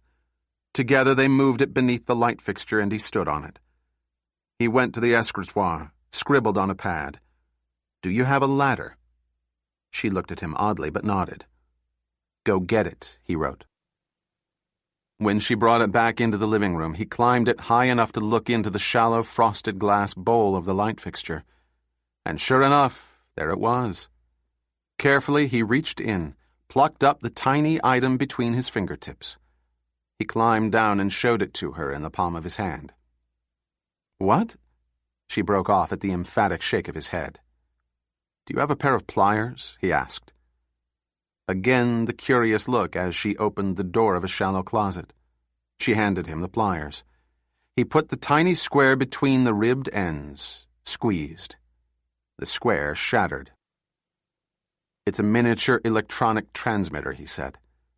That's why the man on the roof broke in here, to plant this in the light fixture. He was listening as well as looking. She looked around the cozy room and shivered. Dear God. Then she turned to Bourne. What does he want? Why try to record our every move? It's Dr. Schiffer, isn't it? It may be, Bourne said. I don't know. All at once he became dizzy and near to blacking out, half fell, half sat on the sofa. The man on the roof, the one spying on us, has been following me all the way from the States. He says he wants to kill me, but I know he's lying. He wants me to lead him to someone. That's why he's been spying on us. Annika's expression darkened. Who does he want to get to? A man named Spalko. She registered surprise. Stepan Spalko? That's right. Do you know him? Of course I know of him. Everyone in Hungary does. He's the head of Humanistas Limited, the worldwide relief organization. She frowned. Jason, now I'm truly worried. This man's dangerous. If he's trying to get to Mr. Spalko, we should contact the authorities. He shook his head. What would we tell them? That we think a man we know only as Khan wants to contact Stepan Spalko? We don't even know why. Then we should at least call someone at Humanistas. Annika, until I know what's going on, I don't want to contact anyone. He rose, made his way to the escritoire, sat down in front of her laptop. I told you I had an idea. Is it okay if I use your computer? By all means. As Bourne turned on the machine, she padded into the kitchen. He heard the sound of running water as he went online. He accessed the U.S. government net, went from site to site, and by the time she returned, he'd found the one he needed. The agency had a whole raft of public sites, accessible to anyone with an internet connection, but there were a dozen other sites, encrypted, password-protected, that were part of the CIA's fabled intranet. Annika registered his extreme concentration. "What is it?" She came around and stood behind him. In a moment, her eyes opened wide. "What the hell are you doing?" "Just what it looks like. I'm hacking into the CIA main database." "But how do you—" "Don't ask," Bourne said as his fingers flew over the keyboard. Alex Conklin had always known the way through the front door, but that was because he'd had the updated ciphers delivered to him at 6 a.m. every Monday morning. It had been Darren, the artist and master forger, who'd taught Bourne the fine art of hacking into U.S. government databases. Bourne was navigating to the Tactical Non-Lethal Weapons Directorate site. He plugged in Schiffer's name but was disappointed in the sparse material that came up. Nothing on what Schiffer was working on, nothing about his background. In fact, if Bourne didn't know better, he could believe that Dr. Felix Schiffer was a minor scientist of no import whatsoever to the TNLWD. He went to the DARPA site and navigated to the archives. Lucky for him, the government computer jockeys were notoriously slow at cleaning out old files. There was Schiffer's, which contained some background. He was MIT trained, was given his own lab right out of grad school by one of the large pharmaceutical firms. He lasted there less than a year, but when he left, he took with him another of their scientists, Dr. Peter Gido, with whom he worked for 5 years before being recruited by the government and entering DARPA. Bourne discovered that Schiffer had been attached to the Defense Sciences Office, which, ominously, trafficked in bioweapons systems. In his time at DARPA, Dr. Schiffer had been working on a way to biologically cleanse a room infected with anthrax. Bourne paged through, but he couldn't find any more details. Annika looked over his shoulder. "Is there any clue we could use to find out where Dr. Schiffer might be hiding?" "I don't think so, no." "All right, then." She squeezed his shoulders. "The cupboard's bare, and we both need to eat something. I think I'd rather stay here if you don't mind. Rest up a bit." "You're right. You're in no shape to wander outside." She smiled as she drew on her coat. "I'll just pop around the corner, get us some food. Anything you particularly want?" He shook his head, watched her head for the door. "Annika, be careful." She turned, pulled her gun partway out of her bag. "Don't worry. I'll be fine." She opened the door. "See you in a few minutes." He heard her depart, but he'd already returned his attention to the computer screen. He spent the next 5 minutes hacking his way through the U.S. Army firewall. At one point, he hit a glitch. The military IT team had upgraded the firewall recently, adding a third layer. His fingers rose up, and for a moment, they hesitated. It was not too late to turn back, he told himself. For years, he'd felt that anything to do with his first family, including the record of them held in the U.S. Army databanks, was for him strictly off-limits. He was already tortured enough by their deaths, haunted by the racking guilt that he'd been unable to save them, that he'd been safe at a meeting while the diving jet sent its killing bullets into them. But before he had a chance to change his mind, he got on with the business at hand. He found a workaround for the final level of the firewall, and 5 minutes after beginning the excruciating work, he was logged in. He navigated to the death record archives, typed in the names and date of death in the required data fields for Dow Webb, Alyssa Webb, Joshua Webb. He stared at the names, punched the enter key. He had no other choice. He could not go back. At first, he did not react to what had come up on the screen. He stared at it for several minutes without seeing the terrible anomaly. He saw in horrifying detail the photos of his beloved wife, Dow, shoulders and chest riddled with bullets, her face grotesquely disfigured by the traumatic wounds.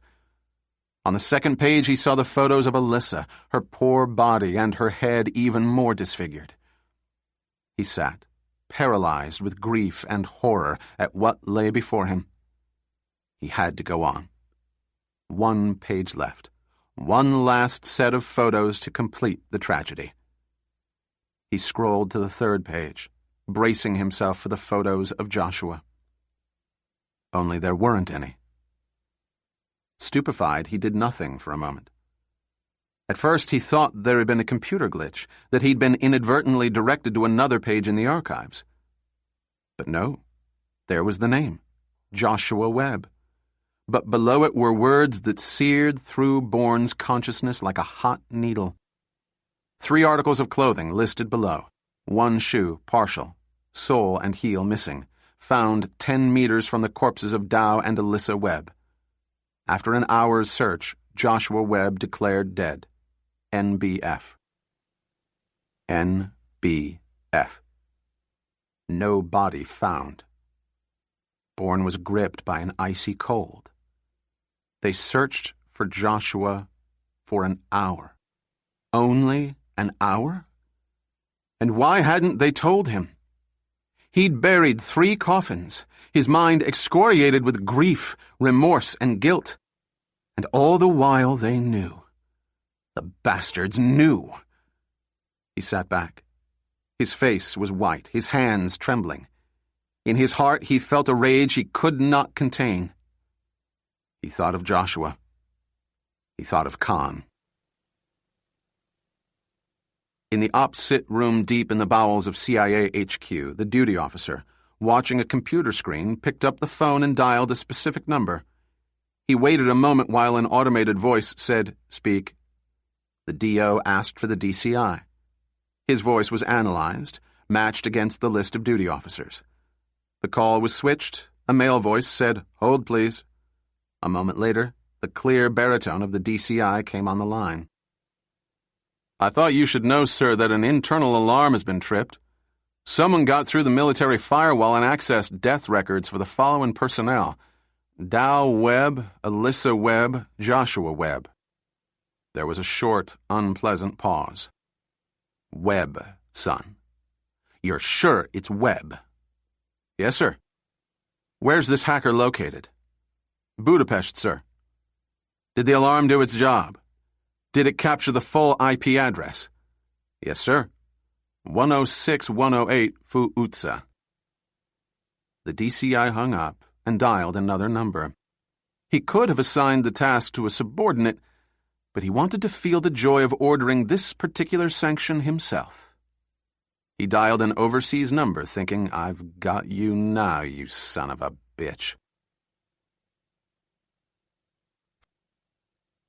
For a city founded in the late 19th century as a British railroad camp on the Mombasa to Uganda line, Nairobi had a depressingly banal skyline filled with sleek modern high-rises. It lay on a flat plain, grasslands that for many years had been the home to the Maasai before the coming of Western civilization. It was currently the fastest-growing city in East Africa, and as such, was subject to the usual growing pains as well as the disorienting sight of the old and the new, vast wealth and abject poverty uncomfortably rubbing flanks until sparks flew, tempers flared, and calm needed to be restored. With unemployment high, riots were commonplace, as well as late-night muggings, especially in and around Uhuru Park to the west of city center.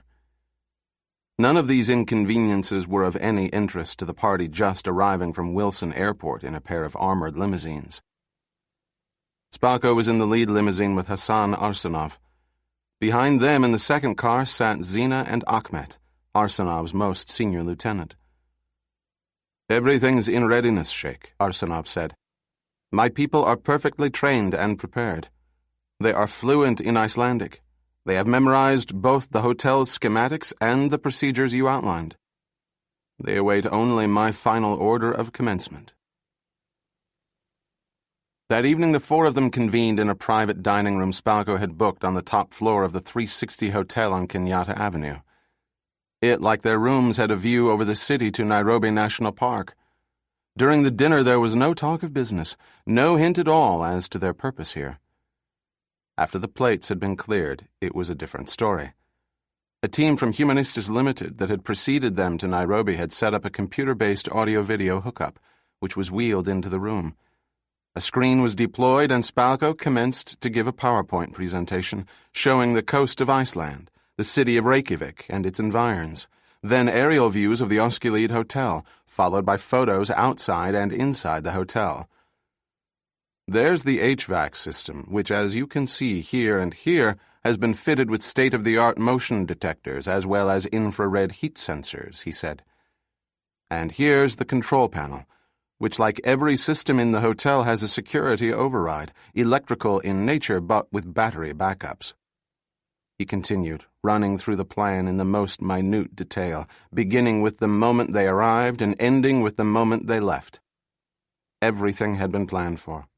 Everything was in readiness. Tomorrow morning at sunrise, he said. La ilaha illallah. La ilaha illallah, the others chorused in solemn reply. At dawn, the four of them piled into a brace of Range Rovers, which had been provisioned and were driven by members of the Humanistas team, and headed south out of the city toward the great, unwashed slum. No one spoke. A toxic haze hung low over the sprawling slum, ready evidence of the lack of proper sanitation and the ever-present specter of cholera. There were ramshackle structures, mean tin and cardboard huts, some wooden ones, as well as squat concrete buildings that could have been mistaken for bunkers, except for the zigzag lines of laundry strung outside. At length they arrived at more or less the center of the slum, where they entered a gutted two-story building reeking of smoke. The drivers brought in the provisions, which were contained in what appeared to be two rectangular steamer trunks. Inside were silver-skinned hazmat suits, which, at Spalko's direction, they donned. The suits contained their own self-contained breathing systems. Spalko then removed the NX-20 from its case inside one of the trunks, carefully fitted the two pieces together as the four Chechen rebels gathered around to watch. Handing it to Hassan Arsenov for a moment, Spalko drew out the small, heavy box given to him by Dr. Peter Zito. With great care he unlocked it. They all stared down at the glass vial. It was so small, so deadly. Spalko directed Arsenov to hold the NX-20 at arm's length. He flipped open a titanium panel on top, placed the vial into the loading chamber.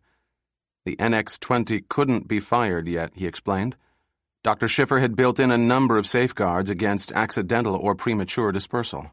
He pointed out the airtight seal that, with the chamber full, would be activated when he closed and locked the top panel. He did this. Then he took the NX-20 from Arsenov and led them up the interior flight of stairs. On the second floor they crowded against a window. Its glass had been shattered. All that was left was the frame. Through it they watched the halt and the lame, the famine-stricken, the diseased. Flies buzzed in an open-air market where used goods were piled in the dust. A child ran naked through the street, crying. An old woman hunching along. Spalko showed them the two triggers on the NX-20, a small one just forward of the larger one. The small one, he told them, injected the payload from the loading chamber into the firing chamber. Once that, too, was sealed by pressing this button here on the left side of the weapon, the NX-20 was ready to be fired. He pulled the small trigger, then pressed the button, and could feel within the weapon a slight stirring. The muzzle of the thing was blunt and ugly, but its bluntness was practical as well. Unlike conventional weapons, the NX-20 needed only to be aimed in the most general way, he pointed out. He stuck the muzzle through the window. His finger curled around the large trigger. Outside, life went on in its random, disorderly fashion. It was no more than a soft hiss. At least that was how it sounded to each of them, secure and safe inside their hazmat suits. There was otherwise no outward sign of the dispersal. The party watched tensely as the seconds ticked by. Dr. Schiffer had said that within 3 minutes they would see the first signs that the disperser had worked properly. It was more or less the last thing he'd said before he died. Spalko, who'd been following the second hand of his watch as it swept toward the 3-minute mark, now looked up. He was riveted by what he saw. A dozen people had dropped before the first scream sounded. Others took up the ululating cry, only to drop writhing in the street. Chaos and silence as death crept outward in a gathering spiral. There was no hiding from it, no way to avoid it, and no one escaped, even those who tried to run. He signed to the Chechens and they followed him down the concrete stairs. The drivers were ready and waiting as Spalko broke down the NX-20. The moment he stowed it, they snapped closed the trunks, brought them out to the waiting Range Rovers. The party took a tour of the street. They walked 4 blocks in every direction, always seeing the same result. Death and dying. More death and dying. The Range Rovers started up the moment they were settled and took them over the entire area of the half-mile square radius Dr. Schiffer had told Spalko was the NX-20's dispersal range. Spalko was gratified to see that the doctor had neither lied nor exaggerated. Before they left the city of the dead, he gave the order, and his drivers started the fires. The fire was good to see. It would cover what had happened here this morning, for no one must know. Not, at least, until after their mission at the Reykjavik summit was completed. Bourne needed to be alone with his thoughts. Curled up on the sofa, his mind seemed to be on fire. He was convinced that Dr. Schiffer was the key. He had to find him. The problem was Bourne was quite certain he didn't have much time left. Schiffer had been missing for some time now. Molnar had been dead 2 days. If, as Bourne feared, he'd disclosed Schiffer's whereabouts under articulated interrogation, then Bourne would have to assume that he was by now in enemy hands, which would mean that the enemy also had in his possession whatever it was that Schiffer had invented, some sort of biological weapon, codenamed NX-20. Who was the enemy? The only name he had was Stepan Spalko, an internationally renowned humanitarian. And yet, according to Khan, Spalko was the man who had ordered the murders of Alex and Mo and had set Bourne up as the murderer. Khan could be lying, and why not? If he wanted to get to Spalko for his own reasons, he'd hardly announce them to Bourne. Khan. The very thought of him caused Bourne to be flooded with unwanted emotion. He concentrated on his rage against his own government. They'd lied to him, colluded in a cover-up to keep him from the truth. Why? What were they trying to hide? And what if Khan was telling the truth? What if he was Joshua? When Kevin McCall had been assigned the Bourne sanction, he'd been on top of Ilona, a young Hungarian woman of his acquaintance. He and Ilona were in the Kirai Turkish baths on Fuutsa. With a grunt of frustration, he unwound himself from her and picked up his cell phone. There was no question of not answering it. When it rang, it was for a sanction. He listened without comment to the voice of the DCI on the other end of the line. He'd have to go now. The sanction was urgent. The target within range. 2 jets stood on the tarmac of Nairobi's Nelson Airport. Both belonged to Stepan Spalko. Both had the logo of Humanistas Limited on fuselage and tail. Spalko had flown in from Budapest on the first one. The second had been used by his Humanistas support staff, who were now inside the jet that would return him to Budapest. The other jet would be taking Arsenov and Zina to Iceland, where they'd be rendezvousing with the rest of the terrorist cadre, flying in from Chechnya by way of Helsinki. Spalko stood facing Arsenov. Zina was a pace behind Arsenov's left shoulder. "You've lived up to the letter of your promise, Sheikh," Arsenov said. "The weapon will bring us victory in Reykjavik. Of that there can be no question." Spalko nodded. "Soon you'll have everything that's due you." Spalko drew out a leather briefcase, unlocked it. Passports, ID tags, maps, diagrams, the latest photos, everything you need. He handed over the contents. "The rendezvous with the boat will be at 300 hours tomorrow." He looked at Arsenov. "May Allah lend you strength and courage. May Allah guide your mailed fist." As Arsenov turned away, Zina said, May our next meeting lead to a great future, Sheikh. Spalko smiled. The past will die in order to make way for that great future. Zena, laughing to herself in silent pleasure, followed Hassan Arsenov as he mounted the metal ladder into the jet. Spalko watched the door close behind them. Then he crossed to his jet, waiting patiently on the tarmac. He pulled out his cell phone, dialed a number, and when he heard the familiar voice on the other end of the line, said without preamble, "The progress Bourne has been making is an ominous development. I can no longer afford to have Khan kill Bourne in a public way." Yes, I know, if he ever meant to kill Bourne. Khan's a curious creature, a puzzle I've never been able to solve. But now that he's become unpredictable, I've got to assume he's following his own agenda. If Bourne dies now, Khan will fade into the woodwork, and not even I will be able to find him. Nothing must interfere with what will take place in 2 days' time. Do I make myself clear? Good. Now listen. There's only one way to neutralize them both.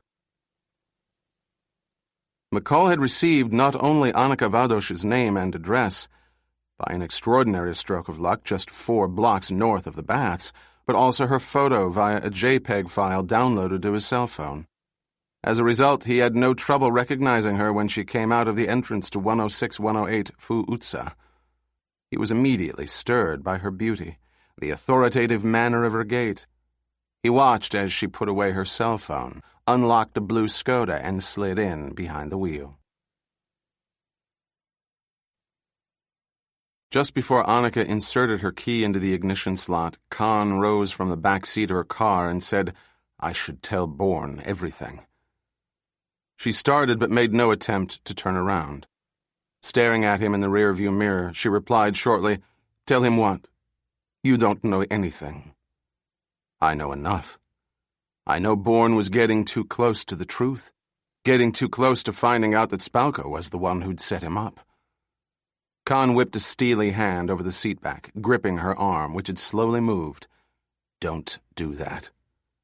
He took her purse, opened it, removed the gun. "You tried to kill me once. Believe me, you won't get a second chance." She stared at his reflected image.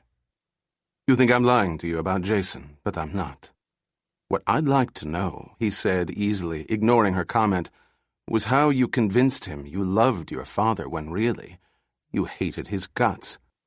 She sat mute, breathing slowly, trying to gather her wits. "How you must have rejoiced when he was shot to death," Khan continued. "If you're going to kill me," she said tersely, "do it now and spare me your useless chatter." With a move like a cobra, he leaned forward, grabbed her by her throat, and at last she looked alarmed. "I don't intend to spare you anything, Annika. What did you spare me when you had the chance? I didn't think I needed to baby you. You rarely thought when we were together, at least not about me." Her smile was cold. "Oh, I thought about you constantly." And repeated every one of those thoughts to Stepan Spalko. "Isn't that right?" "Why ask me when you already know the answer?" she said a little breathlessly. "How long has he been playing me?" "From the beginning." "What's his game? What does he want from me?" "That I don't know." "What's your business with Bourne?" "Keeping him away from Stepan." He nodded. "That makes sense." The lie had come easily to her lips. It had the ring of truth not only because she'd had a lifetime of practice, but because up until this last call from Spalko, it had been the truth. Spalko's plans had changed, and now that she'd had time to think it through, it suited her new purpose to tell this to Khan. "Where's Spalko now?" he asked her. "Here in Budapest." "Actually, he's on his way back from Nairobi." Khan was surprised. What was he doing in Nairobi? She laughed. "Do you really think he'd tell me? You know how secretive he is." He put his lips against her ear. "I know how secretive we used to be, Annika. Only it wasn't secretive at all, was it?" Her eyes engaged his in the mirror. I didn't tell him everything. Some things I kept for myself. Khan's lips curled in contempt. You don't actually expect me to believe that. Believe what you want. You always have. Meaning? She gasped and bit her lower lip. I never understood the depth of my hatred for my father until I spent time with you. He let up on his grip and she swallowed convulsively. But you, with your unswerving enmity toward your father, you showed me the light. You showed me how to bide my time, to savor the thought of revenge. Though he had no intention of showing it, what she said shook him. He'd had no idea he'd revealed so much of himself to her. We were together a year, he said. A lifetime for people like us. 13 months, 21 days, 6 hours, she said. I remember the precise moment I walked out on you, because it was then I knew I couldn't control you as Stepan wanted me to. And why was that? His voice was casual, even though his interest was anything but. Her eyes had engaged his again, refused to let them go. Because, when I was with you, I could no longer control myself. Was she telling the truth, or was she playing him again? Khan didn't know. Despite his best efforts, emotion had entered the picture, spreading its toxic haze over his mind, clouding his judgment. He could feel his desire for her rising. He wanted her so badly that he couldn't help but press his lips against the precious skin at the nape of her neck. And in so doing he missed the shadow's sudden fall into the interior of the Skoda, the shadow marked by Annika, who shifted her gaze, saw the burly American wrench open the rear door and bring down the butt end of his gun onto the back of Khan's skull. Khan keeled over onto the back seat, unconscious. "Hello, Ms. Vados," the burly American said in perfectly inflected Hungarian. He smiled as he swept up her gun into his huge hand. "My name's McCall, but I'd be obliged if you called me Kevin." "I wouldn't have expected this guy to be carrying such a mediocre gun," Kevin McCall said as he hauled Annika out of the Skoda. He stowed it away. Annika went meekly enough, happy that he'd mistaken her gun for Khan's. She stood on the sidewalk, her head bowed, eyes lowered, a secret smile lighting her up inside. Like many men, he couldn't fathom that she'd carry a weapon, let alone might know how to use it. What he didn't know would certainly hurt him. "First of all, I want to assure you that nothing will happen to you. All you have to do is answer my questions truthfully and obey my commands to the letter. Do we understand each other?" She nodded. "I understand, yes." "Good." He took her into the shadows of the entrance to 106-108 Fuutsa. "I'm looking for Jason Bourne." "Where is he?" "Upstairs, in my apartment." See how easy that was? No fuss, no muss. Now let's you and me go on up. They went inside and she used her key. She turned on the light and they went up the wide staircase. When they reached the 4th floor, McCall reined her in. "Hear me now," he said softly. "As far as you're concerned, nothing's wrong.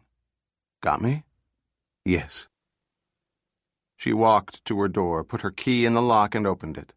She saw to her right that Jason was slumped on the sofa, his eyes half closed. Bourne looked up. "I thought you were—" At that instant, McCall shoved her, raised his gun. "Daddy's home!" he cried as he aimed the gun at the recumbent figure and pulled the trigger. Annika, who'd been biding her time, waiting for McCall's first move, drove the point of her cocked elbow into his arm, deflecting his aim. As a result, the bullet entered the wall above Bourne's head. McCall bellowed in rage, reached out with his left hand even as he was swinging his right arm down to aim again at his recumbent target. His fingers sank into Annika's hair, grabbed tight, jerked her back off her feet. At that moment, Bourne brought his ceramic gun from beneath the eiderdown. He wanted to shoot the intruder in the chest, but Annika was in the way. Altering his aim, he shot the intruder through the meat of his gun arm. The gun fell to the carpet, blood splattered from the wound, and Annika screamed as the intruder dragged her back against his chest as a shield. Bourne was up on one knee, the muzzle of his gun roaming, as the intruder, with Annika braced against him, backed toward the open door. "This isn't over. Not by a long shot," he said, his gaze on Bourne. "I've never lost a sanction, and I don't intend to start now." With that ominous pronouncement, he picked Annika up and hurled her at Bourne. Bourne, off the sofa, caught Annika. He whirled her around, then sprinted through the open doorway in time to see the elevator door closing. He took the stairs. He slammed through the door into the lobby. There was blood on the marble floor, but no assassin. Perhaps it was the venom in his heart that had pulled Khan back from unconsciousness so quickly. In any case, he was up and out of the Skoda within minutes of the attack and crouched in the shadows of a doorway. He heard the slam of the front door, and his head came up in time for him to see a big man racing out of the entrance to 106-108 Fuutsa. He was grasping one hand with the other, and by the trail of blood behind him, Khan figured that he'd run into Jason Bourne. He knew this must be the man who'd attacked him.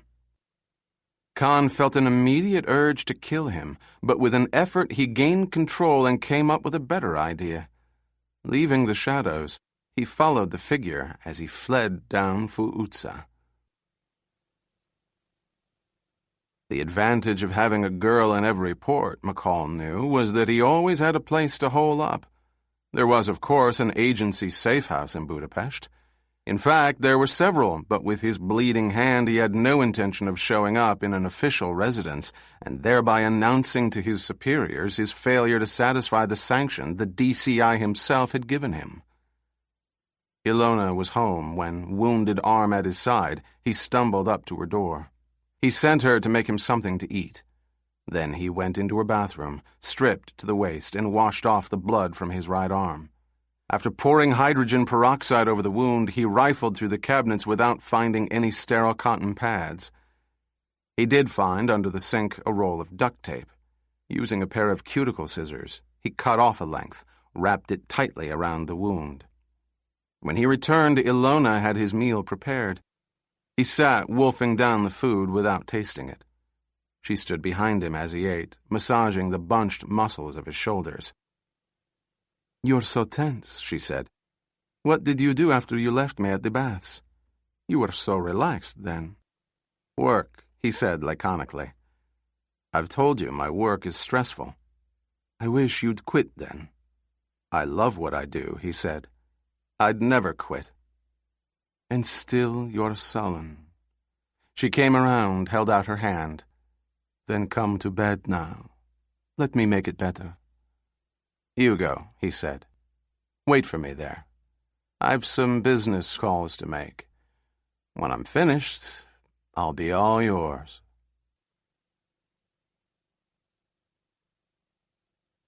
Morning came in a bevy of shouts to the small, anonymous room in a cheap hotel. The sounds of Budapest stirring penetrated the thin walls, goading Annika from her fitful sleep. For a time she lay immobile in the grayish morning illumination, side by side with Bourne on the double bed. At length she turned her head, stared at him. How her life had changed since she'd met him on the steps of Mattathias Church. Her father was dead, and now she couldn't return to her own apartment because its location was known to both Khan and the CIA. And what of Bourne?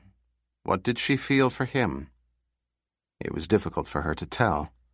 She'd lied to Khan when she'd told him that she couldn't control herself around him. She'd walked out on him because Stepan had ordered her to leave. Slowly, carefully, she inched away from Bourne until finally she turned and rose. She was reaching for her coat when Bourne, rising from deep sleep to immediate wakefulness, spoke her name softly. Annika started, turned. "I thought you were fast asleep. Did I wake you?" Bourne watched her, unblinking. "Where are you going?" We need new clothes." He struggled to sit up. "How are you feeling?" she asked. "I'm fine," he said. "Besides clothes, we both need disguises." "We?" Kevin McCall, the man the CIA sent to kill me, knew who you were. That means he'd been sent a photo of you. But why? She shook her head. How did the CIA know you and I were together? They didn't, he said. I've been thinking, and the only way they could have made you was through your computer's IP address. I must have set off an internal alarm when I hacked into the government's intranet. God in heaven. She slipped into her coat. Still, it's far safer from me out on the streets than it would be for you. Do you know a shop that sells theatrical makeup? I am sure I can find a place. Bourne grabbed a pad and the stub of a pencil off the desk and made a hurried list. This is what I'll need for both of us, he said. I've also written down my shirt, neck, and waist sizes. Do you have enough money? I have plenty, but it's in American dollars. She shook her head. Too dangerous. I'd have to go to a bank and change it into Hungarian forint, and that might be noticed. There are ATMs all over the city. Be careful, he warned. Don't worry. I should be back in a couple of hours. Until then, don't leave the room. She descended in the tiny, creaking elevator. Save for the day clerk behind the desk, the commensurately tiny lobby was deserted. She went out into bustling Budapest. The presence of Kevin McCall, a complicating factor, made her uneasy, but Stepan reassured her when she telephoned him with the news. She'd been updating him when she'd telephoned him from her apartment every time she'd run the water in the kitchen. Across town, Kevin McCall strode into the branch of the Budapest bank that handled Annika Vados's account. He flashed his credentials and, in due course, was admitted to the glass-enclosed office of the branch manager. They shook hands as they introduced themselves, and the manager indicated that McCall sit in the upholstered chair facing him. The manager steepled his fingers and said, "How can I be of assistance, Mr. McCall?" "We're looking for an international fugitive," McCall began. "Ah, and why isn't Interpol involved?" "They are," McCall said, "as well as the Quai d'Orsay in Paris, which was this fugitive's last stop before coming here to Budapest." "And the name of this wanted man?"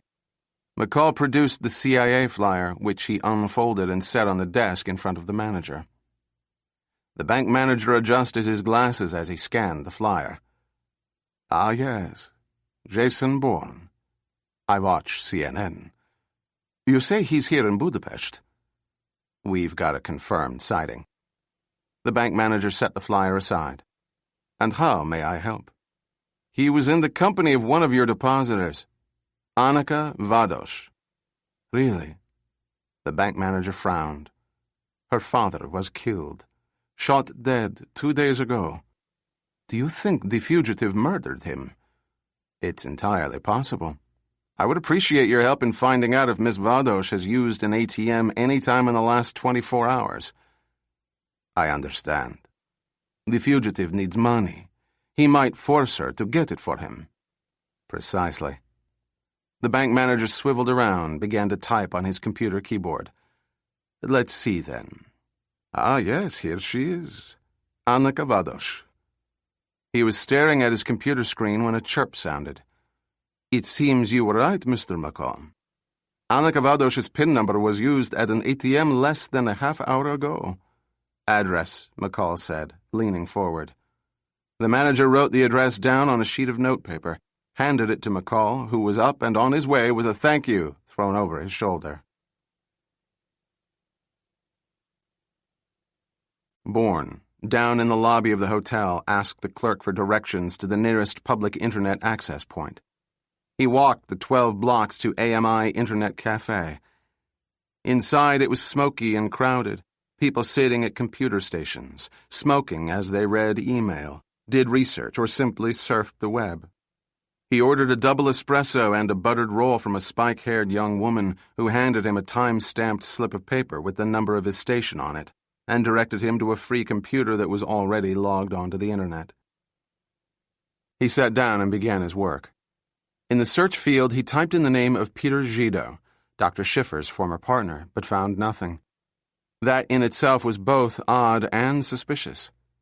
If Gido was a scientist of any note at all, then chances were he'd be somewhere on the web, The fact that he wasn't caused Bourne to consider the fact that his absence was deliberate.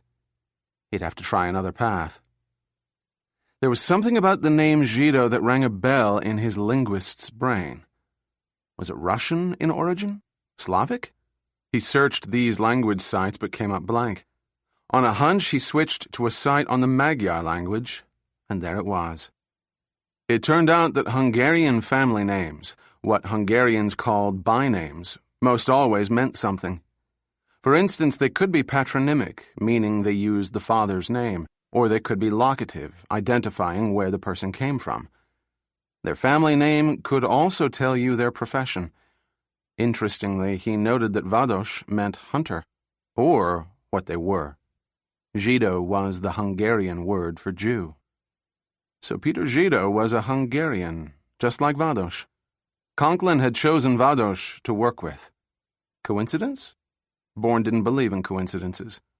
There was a connection. He could sense it, which opened up the following line of thought. All the world-class hospitals and research facilities in Hungary were in Budapest. Could Zhido be here? Bourne's hands flew over the keyboard, accessing the online Budapest phone directory, and there he found a Dr. Peter Zhido.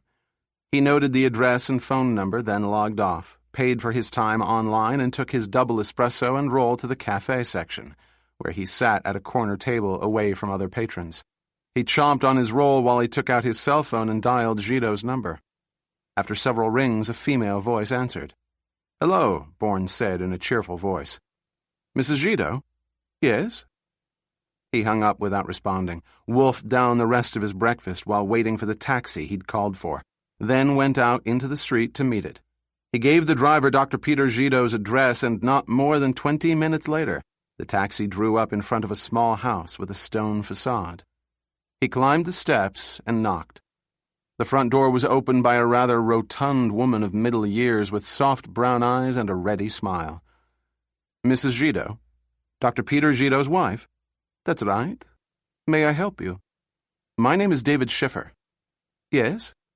He smiled winningly. "Felix Schiffer's cousin, Mrs. Zhido." "I'm sorry," Peter Zhido's wife said, "but Felix never mentioned you." Bourne was prepared for this. He chuckled.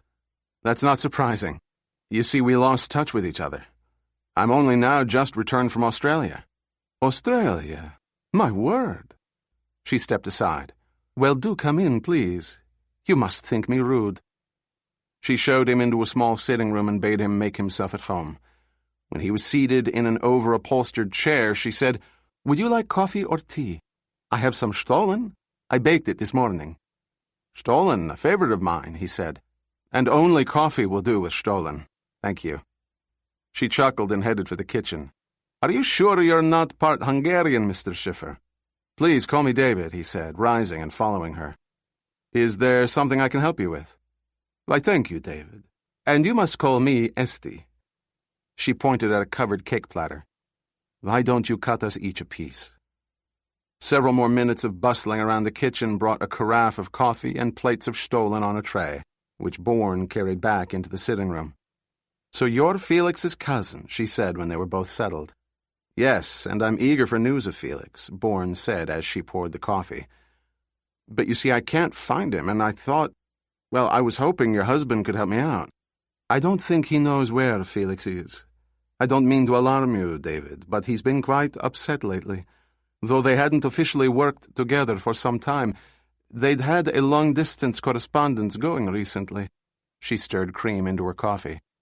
"They never stopped being good friends, you see." "So this recent correspondence was of a personal nature," Bourne said. "I don't know about that. I gathered that it had something to do with their work." "You wouldn't know what, would you, Esti? I've come a long way to find my cousin, and frankly, I've begun to worry a little. Anything you or your husband could tell me, anything at all, would be of great help." "Of course, David, I understand completely. I imagine Peter would be quite happy to see you. At the moment, though, he's at work. Do you think I could have his phone number?" "No, that won't do you any good. Peter never answers his phone at work. You'll have to go to the Eurocenter Bio 1 clinic at 75 Hatsu Utsa. When you do, you'll first go through a metal detector, after which you'll be stopped at the front desk. Because of the work they do there, they're exceptionally security conscious. They require special ID tags to get into his section. White for visitors, green for resident doctors, blue for assistants and support staff. Thank you for the information, Esty. May I inquire as to what your husband specializes in? You mean Felix never told you? Bourne, sipping his delicious coffee, swallowed. Felix never spoke to me about his work. Estigito laughed. Peter's just the same, and considering the frightening field he's in, it's just as well. I'm sure if I knew what he was into, I'd have nightmares. You see, he's an epidemiologist. Bourne's heart skipped a beat. Frightening, you say? He must work with some nasty bugs, then. Anthrax, pneumonic plague. Estigito's face clouded over. Oh dear, please. She waved a pudgy-fingered hand. Those are just the things I know Peter works with, but don't want to know about. I apologize. Bourne leaned forward, poured her more coffee. She sat back, sipping her coffee. You know, David, now that I think about it, there was an evening not long ago when Peter came home in a high state of excitement. So much so, in fact, that for once he forgot himself and mentioned something to me. He'd been in contact with Felix, he said, who'd had some sort of breakthrough with the thing he'd been working on for more than 2 years. Bourne's mouth was dry. Did your husband tell you what it was? Of course he did, Estigito said with gusto. It was a biochemical disperser, whatever that is. According to Peter, what was so extraordinary about it was that it was portable. It could be carried in an acoustic guitar case, he said. Interesting indeed, Bourne said. He rose. Esty, I'm afraid I must be going. Thank you so much for your time and your hospitality. Everything was delicious, especially the Stollen. She blushed, smiling warmly as she saw him to the door. Do come again, David, under happier circumstances. I will, he assured her. Out on the street, he paused. Estigito's information confirmed both his suspicions and his worst fears. The reason everyone wanted to get their hands on Dr. Schiffer was that he had indeed created a portable means of dispersing chemical and biological pathogens. In a big city such as New York or Moscow, that would mean thousands of deaths with no means to save anyone within the radius of the dispersion. A truly terrifying scenario, one that would come true unless he could find Dr. Schiffer. If anyone knew, it would be Peter Gito. Jamie Hull and Fade Al-Saud were inspecting the Osculide Hotel's HVAC system in which they'd installed both heat-sensitive infrared and motion detectors. This foray was quite apart from the daily inspection of the summit's Forum HVAC the three agents undertook as a team. In a little over 8 hours, the first contingent of the negotiating parties would arrive. 12 hours after that, the leaders would present themselves and the summit would begin. There was absolutely no margin for error.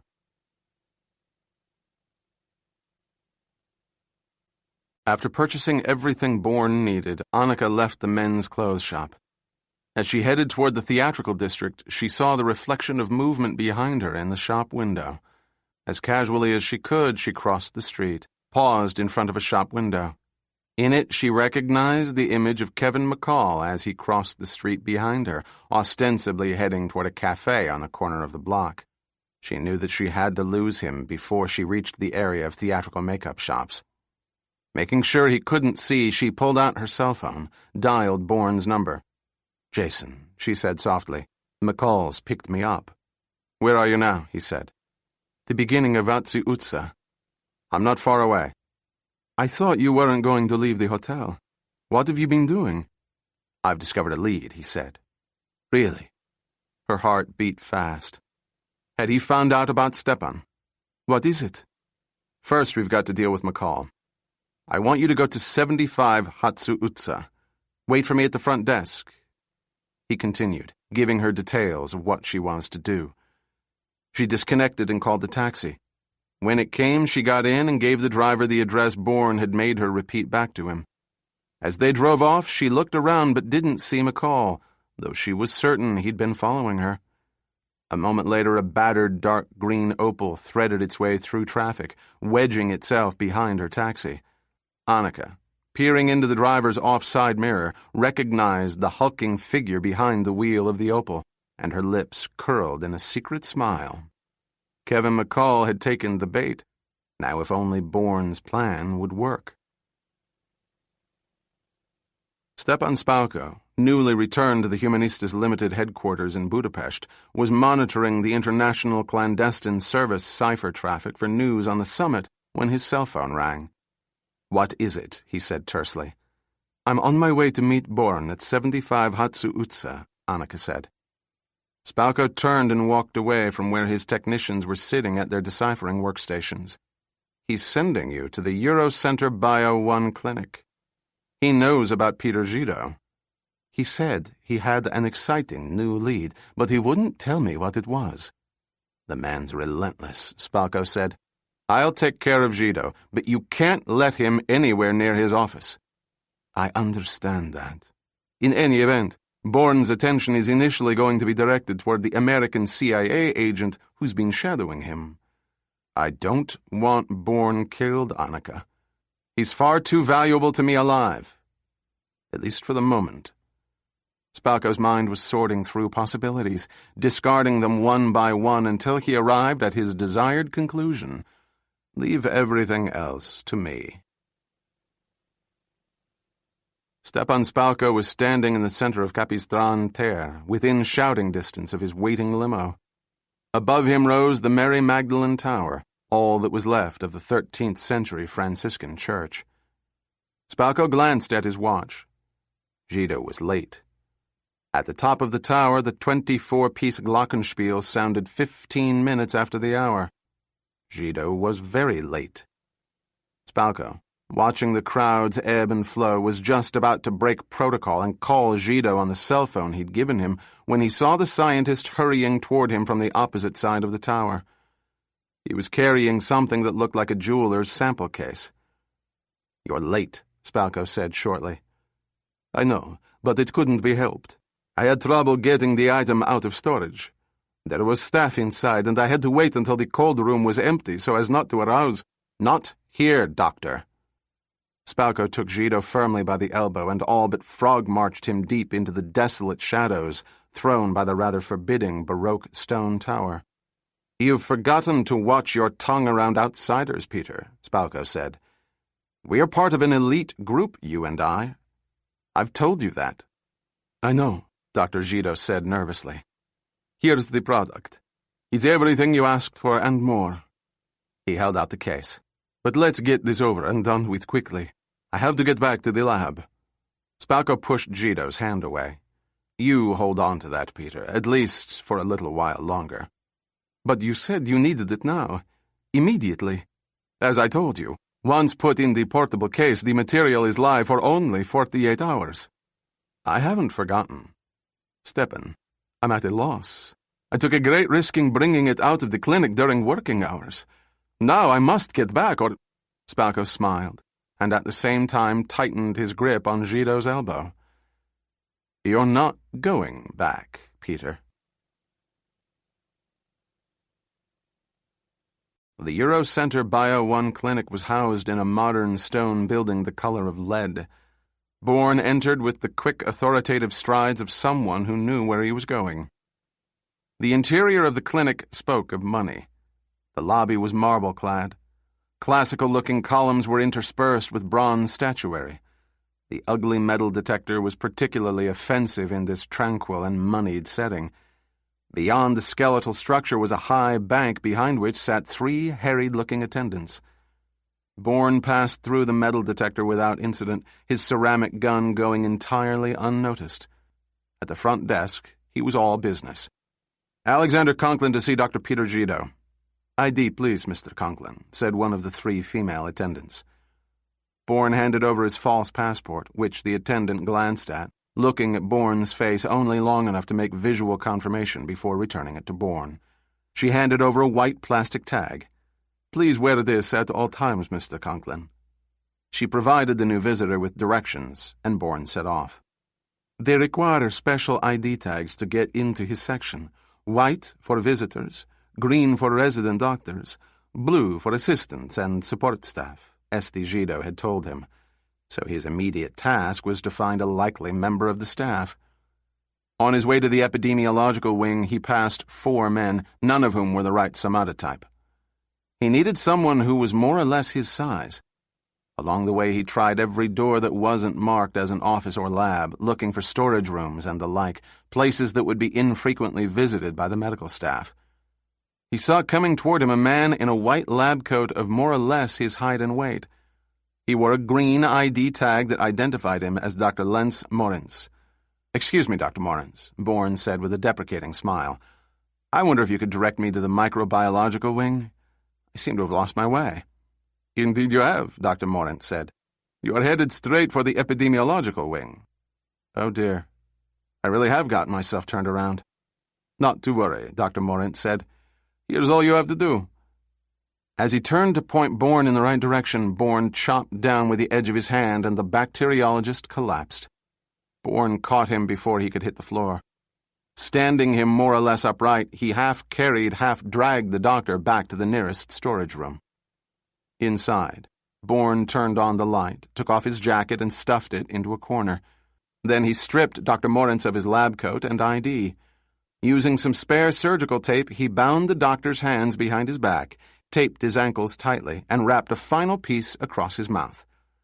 Then he dragged the body into a corner, stashing it behind a couple of large cartons. He returned to the door, turned off the light, and went out into the corridor. For a time after she arrived at the Eurocenter Bio 1 clinic, Annika sat in the taxi while the meter ran. "Miss," the taxi driver's query broke into her thoughts. "Are you meeting someone here, or is there somewhere else you want me to take you?" Annika leaned forward, pressing a wad of bills into his hand. "This will be fine here." Still she didn't move, but she looked around, wondering where Kevin McCall was. She got out at last and went through the front door of the clinic. Inside, the setup was just as Bourne had described it to her. She wondered where he'd gotten his information in such short order. Passing through the metal detector, she was stopped on the other side, was asked to open her purse so the officer could peer through its contents. Following Bourne's instructions to the letter, she approached the high marble bank, smiled at one of the 3 attendants who looked up long enough to acknowledge her presence. "My name is Annika Vados," she said. "I'm waiting for a friend." The attendant nodded, went back to her work. The 2 others were either on the phone or inputting data into a computer workstation.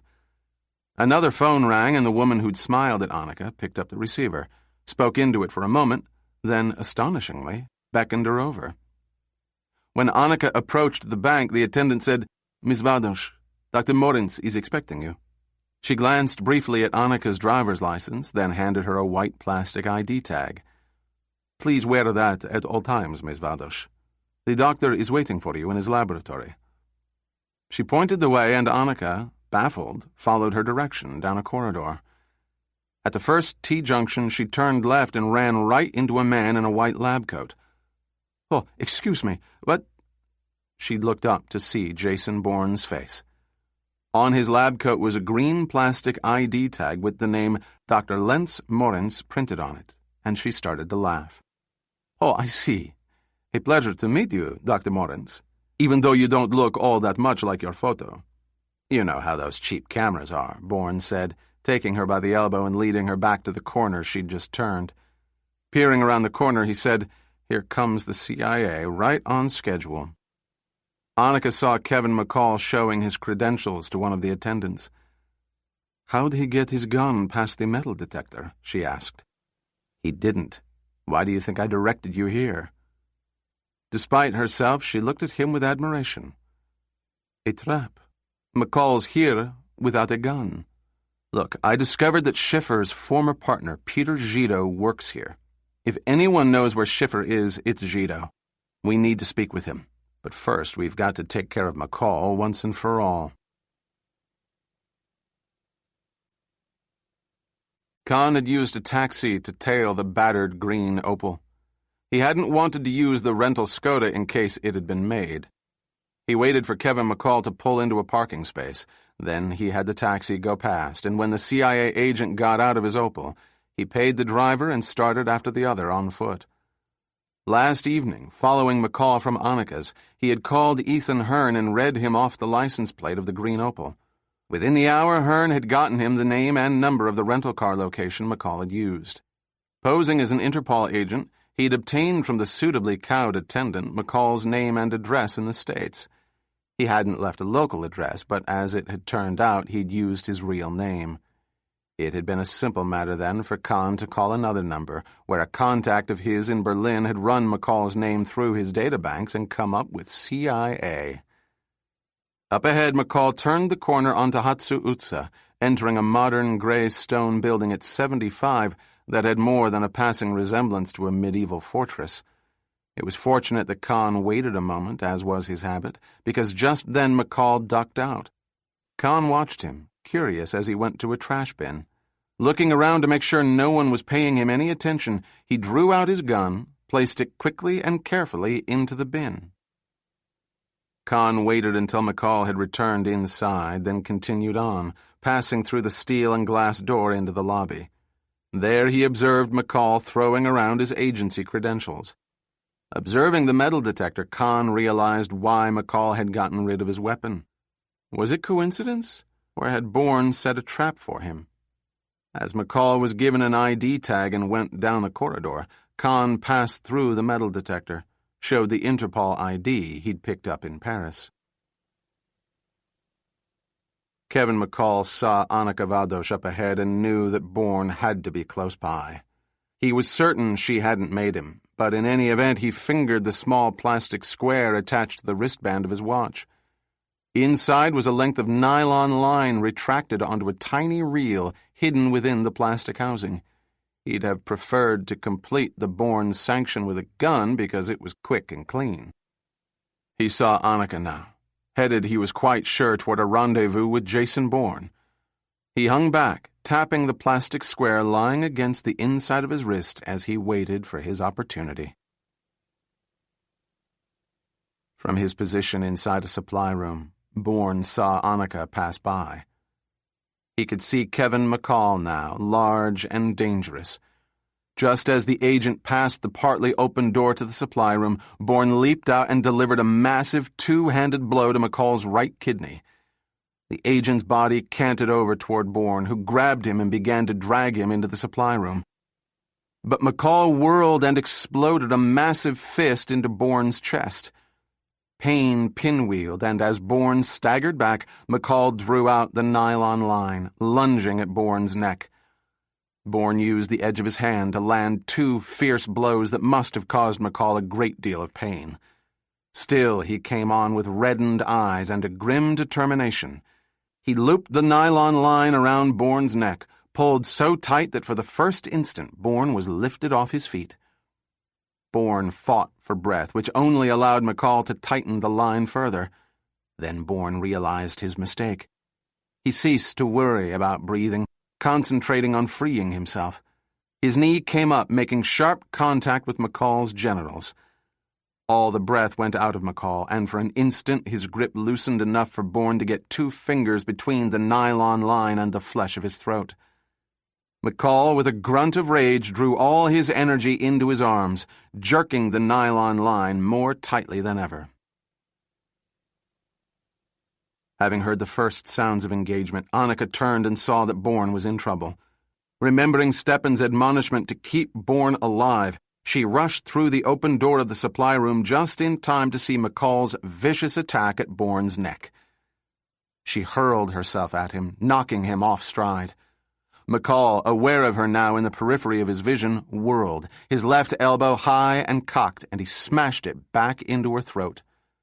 Annika gagged, reflexively grabbed at her neck as she began to sink down onto her knees. McCall came at her. Bourne, without any other recourse, withdrew his ceramic gun, pressed the muzzle against McCall's flesh, and pulled the trigger. There was very little noise, but the hole in McCall's neck was impressive. Bourne kicked the door to the supply room closed, stripped off the bloody lab coat, and dropped it over the corpse of Kevin McCall. Bourne slipped on his leather jacket with its white visitor's ID tag. "We've got to get to Dr. Gito as quickly as possible. Dr. Moritz is bound to be missed sooner or later." "Where is Gito?" "In the epidemiological wing. Come on." He peered around the door jamb, checking to make sure no one was around. "Gito's in 902, he said, scanning the numbers on the doors they passed.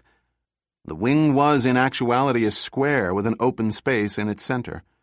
Doors to labs and offices were set at intervals along the four walls, the only exception being a barred metal exit door, locked from the outside, which was in the center of the far wall. Obviously, the epidemiological wing was at the back of the clinic, because it was clear from the markings on the small storerooms to either side that the door was used to remove hazardous medical waste. "There's his lab," Bourne said, hurrying ahead. Annika, just behind him, saw the fire alarm box on the wall ahead of her, precisely where Stepan said it would be. As she came abreast of it, she lifted the glass. Bourne was knocking on the door to Gito's lab. Receiving no answer, he opened the door. Just as he stepped into Dr. Gito's lab, Annika pulled down the handle and the fire alarm went off. The wing was suddenly filled with people. 3 members of the clinic's security force appeared. It was obvious that these were extremely efficient people. Bourne, desperate now, looked around Gito's empty office. He noticed a mug half filled with coffee, the computer screen lit with a screensaver. He pressed the escape key, and the upper part of the screen filled with a complex chemical equation. The lower half had the following legend: "Product must be kept at -32 degrees Celsius as it is extremely fragile. Heat of any kind renders it instantly inert." Through the mounting chaos, Bourne was thinking furiously. Though Dr. Gito wasn't here, he had been here not long ago. All evidence pointed to him having left in a hurry. At that moment, Annika rushed in and pulled at him. "Jason, the clinic security is asking questions, checking everyone's ID. We've got to get out of here now." She led him to the doorway. "If we can make it to the rear exit, we can escape that way." Out in the open space of the wing, chaos reigned. Security, trying to get a grip on who was present, was having to deal with calming the clinic's personnel. Bourne and Annika were heading toward the metal exit door when Bourne saw Khan working his way through the stampeding crowd toward them. Bourne grabbed Annika, interposed himself between her and the oncoming Khan. What was Khan's intention, he wondered. "Listen to me," Khan said, trying to make himself heard above the noise. "Bourne, you've got to listen to me." But Bourne, herding Annika, had reached the metal exit door, and crashing through it, hurtled into the alley behind the clinic, where a hazmat truck was parked. 6 men armed with machine guns stood in front of it. Bourne, instantly recognizing it as a trap, turned and instinctively shouted at Khan, who was coming on behind him. Annika, swinging around, saw Khan at last and ordered 2 of the men to open fire. But Khan, heeding Bourne's warning, leaped aside a split second before the hail of bullets mowed down the clinic's security detail that had come to investigate. Now all hell broke loose inside the clinic as staff ran, screaming, through the swinging doors, down the corridor toward the front entrance. 2 of the men grabbed Bourne from behind. He whirled, engaging them. "Find him," he heard Annika shout. "Find Khan and kill him." "Annika, what?" Bourne, stunned, watched the pair that had fired race past him. Pushing himself to action, he smashed one man in the face, putting him down, but another took his place. "Careful," Annika warned. "He's got a gun." One of the men shackled Bourne's arms behind his back while a second scrabbled for the weapon. He wrestled free, chopped down hard, breaking his would-be captor's nose. Blood gushed and the man fell back, his hands cupping the center of his ruined face. "What the hell are you doing?" Then Annika, armed with a machine pistol, stepped in, slammed him hard with its thick butt in his ribs. All the breath went out of him and he canted over, losing his balance. His knees were like rubber, and the agony that racked him was for a moment unbearable. Then they'd grabbed hold of him. One man punched him in the side of the head.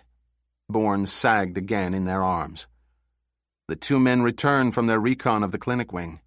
No sign of him, they reported to Annika. No matter, she said, and pointed to the man writhing on the ground.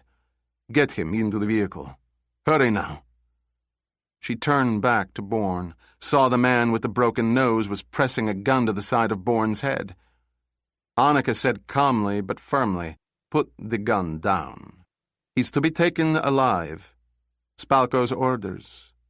You know that." The man put the gun up. "All right," she said. "Into the truck." Bourne stared at her. His mind was ablaze with her betrayal. Smirking, Annika held out a hand, and one of the men handed her a hypodermic filled with a clear liquid. With a swift and sure motion, she emptied the hypodermic into Bourne's vein, and slowly his eyes lost focus. 20 minutes after the operation at the rear of the Eurocenter Bio 1 clinic, Khan wondered when he'd ever felt more strongly the urge to retaliate against an enemy. Even though he'd been outmanned and outgunned, even though the rational part of his mind understood all too well the foolhardiness of launching a counterattack against the men Spalko had sent to get him and Jason Bourne, another part of him had been determined to fight back. Strangely, it was Bourne's warning that had brought out in him the irrational desire to hurl himself into the pitched battle and rend Spalko's men limb from limb. It was a feeling that came from the very core of him, and so powerful was it that it had taken all his rational willpower to pull back, to hide from the men Annika had sent in to find him. He was sitting in Grendel, a cafe about a mile from the clinic, which was now crawling with police and, probably, Interpol agents. He sipped at his double espresso and thought about the primal feeling in which he still felt gripped. He saw the look of concern on Jason Bourne's face when he saw Khan about to step into the trap in which he was already ensnared, as if he'd been more concerned with keeping Khan out of danger than with his own safety. But that was impossible, wasn't it? Khan was not in the habit of replaying recent scenarios, but he found himself doing so now. As Bourne and Annika had headed for the exit, he'd tried to warn Bourne about her, but he'd been too late. What had motivated him to do that? Certainly he hadn't planned on it. It was a spur-of-the-moment decision. Or was it? He shook his head, annoyed at himself. This was a question that he needed to put aside for the time being. At last he understood why Spalko had called him while he was in Paris. He'd been given a test, and, to Spalko's way of thinking, he'd failed. Spalko now thought of Khan as an imminent threat to him, just as he thought of Bourne as a threat. For Khan, Spalko had become the enemy. All his life, Khan had only one way of dealing with enemies. He eliminated them. Khan drained his small cup and, flipping open his cell phone, punched in a number. "I was just about to call you, but I wanted to wait until I was out of the building," Ethan Hearn said. "Something's up." Khan checked his watch. It wasn't yet 5. What, exactly? "About 2 minutes ago, I saw a hazmat truck approaching, and I got down to the basement in time to see 2 men and a woman bringing a man in on a stretcher." "That woman will be Annika Vados," Khan said. "She's quite the stunner. Listen to me, Ethan. If you run into her, be very careful. She's as dangerous as they come." "Too bad," Hearn mused. "No one saw you?" "No, I was quite careful about that." "Good. Can you find out where they took this man? I mean the exact location." "I already know. I watched the elevator when they took him up. He's somewhere on the 4th floor. That's Spalko's personal level." "Good work." Khan rose, threw some money on the table, and walked out of the cafe. Arsenov and Zina arrived at the house 90 minutes after the others. By that time, the cadre had changed into jeans and work shirts and had pulled the van into the large garage. While the women took charge of the bags of food Arsenov and Zina had bought, the men opened the box of hand weapons, waiting for them, and helped set up the spray painters. Arsenov took out the photos Spalko had given him, and they set about spray painting the van the proper color of an official government vehicle. While the van was drying, they drove the second van into the garage. Using a stencil, they spray-painted Hafnerfjordur, fine fruits and vegetables, onto both sides of the vehicle. At dinner, the conversation was spirited, a flux of tension and anticipation animating them. Arsenov, who normally frowned on such loose behavior, allowed this outlet for their nerves, but only for a contained amount of time. Leaving the women to clean up, he led the men back down to the garage, where they applied the official decals and markings to the sides and front of the van. They drove that outside, brought the third one in, spray-painted it the colors of Reykjavik energy. Afterward, they were all exhausted and ready for sleep, for they would be rising very early. Bourne awoke to find himself strapped into what appeared to be a dentist's chair. He looked around the black concrete room, saw the large drain in the center of the white tile floor, the hose coiled on the wall, the tiered cart beside the chair on which were arrayed ranks of gleaming stainless steel implements. All, it seemed, designed to inflict agonizing damage to the human body. He tried to move his wrists and ankles, but the wide leather straps were secured with the same buckles used on straitjackets. Spalko was wearing his butcher's apron, with hands covered in latex gloves. The apron was clean and well pressed. As yet, there wasn't a spot of blood on it. Spalko picked up an implement, twirled it between his fingers. "Mr. Bourne, what I'm interested in is how much you've discovered about Dr. Schiffer and his little invention." "Where's Felix Schiffer?" "You can't help him, Mr. Bourne. He outlived his usefulness, and now he's beyond anyone's power to resurrect." "You killed him," Bourne said, "just as you killed Alex Conklin and Mo Panov." Spalko shrugged. "Conklin took Dr. Schiffer away from me when I needed him the most. I got Schiffer back, of course. I always get what I want. But Conklin had to pay for thinking he could oppose me with impunity. And Panov? He was in the wrong place at the wrong time. It's as simple as that." Bourne tried not to look at the glinting implement. Instead, what came into his mind was an image of Laszlo Molnar's blue-white body stuffed into his own refrigerator. He'd seen firsthand the damage these tools of Spalko's could inflict. Spalko had begun wielding his instruments of pain.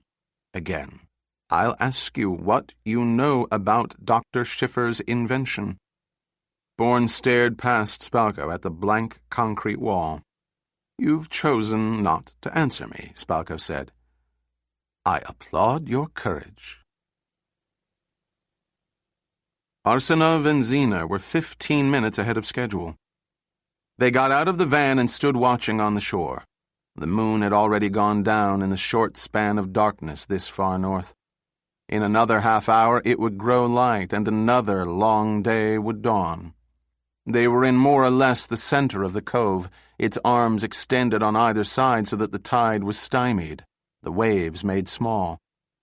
They saw the sweep of the light, blinking on and off 3 times. The boat had arrived. Arsenov switched on the flashlight, returning the signal. Faintly, they could see the fishing boat running, no lights, nosing in.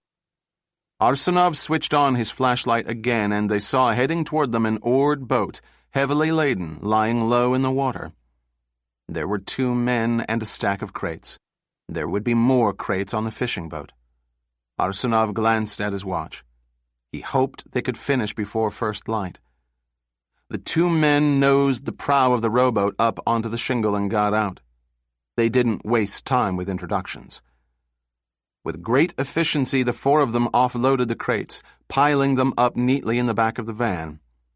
Arsenov heard a sound, turned and saw that a second rowboat had pulled up onto the shingle, and knew then that they'd beat the dawn. In short order, then, the 6 of them moved the rest of the crates into the van. Then the men returned to their boats as silently as they had disembarked from them, and with a push from Arsenov and Zina, began their return journey to the fishing boat. Arsenov and Zina looked at each other. With the arrival of the cargo, the mission had suddenly taken on a reality it hadn't had before. They drove back to the base, where they were met by the other members of the cadre, who through the judicious application of peroxide dye and colored contact lenses had now been utterly transformed. Carefully, the crates were unloaded and opened, revealing compact machine pistols, packs of C4 plastic explosive, hazmat suits. Another crate, smaller than the others, contained scallions, bagged, bedded in shaved ice. Arsenov gestured to Ahmed, who donned latex gloves and removed the crate of scallions to the van that had printed on it Hafnarfjordur, fine fruits and vegetables. Then the blond and blue-eyed Ahmed climbed into the van and drove off. The last crate was left for Arsenov and Zina to open. It contained the NX-20. Together they looked at it, the two halves lying innocently inside their molded foam bed, and thought of what they'd been witness to in Nairobi. Arsenov looked at his watch. Very soon now, the sheikh will arrive with the payload. The final preparations had begun. Do you realize that I'm on my third pair of latex gloves? Stepan Spalko was at the scarred and blood-stained table, sitting on the chair Annika had used the day before. In front of him was a bacon, lettuce, and tomato sandwich. The sandwich was on a plate of fine bone china, and at his right hand was a stemmed glass of finest crystal filled with a vintage Bordeaux. No matter. The hour grows late. He tapped the crystal of the chronometer on his wrist. It occurs to me now, Mr. Bourne, that my marvelous entertainment is at an end. I must tell you what a wonderful night you've provided me. His sandwich had been cut into 2 equal triangles exactly to his specifications. He picked one up and bit into it, chewed slowly and luxuriously. You know, Mr. Bourne, a bacon, lettuce, and tomato sandwich is no good unless the bacon has been freshly cooked and, if possible, thickly sliced. He swallowed, put down the sandwich, and grasping the crystal glass, swirled a measure of Bordeaux around in his mouth. Then he pushed back his chair, rose, and went over to where Jason Bourne sat strapped into the dentist's chair. His head was lolled on his chest, and there were blood spatters in a 2-foot radius around him. Spalko used a knuckle to lift Bourne's head. His eyes, dulled with endless pain, were sunken into dark circles, and his face appeared drained of blood. Before I go, I must tell you the irony of it all. The hour of my triumph is upon us. It doesn't matter what you know. It doesn't matter whether you talked or not now. All that matters is that I have you here, safe and unable to act against me in any way. He laughed. What a terrible price you've paid for your silence. And for what, Mr. Bourne? Nothing. Next to the crumb-spattered bone china plate and the stemmed glass in which remained the dregs of the Bordeaux, Stepan Spalko had arrayed the items he had taken from Bourne. The ceramic gun, Conklin's cell phone, the wad of money, and the switchblade knife. As Bourne watched out of bloodshot eyes, Spalko pocketed the money and took up the gun. I've used you to keep the hounds of the world's intelligence organizations off my trail. In this, you've served me well. He leveled the gun at Bourne, aiming for the spot just above and between his eyes. But sadly, your use to me is at an end. His finger tightened on the trigger. At that moment, Annika came into the room. Khan made it into the building and onto the floor. It's time to leave. Spalko nodded. Then, without any warning, he swept the hand that held Bourne's ceramic gun in an arc, slamming the barrel into the side of Bourne's head. I'll just take this as a souvenir of our first and last encounter. Then he and Annika left the room. Khan had made it into Stepan Spalko's bedroom. Sunlight slanted through the windows, and the Danube glittered below. Khan stepped back from the windows, looked around, orienting himself to the architectural plans Hearn had brought up on his computer screen. He turned, saw the gleaming wooden wall panels. Pressing his ear to each panel in turn, he rapped with his knuckles. In this way, the third panel from the left revealed itself as a door. He pressed against the left side of the panel, and it swung inward. Khan stepped into the room of black concrete and white tiles. He found himself facing a bloody, battered Jason Bourne. He stared at Bourne, strapped into the dentist's chair, blood spatters in a circle around him. Bourne was bare to the waist. His arms, shoulders, chest, and back were a welter of puffy wounds and blistered flesh. "Where is he?" Khan asked. "Where's Spalko?" "I'm afraid you're too late on that score. He's gone, and Annika Vados with him." "She was working for him all along," Khan said. "I tried to warn you at the clinic, but you didn't want to listen." Bourne sighed. "I didn't have time. You never seem to have time to listen." Khan approached Bourne. He stared at the damage Spalko had wrought. Bourne said, "Will you kill me now?" It was not a question, more a statement of fact. Abruptly, Khan turned on his heel and went back into Spalko's Look's bedroom. In a moment, he'd returned with a glass of water and a handful of items he'd scavenged from the bathroom. He held the glass to Bourne's mouth, tipping it slowly until it had been drained. His hands unstrapped the buckles, freeing Bourne's wrists and ankles. Bourne's eyes watched him as he went about cleaning and disinfecting the wounds. Bourne stared hard at Khan, scrutinizing every curve and angle, every feature of his face. Did he see Dow's mouth? His own nose? Or was it all an illusion? "You wanted to know what Spalko was up to," he said. "He's stolen a weapon invented by Felix Schiffer. A portable biodiffuser. Somehow Spalko has coerced Peter Gido, an epidemiologist working at the clinic, to provide him with the payload." Khan dropped the blood-soaked piece of gauze, picked up a clean one. "Which is?" "Anthrax. A designer hemorrhagic fever. I don't know. The only thing for certain is that it's quite lethal." Khan continued to clean Bourne's wounds. "Why are you telling me this now?" "Because I know what Spalko means to do with this weapon." Khan looked up from his work. Bourne found it physically painful to look into Khan's eyes. Spalko's on a very tight time constraint. He needed to get moving now. The terrorism summit in Reykjavik. Bourne nodded. "It's the only possibility that makes sense." Khan stood up, rinsing off his hands at the hose. "I'm going after them," Bourne said. "After putting the pieces together, I finally realized that Conklin had taken Schiffer and hidden him with Vados and Molnar because he'd learned of Spalko's threat. I got the code name for the biodiffuser, NX-20, from a pad in Conklin's house. And so, Conklin was murdered for it." Khan nodded. "Why didn't he go to the agency with his information? Surely the CIA as a whole would have been better equipped to handle the threat to Dr. Schiffer." There could be many reasons. He didn't think he'd be believed, given Spalko's reputation as a humanitarian. He didn't have enough time. Also, it wasn't Alex's way. He hated sharing secrets. Bourne rose slowly and painfully. "Spalko killed Schiffer, and I have to assume that he has Dr. Gido, alive or dead. I've got to stop him from killing everyone at the summit." Khan turned and handed Bourne the cell phone. "Here, call the agency." "Do you think they'd believe me? As far as the agency's concerned, I murdered Conklin and Panov in the house in Manassas." "I'll do it then.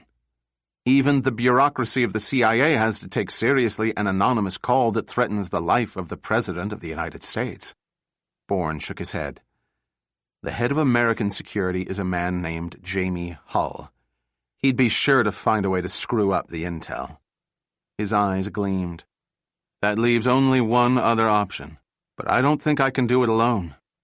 Judging by the look of you, you can't do it at all. All the more reason, then, for you to join me." Annika was elated. As they sped toward the airport in Spalko's armor-plated limousine, she knew no one and nothing could stop them. She moved closer to Stepan, and when his charismatic face turned toward her, she took his hand briefly in hers. He'd stripped off the bloody butcher's apron and the latex gloves. He wore jeans, a crisp white shirt, and loafers. You'd never know he'd been up all night. He smiled. I think a glass of champagne is called for, don't you? You think of everything, Stepan. He indicated the flutes sitting in their niches on the inside panel of her door. They were crystal, not plastic. As she leaned forward to take them, he removed a split of champagne from a refrigerated compartment. Outside, the high-rises on either side of the motorway sped by, reflecting the orb of the lowering sun. Spalko ripped off the foil, popped the cork, and poured the foaming champagne into first one flute, then the other. He put down the bottle and they clinked glasses in a silent toast. They sipped together, and she looked into his eyes. I love you, Annika. I love you in a way I could never love anyone else. The bullet from Bourne's gun made surprisingly little noise. Bourne and Khan made their way out of the Humanistas Limited building. Give me your phone, Khan said. Bourne handed over Conklin's cell phone. Khan dialed a contact, and when he reached him, told him where they were and what they required. He listened for a moment and then said to Bourne, Oskar, my contact here in Budapest, is chartering us a flight. And he's getting you some antibiotics. Bourne nodded. Now let's see how good he really is. Tell him we need the schematics for the Oskilid Hotel in Reykjavik. Khan told Oskar what they needed. It'll take about an hour, he said. Khan made another call. Ethan, it's me, he said. Is everything all right? That depends, Hearn said. I discovered that my office was bugged. Does Spalko know who you work for? I never mentioned your name. Anyway, mostly my calls to you were out of the office. Still, it would be wise for you to leave. My thoughts exactly, Hearn said. How much do you have on him? Enough. Take everything you have and get out now.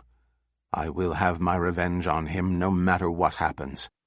What's that supposed to mean? It means I want a backup. If for some reason you can't get the material to me, I want you to contact... Hold on a moment. He turned to Bourne and said, Is there someone at the agency who can be trusted with intel on Spalko? Bourne shook his head, then immediately reconsidered. He thought about what Conklin had told him about the deputy director, that he was not only fair-minded, but that he was his own man. Martin Lindros, he said. Khan nodded and repeated the name to Hearn. Then he closed the connection and handed back the phone. An hour later, Oskar arrived with towels and blankets and new clothes, along with an antibiotic for Bourne. He gave them a thermos of hot coffee to drink. They climbed into the back seat and changed. Then he gave them bottled water and food, which they wolfed down. If he was surprised at the sight of Bourne's wounds, he didn't show it. He presented Bourne with a lightweight laptop computer. The schematics for every system and subsystem in the hotel have been downloaded to the hard drive, he said, as well as maps of Reykjavik and the surrounding area, and some basic information I thought might come in handy. I'm impressed. Bourne said this to Oskar, but he meant it for Khan, too. When they were ready, Oskar drove them to the airport. Bourne, whose body was racked with pain, was happy to let someone else drive.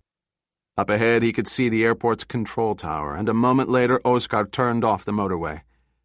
There were no cops in sight. Nothing seemed out of place. No one came for them as they cruised through the airport roads, heading toward the charter service's airfield. The aircraft was waiting, ready and fueled. They got out of the van. Before he left, Bourne gripped Oskar's hand. Thanks again. No problem, Oskar said with a smile. It all goes on the bill. He drove off and they went up the stairs and into the aircraft. The pilot welcomed them aboard, then pulled up the stairs and closed and locked the door. Bourne told him their destination, and 5 minutes later they were taxiing down the runway, lifting off for their 2-hour, 10-minute flight to Reykjavik. Jamie Hull was below street level, checking the security at the Oskilid Hotel's delivery entrance when he caught sight of Comrade Boris. The Russian security chief evinced surprise at Hull's presence, but Hull wasn't fooled. He'd had a feeling that Boris had been shadowing him of late, but maybe he was just being paranoid. Not that he wouldn't be justified. All the principals were in the hotel. Tomorrow morning at 8 a.m. the summit would begin and the time of maximum risk would be upon him. He put a smile on his face. "Working overtime, I see, my good Mr. Hull," Karpov said. "Time enough for rest when the summit's concluded and our job is done. And how is security here? Up to your high American standards, one hopes." "I've only just begun." "Then you'll welcome some help, no? 2 heads are better than 1. Hull watched the security team stop a food service truck, question the driver, and climb into the back to check its load. He could find no fault with either the procedure or the methodology. "Don't you find this place depressing?" he asked Boris. "Depressing? This is a fucking wonderland, my friend. Spend a winter in Siberia if you want a definition of depressing." Hull frowned. "You were sent to Siberia?" Karpov laughed. "Yes, but not in the way you think. I was operational up there several years ago when detention with China was at its peak. You know, secret military maneuverings, clandestine intelligence gathering, all in the darkest, coldest place you can imagine." Another van was rolling in, the food service vehicle having passed muster. This one was from Reykjavik Energy. For some reason, it seemed to have piqued Comrade Boris's interest, and Hull followed him over to where the van was stopped. Inside were 2 uniformed men. Karpov took the call sheet the driver had dutifully handed over to one of the security personnel, glanced down at it. "What's this all about?" he said in his typically over-aggressive manner. "Quarterly geothermal checkup," the driver said blandly. "This has to be done now?" Karpov glared at the blonde driver. "Yes, sir. Our system is interconnected throughout the city. If we don't perform periodic maintenance, we put the entire network at risk." "Well, we can't have that," Hull said. He nodded to one of the security men. "Check inside. If it's all clear, let them through." The Reykjavik Energy van rolled inside the hotel. Stepan Spalko, in a Reykjavik Energy uniform, colored contact lenses in his eyes and a piece of molded latex making his nose wide and ugly, stepped out of the van and told the driver to wait. With a work order on a clipboard in one hand and a small toolbox in the other, he went through the labyrinth in the hotel's belly.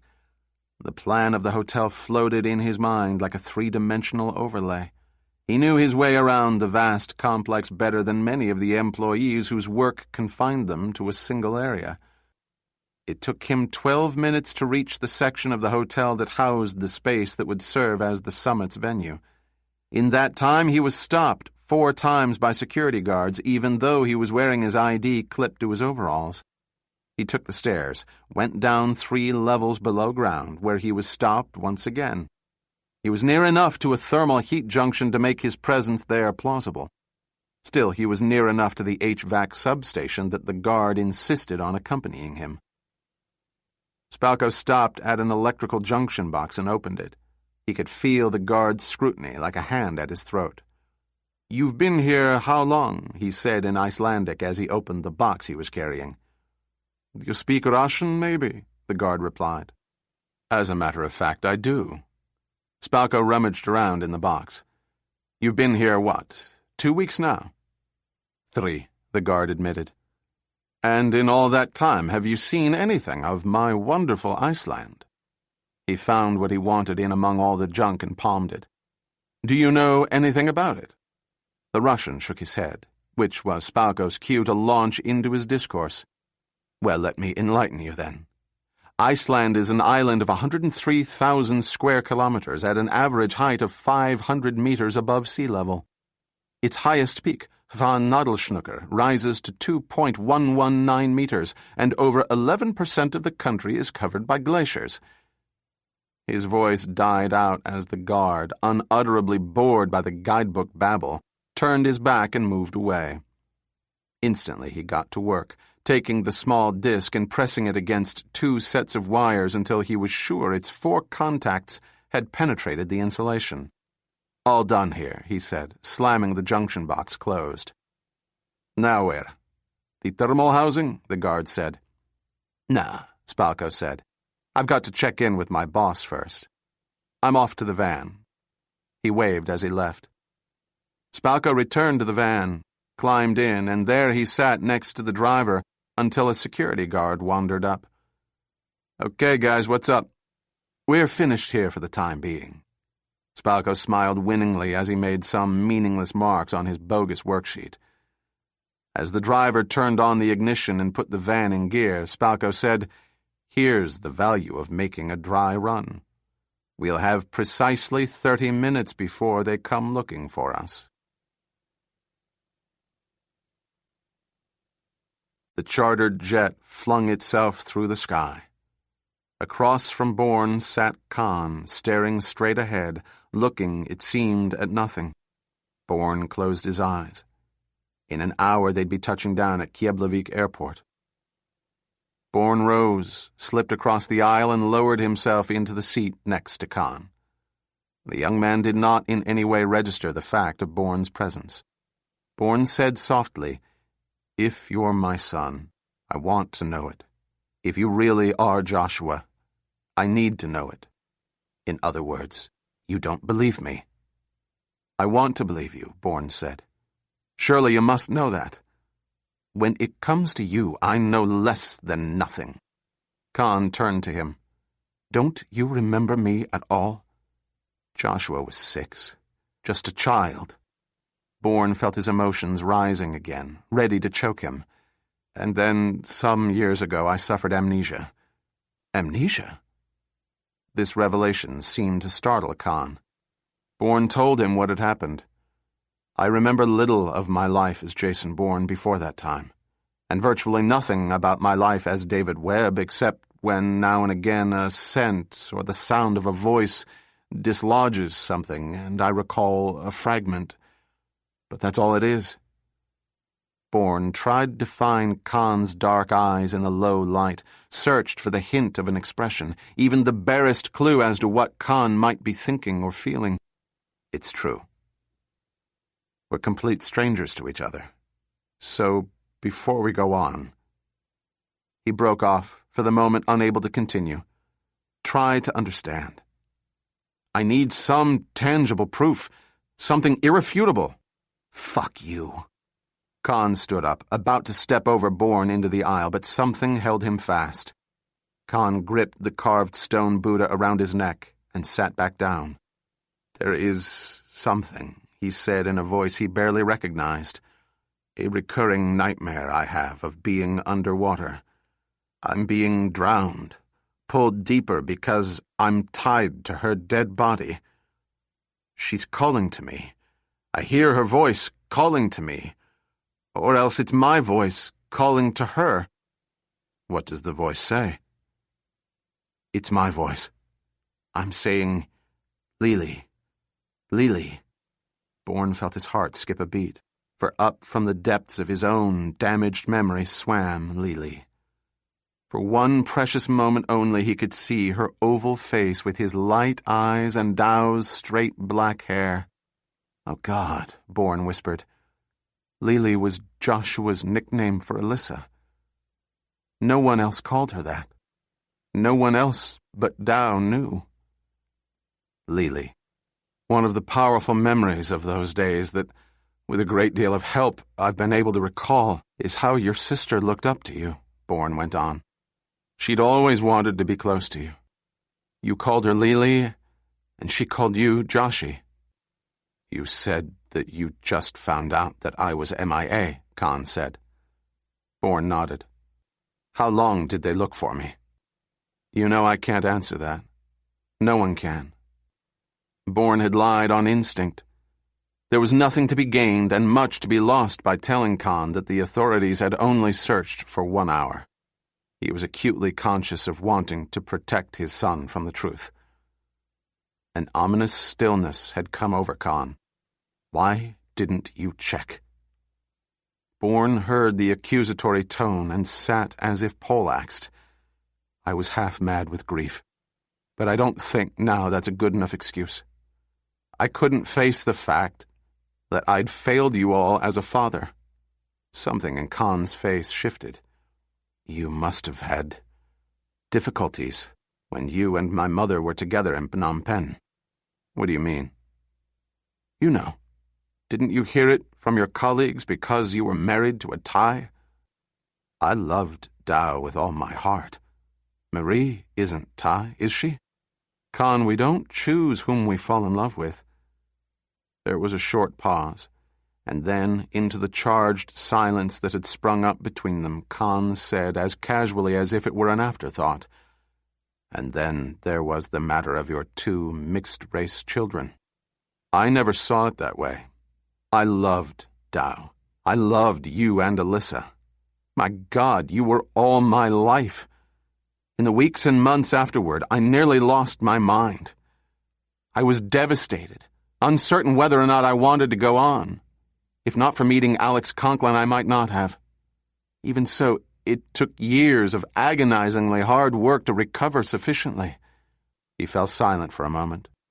Then he took a deep breath and said, "What I've always believed, always struggled with, is that I should have been there to protect you."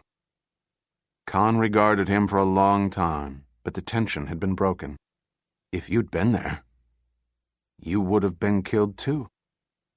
He turned away without another word, and as he did so, Bourne saw Dao in his eyes and knew that in some profound way the world had changed. Reykjavik had its fair share of fast food restaurants. Each day, these establishments, as well as the more upscale restaurants, received shipments of fresh meats, fish, vegetables, and fruit. Hafnarfjordur Fine Fruits and Vegetables was one of the main suppliers to the fast food industry in Reykjavik.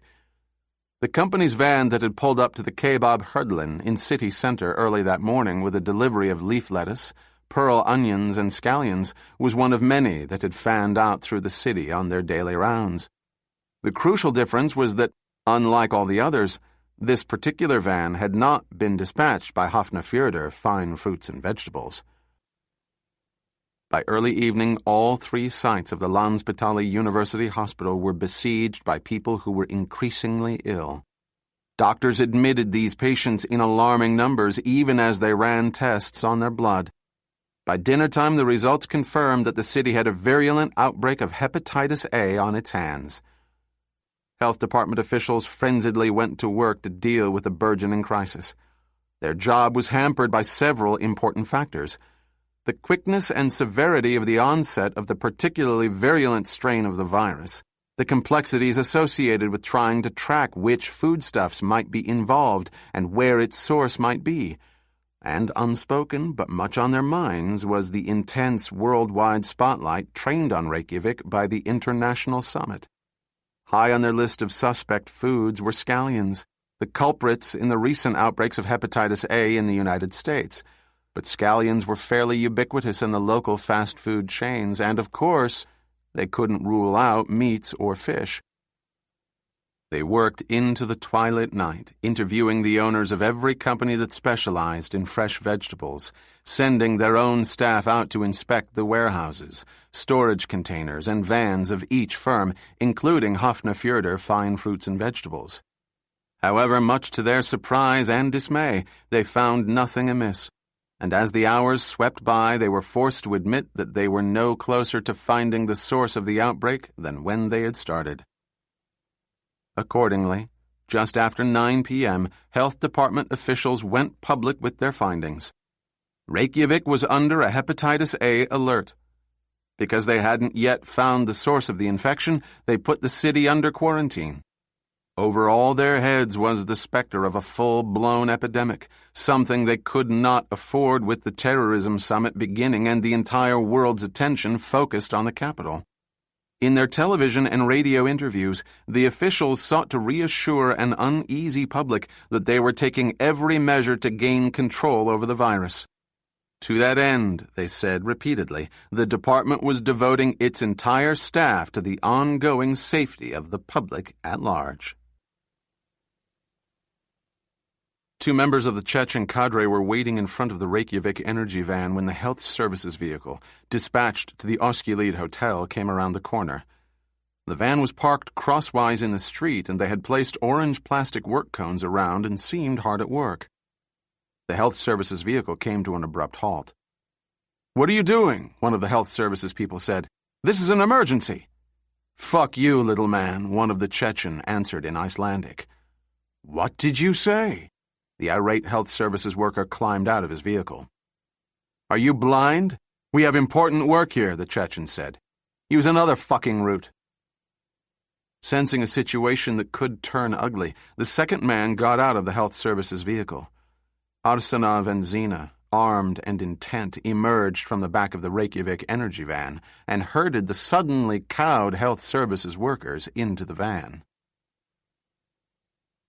Arsenov and Zina and one other member of the cadre arrived at the delivery entrance to the Oskilid Hotel in the hijacked vehicle. The other Chechen had taken the Reykjavik energy van to pick up Spalko and the remainder of the cadre. They were dressed as government employees and presented the health department ID tags that Spalko had procured at great expense to the security detail on duty. When queried, Arsenov spoke in Icelandic, then changed to halting English when the American and Arab security people couldn't understand him. He said that they had been sent to ensure that the hotel kitchen was free of hepatitis A. No one, least of all the various security teams, wanted any of the dignitaries to come down with the dread virus.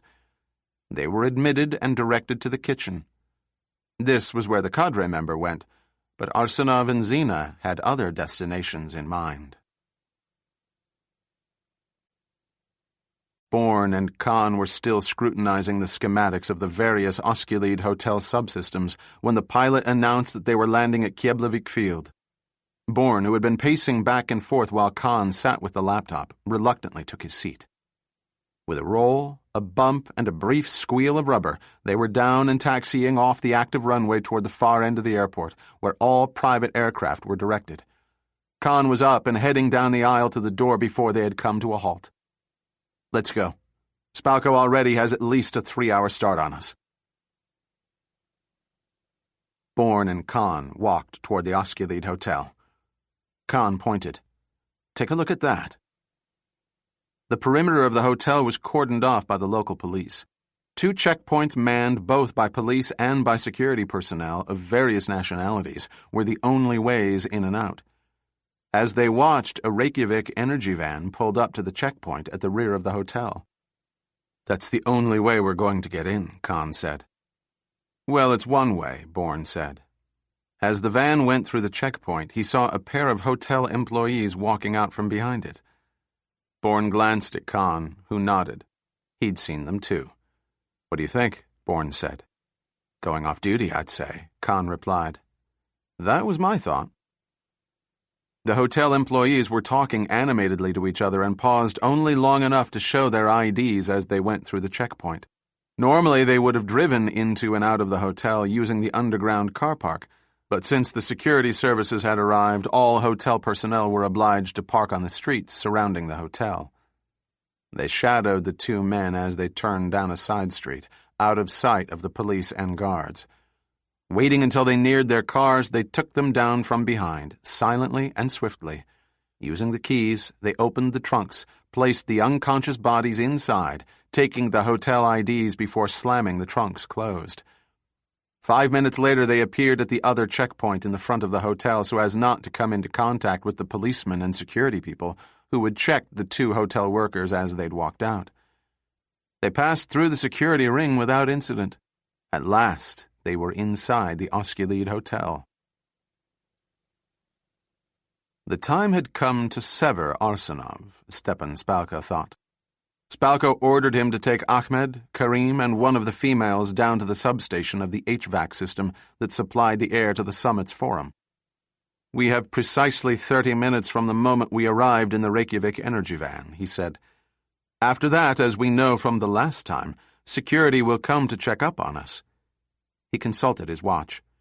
"Which means we now have 24 minutes to accomplish our mission." As Arsenov left with Ahmed and the other cadre members, Spalko pulled Zina aside. "You understand, that this will be the last time you see him alive." She nodded her blonde head. Hassan Arsenov took immediate control of his little group. They had a vital function to perform, and he would make certain they performed it. They turned the corner and saw the security guard at his post near the large air discharge grill. Without breaking stride, they came toward him. "Hold it right there," he said, bringing his machine pistol off his chest. They stopped in front of him. "We're from Reykjavik Energy," Arsenov said in Icelandic, and then, in response to the guard's blank look, repeated it in English. The guard frowned. "There are no heat vents here." "I know," Ahmed said, grabbing the machine pistol with one hand and slamming the guard's head against the wall with the other. The guard started to go down and Ahmed hit him again, this time with the butt of his own machine pistol. "Give me a hand here," Arsenov said, digging his fingers into the air discharge grill. Ahmed, Karim, and the female went to take off the grill. They shoved the guard into the air shaft, then, one by one, they crawled in after him. Ahmed, the last in, pulled the grill back in place. They were obliged to crawl over the guard. As Arsenov did so, he pressed his fingers to the carotid artery. "Dead," he said. On hands and knees, they crawled along the shaft until they came to the junction. Directly ahead of them was a vertical shaft. They deployed their rappelling gear. Placing the aluminum bar across the top of the vertical shaft, they belayed the rope and let it uncoil into the space below them. Taking the lead, Arsenov wrapped the rope around his left thigh and over his right. Moving hand under hand, he descended down the shaft at a steady pace. By the small shivering of the line, he became aware when each member of the cadre began to rappel down after him. Just above the first junction box, Arsenov stopped. Flicking on a mini flashlight, he played its concentrated beam over the wall of the shaft, illuminating the vertical lines of trunk cables and electric lines. In the middle of the tangle, something new gleamed. "Heat sensor," he called up. Karim, the electronics expert, was just above him. While Arsenov played his flashlight onto the wall, the man took out pliers and a length of wire with alligator clips on either end. Climbing carefully over Arsenov, he kept going until he hung just above the outer range of the detector. Kicking out with one foot, he swung toward the wall, grabbed a trunk cable, and held on. His fingers picked through the nest of wires, cut one, to which he attached one alligator clip. Then he stripped the insulation off the middle of another wire and attached the other alligator clip to it. "All clear," he said softly. He moved down into the range of the sensor, but there was no alarm. He'd successfully bypassed the circuit. So far as the sensor knew, nothing was amiss. Karim made way for Arsenov, who led them down to the bottom of the shaft. They were in range of the heart of the Summit Forum's HVAC subsystem. "Our objective is the Summit Forum's HVAC subsystem," Bourne said as he and Khan hurried through the lobby. Khan carried the laptop they'd gotten from Oskar under his arm. "That's the logical place for them to activate the diffuser." At this hour of the night, the lobby, vast, high-ceilinged, and cold, was deserted save for various security and hotel personnel. "Security has undoubtedly come to the same conclusion," Khan said, "which means that we'll be all right until we get near the substation's hub. Then they're going to want to know what we're doing in that area." "I've been thinking about that," Bourne said. "It's time we used my condition to our advantage." They went through the main section of the hotel without incident and passed through a decorative inner courtyard of geometric gravel paths. On the other side was the forum section. Inside they went down 3 flights of stairs. Khan activated the laptop and they checked the schematics, reassuring themselves that they were on the right level. "This way," Khan said, closing the computer as they moved off. But they'd gotten only 100 feet from the stairwell when a harsh voice said, "Take another step and you're both dead men." At the bottom of the vertical air shaft, the Chechen rebels waited. They shivered from the chill air, which had grown colder the deeper they went below the hotel. They had only to crawl along a short horizontal shaft to get to the HVAC relays, but they were separated from their objective by the security personnel in the corridor outside the grillwork. Until the guards moved off on their rounds, they were at bay. Ahmed checked his watch and saw that they had 14 minutes to complete their mission and return to the van. At last he heard the voices receding. He sprang forward, but Arsenov's powerful arm checked him painfully. Not yet. Arsenov's eyes glowered. "They've moved off," Ahmed said. "We're wasting time." "We go when I give the orders." He gestured to the others. "Let's get on with it." Karim, the electronics expert, went first, then the female and Ahmed, while Arsenov brought up the rear. Soon enough, Karim lifted a hand, bringing them to a halt. Arsenov heard his soft voice float back to them. "Motion sensor." He saw Karim crouching down, preparing his equipment. Karim drew out a length of wire with the alligator clips at either end. With his pliers in one hand, he searched out the proper electrical wires, isolating them, cutting into one and applying an alligator clip to the bare copper end. Then, as before, he stripped away the insulation from the second wire and attached the other alligator clip, creating the bypass loop. "All clear," Karim said, and they moved forward into range of the motion sensor. The alarm went off, shrilling through the corridor, bringing the security guards running, their machine pistols at the ready. "Karim!" Arsenov cried. "It's a trap!" Karim wailed. "Someone crossed the wires!" Moments before, Bourne and Khan turned slowly to confront the American security guard. He was dressed in army fatigues and riot gear. He came a step closer, peering at their ID tags. He relaxed somewhat, putting the machine pistol up, but the deep frown didn't leave his face. "What are you guys doing down here?" "Maintenance checks," Bourne said. He remembered the Reykjavik energy truck he'd seen entering the hotel, as well as something in the material Oscar had downloaded to the laptop. "The thermal heating system's gone offline. We're supposed to be helping the people the energy company sent over." "You're in the wrong section," the guard said, pointing. "You need to go back the way you came, make a left, then left again." "Thanks," Khan said. "I guess we got turned around. We're not normally in this section." As they turned to leave, Bourne's legs went out from under him. He gave a deep groan and fell. "What the hell?" the guard said. Khan knelt beside Bourne, opened his shirt. "Jesus Christ," the guard said, leaning over to stare at Bourne's wounded torso. "What the hell happened to him?" Khan reached up, jerked down hard on the front of the guard's uniform, slamming the side of his head into the concrete floor. As Bourne rose, Khan stripped the clothes off the guard. "He's more your size than mine," Khan said, handing Bourne the fatigues. Bourne climbed into the guard's uniform while Khan dragged the unconscious form into the shadows. At that moment, the motion sensor alarm screamed and they took off toward the substation at a run. The security guards were well trained, and commendably the Americans and Arabs who were on duty this shift worked together flawlessly. Each kind of sensor had a different sounding alarm, so they knew immediately that the motion sensor had been tripped and precisely where it was. They were on hair-trigger alert and were under orders to shoot first and ask questions later. As they ran, they opened fire, raking the grillwork with automatic fire. Half of them emptied their magazines into the suspect area. The other half stood back in reserve while the others used crowbars to pry off the ruined grills. They found 3 bodies. 2 men and a woman. One of the Americans notified Hull and one of the Arabs contacted Faid al-Saud. By this time, more security personnel from other sectors on the floor had converged on the site to offer added support.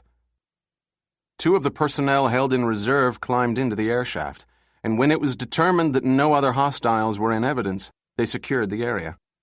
Others dragged the 3 chewed-up corpses out of the airshaft, along with Karim's paraphernalia for bypassing sensors and what, at first glance, looked like a time bomb. Jamie Hull and Faid al-Saud arrived almost at the same time. Hull took one look at the situation and called his chief of staff via the wireless network. "As of this moment, we're on red alert. There's been a breach of security. We have 3 hostiles down. Put the entire hotel on absolute lockdown. No one in or out of the premises." He continued to bark orders, moving his men into the planned position for a red alert. Then he contacted the Secret Service, who were with the president and his staff in the dignitary wing. Faid al-Saud had squatted down and was studying the corpses. The bodies were pretty well shot up, but their faces, though blood-streaked, were intact.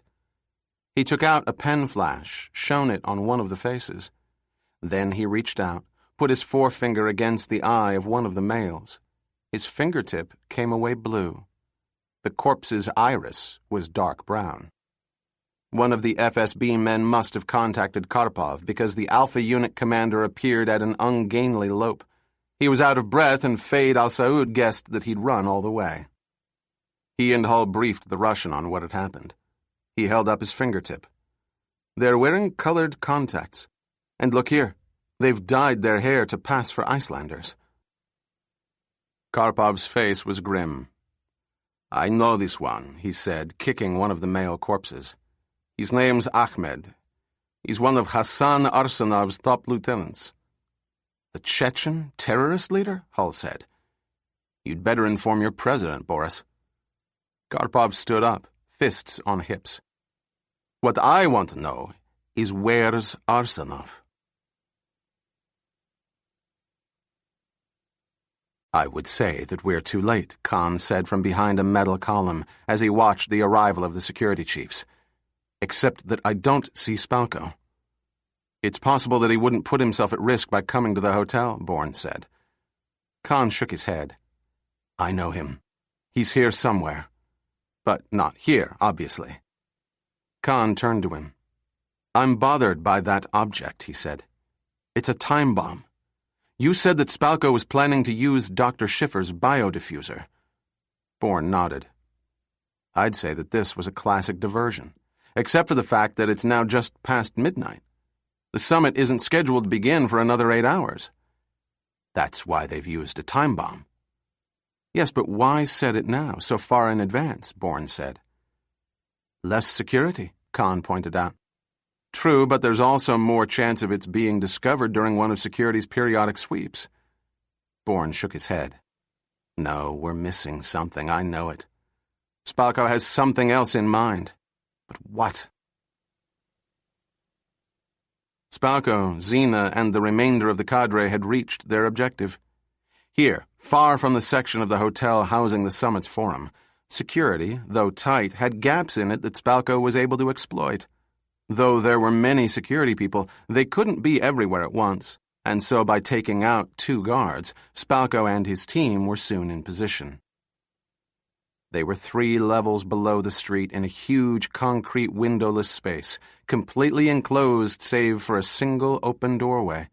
Masses of huge black pipes ran through the concrete wall on the far side of the space, each labeled with the section of the hotel it served. The cadre now broke out their hazmat suits and put them on. 2 of the Chechen females went into the passage to stand guard just outside the doorway, and a male rebel backed them up inside. Spalko opened the larger of the 2 metal containers he carried. Inside was the NX-20. He carefully fitted the 2 halves together, checking that all the fittings were securely fastened. He handed it to Xena while he unlocked the refrigerated container Peter Zito had provided. The glass vial it contained was small, almost minuscule. Even after they had seen its effect in Nairobi, it was difficult to believe that such a small amount of the virus could be lethal to so many people. He opened the loading chamber on the diffuser and placed the vial into it. He closed and locked the chamber, took the NX-20 from Xena's arms and curled his finger around the smaller of the 2 triggers. Once he squeezed it, the virus, still sealed in its special vial, would be injected into the firing chamber. After that, all that was required was for him to press the button on the left side of the stock, which would lock the firing chamber and, when it was aimed correctly, pull the main trigger. He looked into Xena's eyes. "Now we wait for the sensor alarm." They heard it then, the sound faint but its vibrations unmistakable. The Sheikh and Xena smiled into each other's faces. "Our moment is at hand," he said. The Sheikh pulled the small trigger, and with an ominous whisper, the payload clicked home into the firing chamber, where it rested, waiting for the moment of its release. "They're all Chechens, isn't that right, Boris?" Hull said. Karpov nodded. All, according to the records, members of Hassan Arsenov's terrorist group. This is a coup for the good guys, Hull exulted.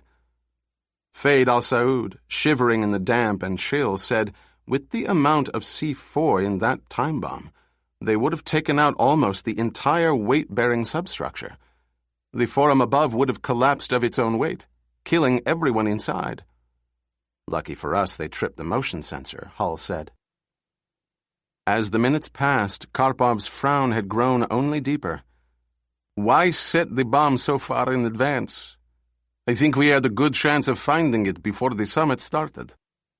Faid al-Saud turned to one of his men. Is there some way to turn up the heat down here? We're going to be here for some time, and I'm already freezing. That's it, Bourne said, turning to Khan. He took his laptop, turned it on, scrolling through the schematics until he found the one he wanted. He traced a route from where they were back toward the main section of the hotel. Snapping the computer closed, he said, "Come on, let's go." "Where are we headed?" Khan asked as they made their way through the maze of the sublevel. Think about it. We saw a Reykjavik energy van pull into the hotel. The entire hotel is heated by the thermal system that services the city as a whole. That's why Spalko sent those Chechens to the HVAC subsystem now, Khan said as they raced around a corner. They were never meant to succeed in planting the bomb. It was a diversion, but not for later this morning when the summit is scheduled to start. He's going to activate the biodiffuser now. Right, Bourne said. Not through the HVAC subsystem. His target is the main thermal heating system. At this time of night, all the dignitaries are in their rooms, right where he's going to release the virus. Someone coming, one of the female Chechens said. Kill them, the sheikh commanded. But it's Hassan Arsenov. Spalko and Zena exchanged a bewildered look. What had gone wrong? The sensor had been tripped, the alarm had gone off, and shortly thereafter they'd heard the satisfying bursts of automatic gunfire. How had Arsenov escaped? I said kill him, Spalko shouted. What haunted Arsenov? What had made him turn tail at the instant he smelled the trap, thus saving himself from the sudden death suffered by his compatriots, was the terror that had been lurking inside him. All at once, he was overcome by shame. He was a coward. Now, as he pounded down the cold corridor toward the thermal heating station, he saw one of his own people raise her machine pistol as if she was going to shoot him. Perhaps in the hazmat suit she couldn't tell who was coming toward her. Wait, don't shoot, he cried. It's Hassan Arsenov. A bullet from her opening volley struck him in the left arm, and half in shock, he spun around, diving around a corner, away from the deadly spray of ricocheting bullets. He heard renewed gunfire, but not in his direction. Peering around the corner, he saw that the two females had turned their backs to him and, crouched, were firing at two figures as they advanced down the passageway. Arsenov rose and, taking advantage of the diversion, headed for the doorway to the thermal heating station. Spalko heard the gunfire and said, Zena, that can't be just Arsenov. Zena swung her machine pistol around, nodded to the guard, who threw her a second one. Behind them, Spalko went over to the wall of thermal heating pipes. Each one had a valve, and beside it, a gauge that showed the pressure. He found the pipe that corresponded to the dignitary's wing, began to unscrew the valve. Hassan Arsenov knew that he'd been meant to die with the others in the HVAC substation. It's a trap! Someone crossed the wires, Kareem had wailed just before he'd died. Spalko had crossed the wires. He'd needed not simply a diversion, as he'd told them, but scapegoats. Targets of enough importance that their deaths would occupy the security for a sufficient amount of time for Spalko to reach the real objective and release the virus. Spalko had tricked him. But no more, Arsenov vowed. No more. If he was to die today, it would be on his own terms, not as a sheep to the slaughter of Spalko's making. He pressed himself against the edge of the doorway, took a deep breath, and when he let it out, he somersaulted past the open doorway. The resulting hail of automatic fire told him all he needed to know. Rolling, he kept to the concrete floor, wriggling on his stomach into the opening. He saw the guard, his machine pistol aimed at waist height, and shot him 4 times in the chest. When Bourne saw the 2 terrorists in hazmat suits behind a concrete column, firing their machine pistols in alternate bursts, his blood ran cold. He and Khan took cover around the corner of a T-junction, and he fired back. "Spalko's in that room with the bioweapon," Bourne said. "We've got to get in there now." "Not unless those 2 run out of ammo." Khan was looking around behind them. "Do you remember the schematics? Remember what's in the ceiling?" Bourne, continuing to fire, nodded. "There's an access panel back about 20 feet. I need a boost." Bourne got off one more burst before retreating with Khan. "Will you be able to see anything up there?" he asked. Khan nodded, indicating his jacket. "I've got a penlight, among other things, up my sleeve." Tucking the machine pistol under his arm, Bourne laced his fingers together for Khan to put his foot in. Then Khan slid the panel off and had hoisted himself the rest of the way into the access hatch. "Time," Bourne said. 15 seconds, Khan replied, disappearing. Bourne turned. He counted to 10, then turned the corner, his machine pistol blazing. But almost immediately he stopped. The 2 Chechens had taken off their hazmat suits. They had emerged from behind the column and now stood facing him. He saw that they were female and that around their waists were a series of linked packets filled with C4 explosive. "Good Christ," Bourne said. "Khan! They're wearing suicide belts!" At that moment, they were plunged into darkness. Khan, in the electrical conduit above his head, had cut the wires. Arsenov was up and sprinting forward the moment after he fired. He ran into the station, grabbed the guard before he fell. 2 other figures were in the room, Spalko and Zena. Using the dead guard as a shield, he fired at the target with a machine pistol in each hand. Zena. But she had squeezed the triggers, and even as she staggered back, hit, the massed fury of the automatic fire blew right through the guard's body. Arsenov's eyes opened wide as he felt the searing pain in his chest, and then an odd kind of numbness. The lights winked out and he lay on the floor, the breath rattling in his blood-filled lungs. As if in a dream, he heard Zena screaming, and he wept for all the dreams he'd had, for a future that would now never come. A terrible, deathly silence had descended on the passage. Bourne, his gun aimed into the darkness, heard the soft, shallow breathing of the human bombs. He could feel their fear as well as their determination. If they sensed him take a step toward them, if they became aware of Khan moving in the electrical conduit, they would surely detonate the explosives strapped around their waists. He heard the very faint double tap above his head, the sound, swiftly diminishing, of Khan moving in the electrical conduit. He knew there was an access panel more or less where the doorway to the thermal heating station was, and he had an idea what Khan was going to try. The AR-15 Bourne carried was short-barreled, but it made up for any slight inaccuracy with its awesome firepower. He wriggled silently closer, then, aware of a slight shifting ahead of him in the darkness, he froze. Had he heard something? Utter silence now. He held his breath and concentrated on sighting down the barrel of the AR-15. He saw it then. Khan's penlight flash, the beam illuminating a woman's face, blinding her. Bourne's finger had been curled on the trigger, and now instinct flowed naturally and instantaneously into action. The muzzle flash lit up the corridor, and he watched the woman's head disintegrate in a welter of blood, bone, and brains. He was up then, running forward, looking for the other woman. Then the lights blinked on, and he saw the second human bomb lying beside the other one, her throat slit.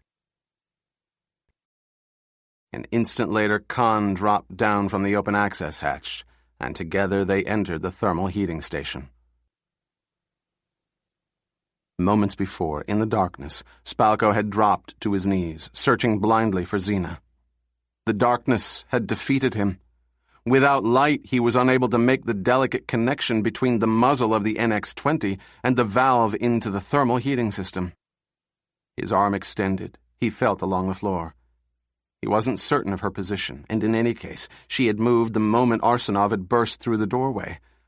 It had been clever of Arsenov to use the human shield, but Zena was cleverer still, and she had killed him. But she was still alive. He had heard her scream. Now he waited, knowing that the human bombs he had primed would protect him from whoever was out there. Bourne? Khan? Whoever it was had seen through his diversion, had followed his own reasoning regarding the vulnerability of the thermal heating system. He heard Zena suck in a ragged breath. Quickly he crawled through a pool of sticky blood to where she lay. Her hair was wet and stringy as he kissed her cheek. Beautiful Zena. Powerful Zena. He felt a kind of spasm pass through her, and his heart constricted in fear. Zena, don't die. You can't die. Then he tasted the salty wetness running down her cheek and knew that she was weeping. Zena. He kissed away her tears. You must be strong, now more than ever before. He embraced her tenderly and felt her arms slowly come around him. This is the moment of our greatest triumph. He drew away and pressed the NX-20 into her embrace. Yes, yes, I choose you to fire the weapon, to bring the future to fruition. She couldn't speak.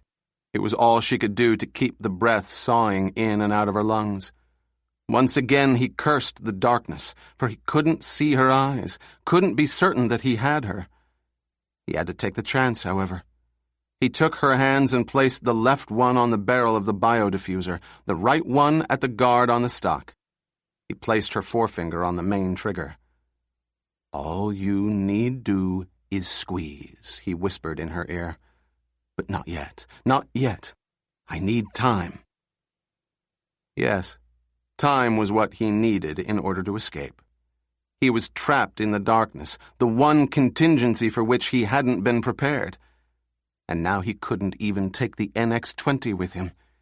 He'd have to run and run hard, a condition that Schiffer had made clear the weapon once loaded was not designed to handle.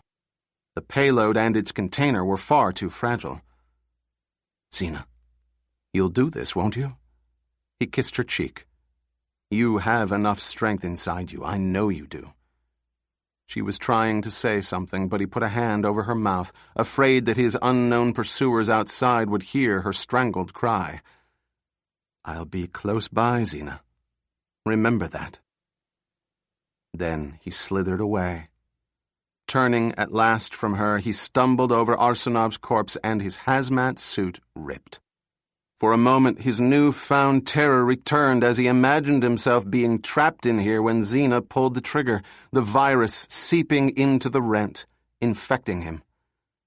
Then he'd regained his composure and he stripped off the encumbering suit altogether.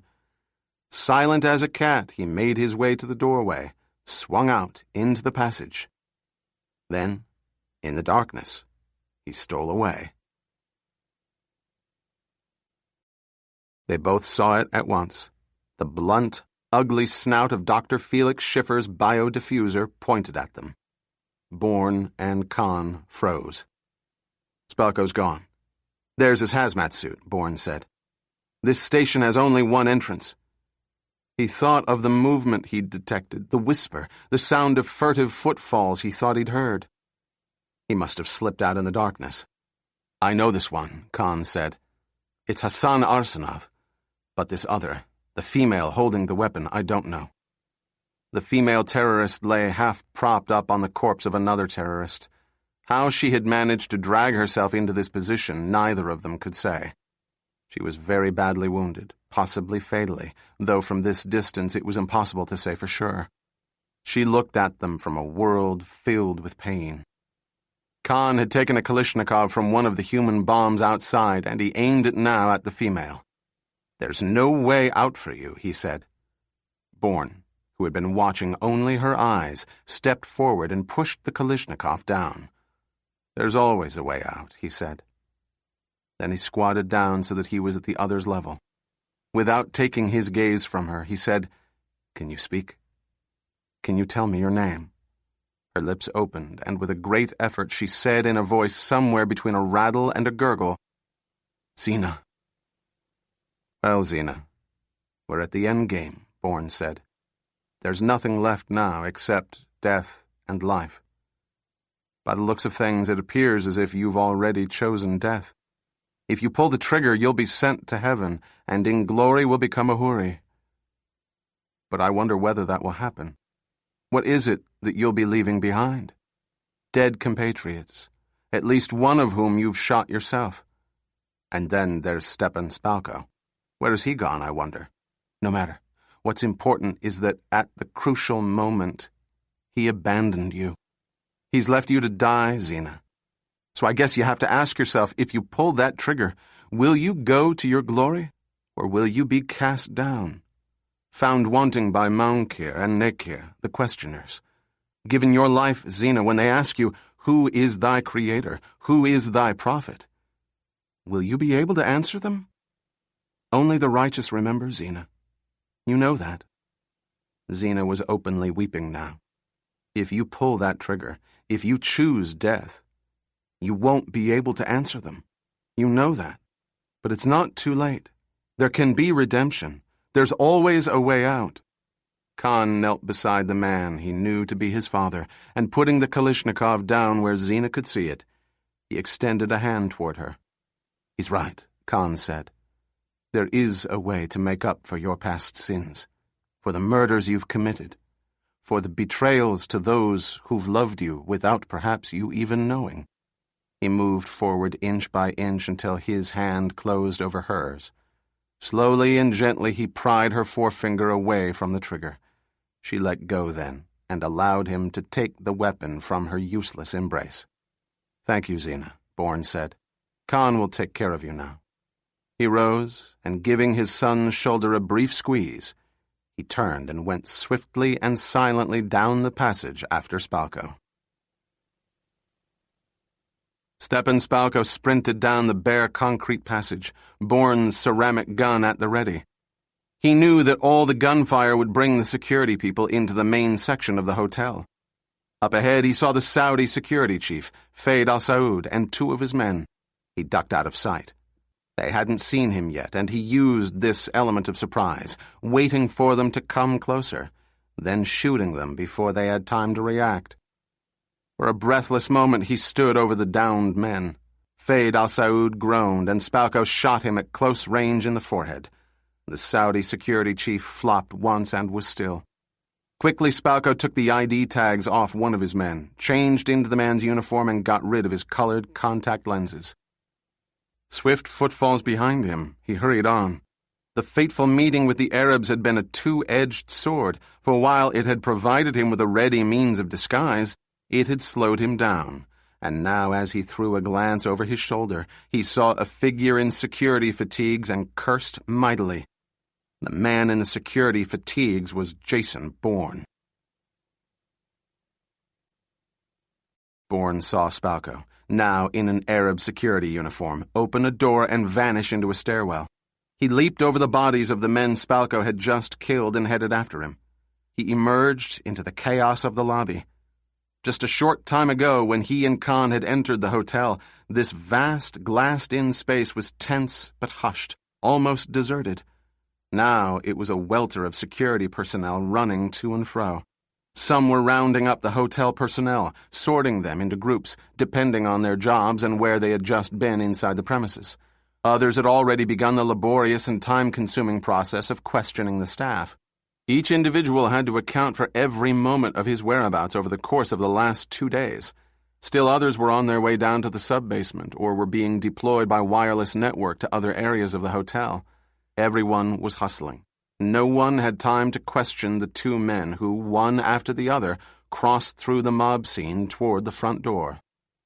It was ironic to watch Spalko walking among them. Briefly, Bourne considered trying to alert those around him, but immediately thought better of it. Spalko would no doubt call his bluff. It was Bourne who was the internationally wanted murderer still under a CIA sanction. Spalko, of course, knew this. Being the clever architect of Bourne's dangerous predicament, he followed Spalko out of the front doors. The moment he was outside, Bourne realized that the hotel was in absolute lockdown. He watched with fascinated dread as Spalko boldly made his way to the security service's car park. Although it was within the limits of the lockdown cordon, it was deserted, as even security personnel weren't allowed in or out. Bourne went after him, but almost immediately lost him in the ranks of vehicles. He broke into a run. There was a shout from behind him. He pulled open the door of the first vehicle he came to, an American Jeep. Yanking out the plastic panel on the bottom of the steering column, he fumbled for the wires. Just then, another engine fired up, and he saw Spalko in the car he'd stolen, wheeling out of the car park. There were more shouts now, and the pounding of boots against pavement. Several shots were fired. Bourne, concentrating on what needed to be done, got the wires stripped and braided together. The Jeep's engine coughed to life, and he put it in gear. Then, with a hard squeal of tires, he turned out of the car park and accelerated through the security checkpoint.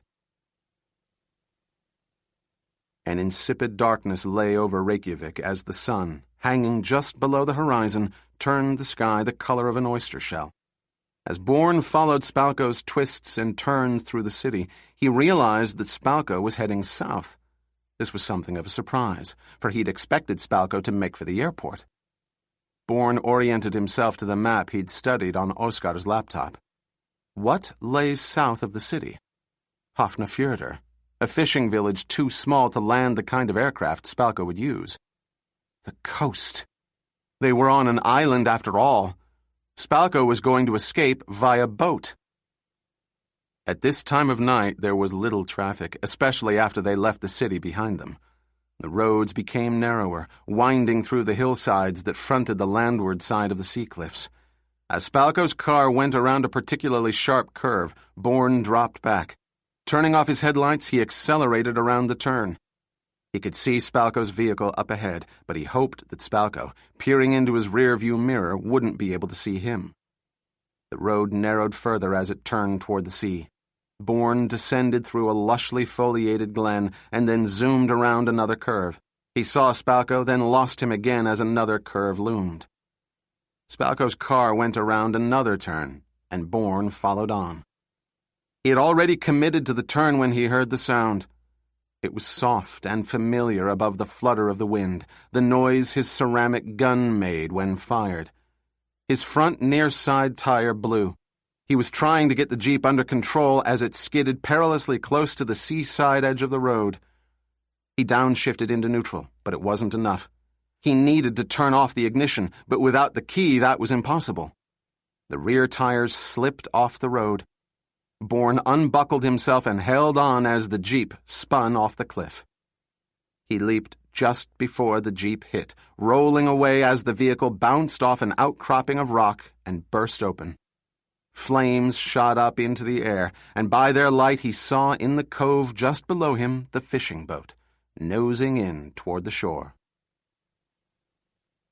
Spalko drove like a maniac down the road to the dead end at the inner edge of the cove. Throwing a glance back at the flaming Jeep, he said to himself, "To hell with Jason Bourne. He's dead now." He got out of the car and walked across what remained of the rack-strewn shingle. A rowboat was coming for him, even though it was high tide and the fishing boat was very close to shore. He'd called the captain the moment he'd successfully run the hotel's security checkpoint. Only a skeleton crew of the captain and a mate were on board. He climbed in as the captain nosed the rowboat onto the shingle, then the mate pushed off with his oar. Spalko was fuming, and not a word was said on the short, unpleasant trip back to the fishing boat. When he was aboard, Spalko said, "Make ready to leave, Captain." "Begging your pardon, sir," the captain replied, "but what about the rest of the crew?" Spalko grabbed the captain by his shirt front. "I gave you an order, Captain. I expect you to carry it out." "Aye, aye, sir." The water was cold as ice. 30 seconds after he'd pushed out from the shingle, his fingers and toes had started to go numb. 30 seconds after that, he couldn't feel them at all. The 2 minutes it took him to reach the boat seemed like the longest in his life. He reached up for an oiled hawser and hauled himself out of the sea. He shivered in the wind, moving hand over hand up the line. He lifted himself over the gunwale onto the deck of the fishing boat and crept along the deck. The captain and his mate were busy in the wheelhouse, and he encountered little difficulty in rendering them unconscious. There was plenty of rope around, and he was in the process of binding their wrists behind their backs when Spalko said from behind him, "I think you'd better find a bit of rope for yourself." Bourne was crouched down. The 2 seamen lay on their sides, back to back. "Stand up and turn around," Spalko ordered. Bourne did as he was told, keeping his right hand hidden behind the outer edge of his thigh. Spalko, in freshly pressed jeans and a black cable-knit turtleneck sweater, stood spread-legged on the deck, Bourne's ceramic gun in his hand. "You simply will not die, will you, Mr. Bourne?" Bourne dove at Spalko, the switchblade snapping open. Spalko, startled, squeezed the trigger far too late. The bullet sang out over the water as the blade buried itself in his side. He grunted, clubbed the barrel of the gun down onto Bourne's cheek. Blood spurted from both of them. Spalko's left knee buckled, but Bourne crashed to the deck. Spalko kicked him viciously in his ribs, rendering Bourne nearly unconscious. He pulled the switchblade from his side, threw it into the water. Then he bent and dragged Bourne to the gunwale. As Bourne began to stir, Spalko hit him with the heel of his hand. Then he hauled him more or less upright and bent him over the side. Bourne was phasing in and out of consciousness. As Spalko exerted himself to heave him over the side, Bourne kicked out with all his might. With a sickening snap, the sole of his shoe connected with Spalko's jaw. Spalko, grabbing his broken jaw, staggered backward, and Bourne ran at him. Spalko had no time to use the gun. Bourne was already inside his guard. He slammed the butt down on Bourne's shoulder, and Bourne staggered as more pain flashed through him. Then he'd reached up, digging his fingers into the broken bones of Spalko's jaw. Spalko screamed, and Bourne wrenched the gun from his grip. He jammed the muzzle underneath Spalko's chin and pulled the trigger. The sound did not amount to much, but the force of the percussion lifted Spalko bodily off the deck and pitched him over the side. He went into the sea head first. For a moment he floated face down, rocked back and forth by the restless waves. Then he went under as if drawn by something huge and immensely potent beneath the sea. Martin Lindros spent 20 minutes on the phone with Ethan Hearn. Hearn had much information about the famous Stepan Spalko, all of it such a stunning revelation it took Lindros some time to absorb and accept. An hour later he had 2 hard copies printed out from the electronic files Hearn had emailed him. He got into his car and headed over to the DCI's townhouse. Overnight the old man had been stricken with the flu. It must be bad, Lindros thought now, for him to have left the office at all during the crisis at the summit. His driver stopped the staff car at the high iron gates, leaned out the open window, and pressed the intercom. The querulous voice crackled over the intercom. The driver announced Lindros, and a moment later the gates swung soundlessly open. The driver pulled the car up and Lindros got out. He rapped on the door with the brass knocker, and when it opened he saw the DCI, his face wrinkled and his hair disheveled from lying on a pillow. He was wearing striped pajamas over which he'd wrapped a heavy-looking bathrobe. "Come in, Martin. Come in." He turned and left the door open without waiting for Lindros to cross the threshold. Lindros entered, closed the door behind him. The DCI had padded into the study, which was off to the left. There were no lights on. There appeared to be none on in the house at all. He went into the study. The old man sat heavily down in his favorite chair. The side table at his right elbow was crammed with a large box of tissues and bottles of aspirin, Tylenol cold and sinus, NyQuil, Vicks VapoRub, and cough syrup. Lindros sat down. "Sir, I have something." He set the file he'd gotten from Ethan Hearn down on the old man's side table. "What is that?" "I can't read anything now, Martin." "Then I'll tell you," Lindros said. When he was done, there was a silence that seemed to echo throughout the house. Lindros cleared his throat. Sir, you must rescind the Bourne sanction at once, and someone's going to have to debrief him. Yes, of course. Khan was with Xena to the end. He'd hidden the NX-20 and its horribly lethal payload. As far as the security people who were swarming all over the thermal heating station were concerned, he was a hero. They knew nothing about the bioweapon. They knew nothing about him. It was a curious time for Khan. He held the hand of a dying young woman who couldn't speak, who could barely breathe, and yet who quite clearly didn't want to let him go. Perhaps it was simply that, in the end, she didn't want to die. After Hull and Karpov realized that she was on the verge of dying and couldn't provide them with information, they lost interest, and so they left her alone with Khan. Picking up where Bourne, his father, had left off, he said, "Remember what to tell the questioners, Xena.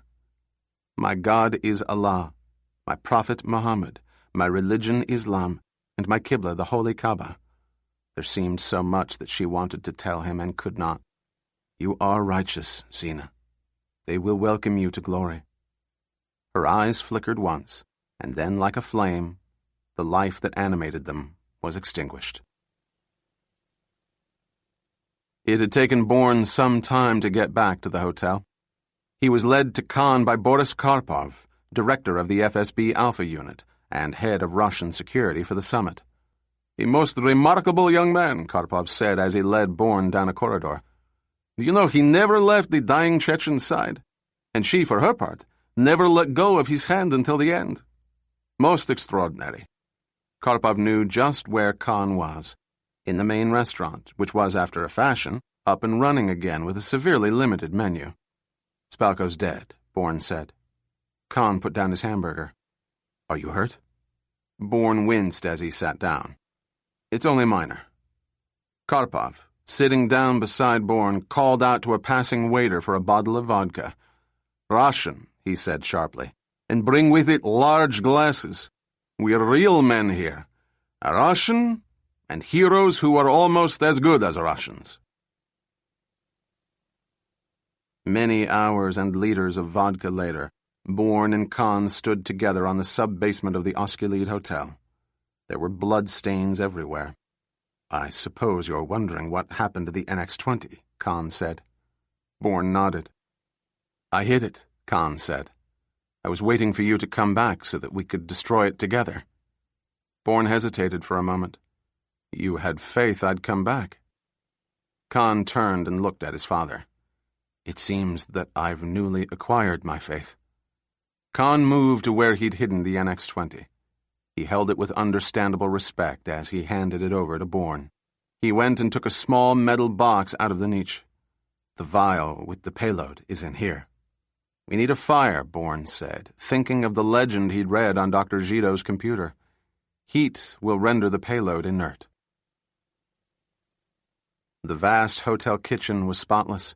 Its gleaming stainless steel surfaces seemed even colder with the absence of personnel. Bourne had moved the skeleton staff out for the time being while he and Khan went over to the huge floor-to-ceiling ovens. They were gas-powered, and Bourne turned them up to the highest level. At once, fierce flames shot through the fire-brick-lined interior. In less than a minute, it was too hot even to get close to. They donned hazmat suits, broke down the weapon, and each one threw one half into the flames. The vial went next. Bourne watched the NX-20 collapse in on itself. He closed the door, and they took off the suits. Turning to his son, he said, "I've phoned Marie, but I haven't told her about you yet. I was waiting—" "I'm not going back with you," Khan said. Bourne chose his next words with great care. "That would not be my choice." "I know." In the silence that abruptly engulfed them, Bourne was gripped by a terrible sorrow. He moved forward and took Khan into his embrace. They stood together in silence. Bourne could hear the hiss of the gas jets. Inside the ovens, the fire continued to burn fiercely, annihilating the terrible threat to them all. Reluctantly, he let Khan go, and for the briefest moment, as he stared into his son's eyes, he saw him as he had been. as a little boy in Phnom Penh with the blazing Asian sun on his face, and Dow watching, smiling at them both. "I'm also Jason Bourne," he said. "That's something you should never forget." David Webb had finished hanging the multicolored happy birthday sign in the living room. Marie was in the kitchen, putting the finishing touches on the chocolate cake she'd baked for Jamie's 11th birthday. The smells of pizza and chocolate drifted deliciously through the house. He looked around, wondering if there were enough balloons. Though he'd returned to his life as David Webb, his body ached enough for him to know that he was also Jason Bourne and always would be. For so long he'd been terrified each time that side of his personality resurfaced, but now with Joshua's reemergence, everything had changed. He had a compelling reason to become Jason Bourne again. But not with the CIA. With Alex's death, he was quits with them, even though the DCI himself had asked him to stay, even though he actually liked and respected Martin Lindros, the man responsible for having the sanction against him lifted. It was Lindros who had admitted him to Bethesda Naval Hospital. In between bouts with a team of agency-vetted specialists who had seen to Webb's wounds, Lindros had debriefed him. The DCI had made a difficult task almost easy, allowing Webb precious time to sleep and unwind from his arduous trials. But after 3 days, Webb wanted nothing more than to return to his students, and he needed time with his family, even though there was now an ache in his heart, a certain void given form and shape by Joshua's return. He'd meant to tell Marie about him, had in fact told her every other detail of what had happened while they'd been out of touch. And yet each time he had come to the subject of his other son, his brain shut down. It wasn't that he was afraid of her reaction. It was his own reaction he was unsure of. After only a week away, he felt estranged from Jamie and Allison. He'd completely forgotten Jamie's birthday until Marie had gently reminded him. Like the proverbial line in the sand, he felt a clear demarcation of his life before Joshua's startling appearance and after. There was the darkness of grief, and now there was the light of reconnection. There was death, and now, miraculously, there was life. He needed to understand the implications of what had happened. How could he share something so monumental with Marie until he understood it himself? And so, on this, his young son's birthday, his mind was flooded with thoughts of his older son. Where was Joshua? Shortly after he'd heard from Oskar that Annika Vadosh's body had been found by the side of the motorway leading to Ferihegyu Airport, Joshua had slipped away, vanishing as quickly and completely as he had appeared. In any case, Karpov had promised to keep his secret, and Webb believed him. He realized that he had no idea where his son lived or even if he had a real home. It was impossible to imagine where Joshua was or what he might now be doing, and this caused a pain in Webb unlike any other. He felt the lack of him as acutely as if he'd lost a limb. There was so much he wanted to say to Joshua, so much time to make up for. It was difficult being patient, painful not even knowing whether Joshua would choose to come to him again. The party had begun, the 20 or so kids playing and yelling at the tops of their lungs. And there was Jamie in the center of it all. His open face was shining with happiness. Webb heard the bell ring. He opened the door to find a FedEx agent with a package for him. He signed for it and at once took it down to the basement, where he unlocked a room to which there was only one key. Inside was a portable X-ray machine Conklin had procured for him. All packages coming to the Webbs were, unbeknownst to the children, run through this machine. Determining it was clean, Webb opened it. Inside were a baseball and 2 gloves, one for him and the other just the right size for an 11-year-old. He unfolded the accompanying note, which read simply, "For Jamie's birthday, Joshua." David Webb stared at the gift, which meant more to him than anyone would ever know. Reaching out, he felt the supple grain of the leather, ran his fingertips over the rawhide stitching. What memories were stirring inside him? His smile when it came to his face was bittersweet. He slipped his hand into the larger of the gloves and threw the baseball into the heart of it. Catching it there, he held it tightly. He heard a light tread on the top of the stairs, and then Marie's voice calling to him. "I'll be right up, sweetheart," he said. He sat very still for some moments longer, allowing the events of the recent past to swirl around him. Then he exhaled deeply and set aside the past. With Jamie's present cradled in the other hand, he mounted the basement stairs and went to rejoin his family. Hold my hand and feel the spark. We light up the darkest night. When we're together, it's an arc. Love makes everything so bright. Hearts are racing, can't slow down. Every step we burn the ground. In this city we own the sound. Shouting love is all around.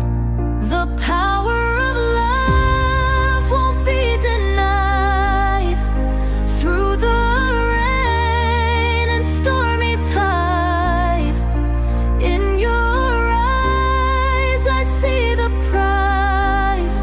David Webb had finished hanging the multicolored happy birthday sign in the living room.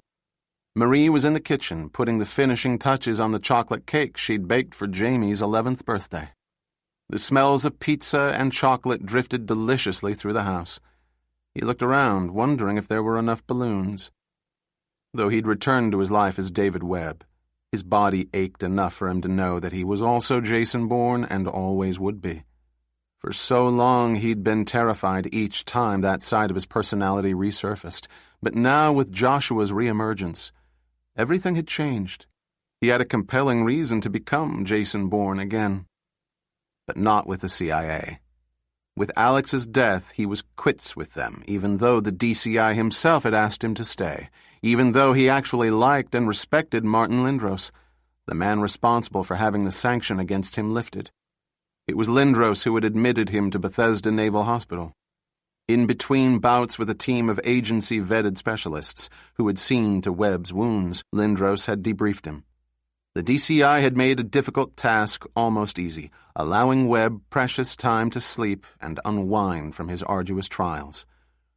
But after 3 days, Webb wanted nothing more than to return to his students, and he needed time with his family, even though there was now an ache in his heart, a certain void given form and shape by Joshua's return. He'd meant to tell Marie about him, had in fact told her every other detail of what had happened while they'd been out of touch. And yet each time he had come to the subject of his other son, his brain shut down. It wasn't that he was afraid of her reaction. It was his own reaction he was unsure of. After only a week away, he felt estranged from Jamie and Allison. He'd completely forgotten Jamie's birthday until Marie had gently reminded him. Like the proverbial line in the sand, he felt a clear demarcation of his life before Joshua's startling appearance and after. There was the darkness of grief, and now there was the light of reconnection. There was death, and now, miraculously, there was life. He needed to understand the implications of what had happened. How could he share something so monumental with Marie until he understood it himself?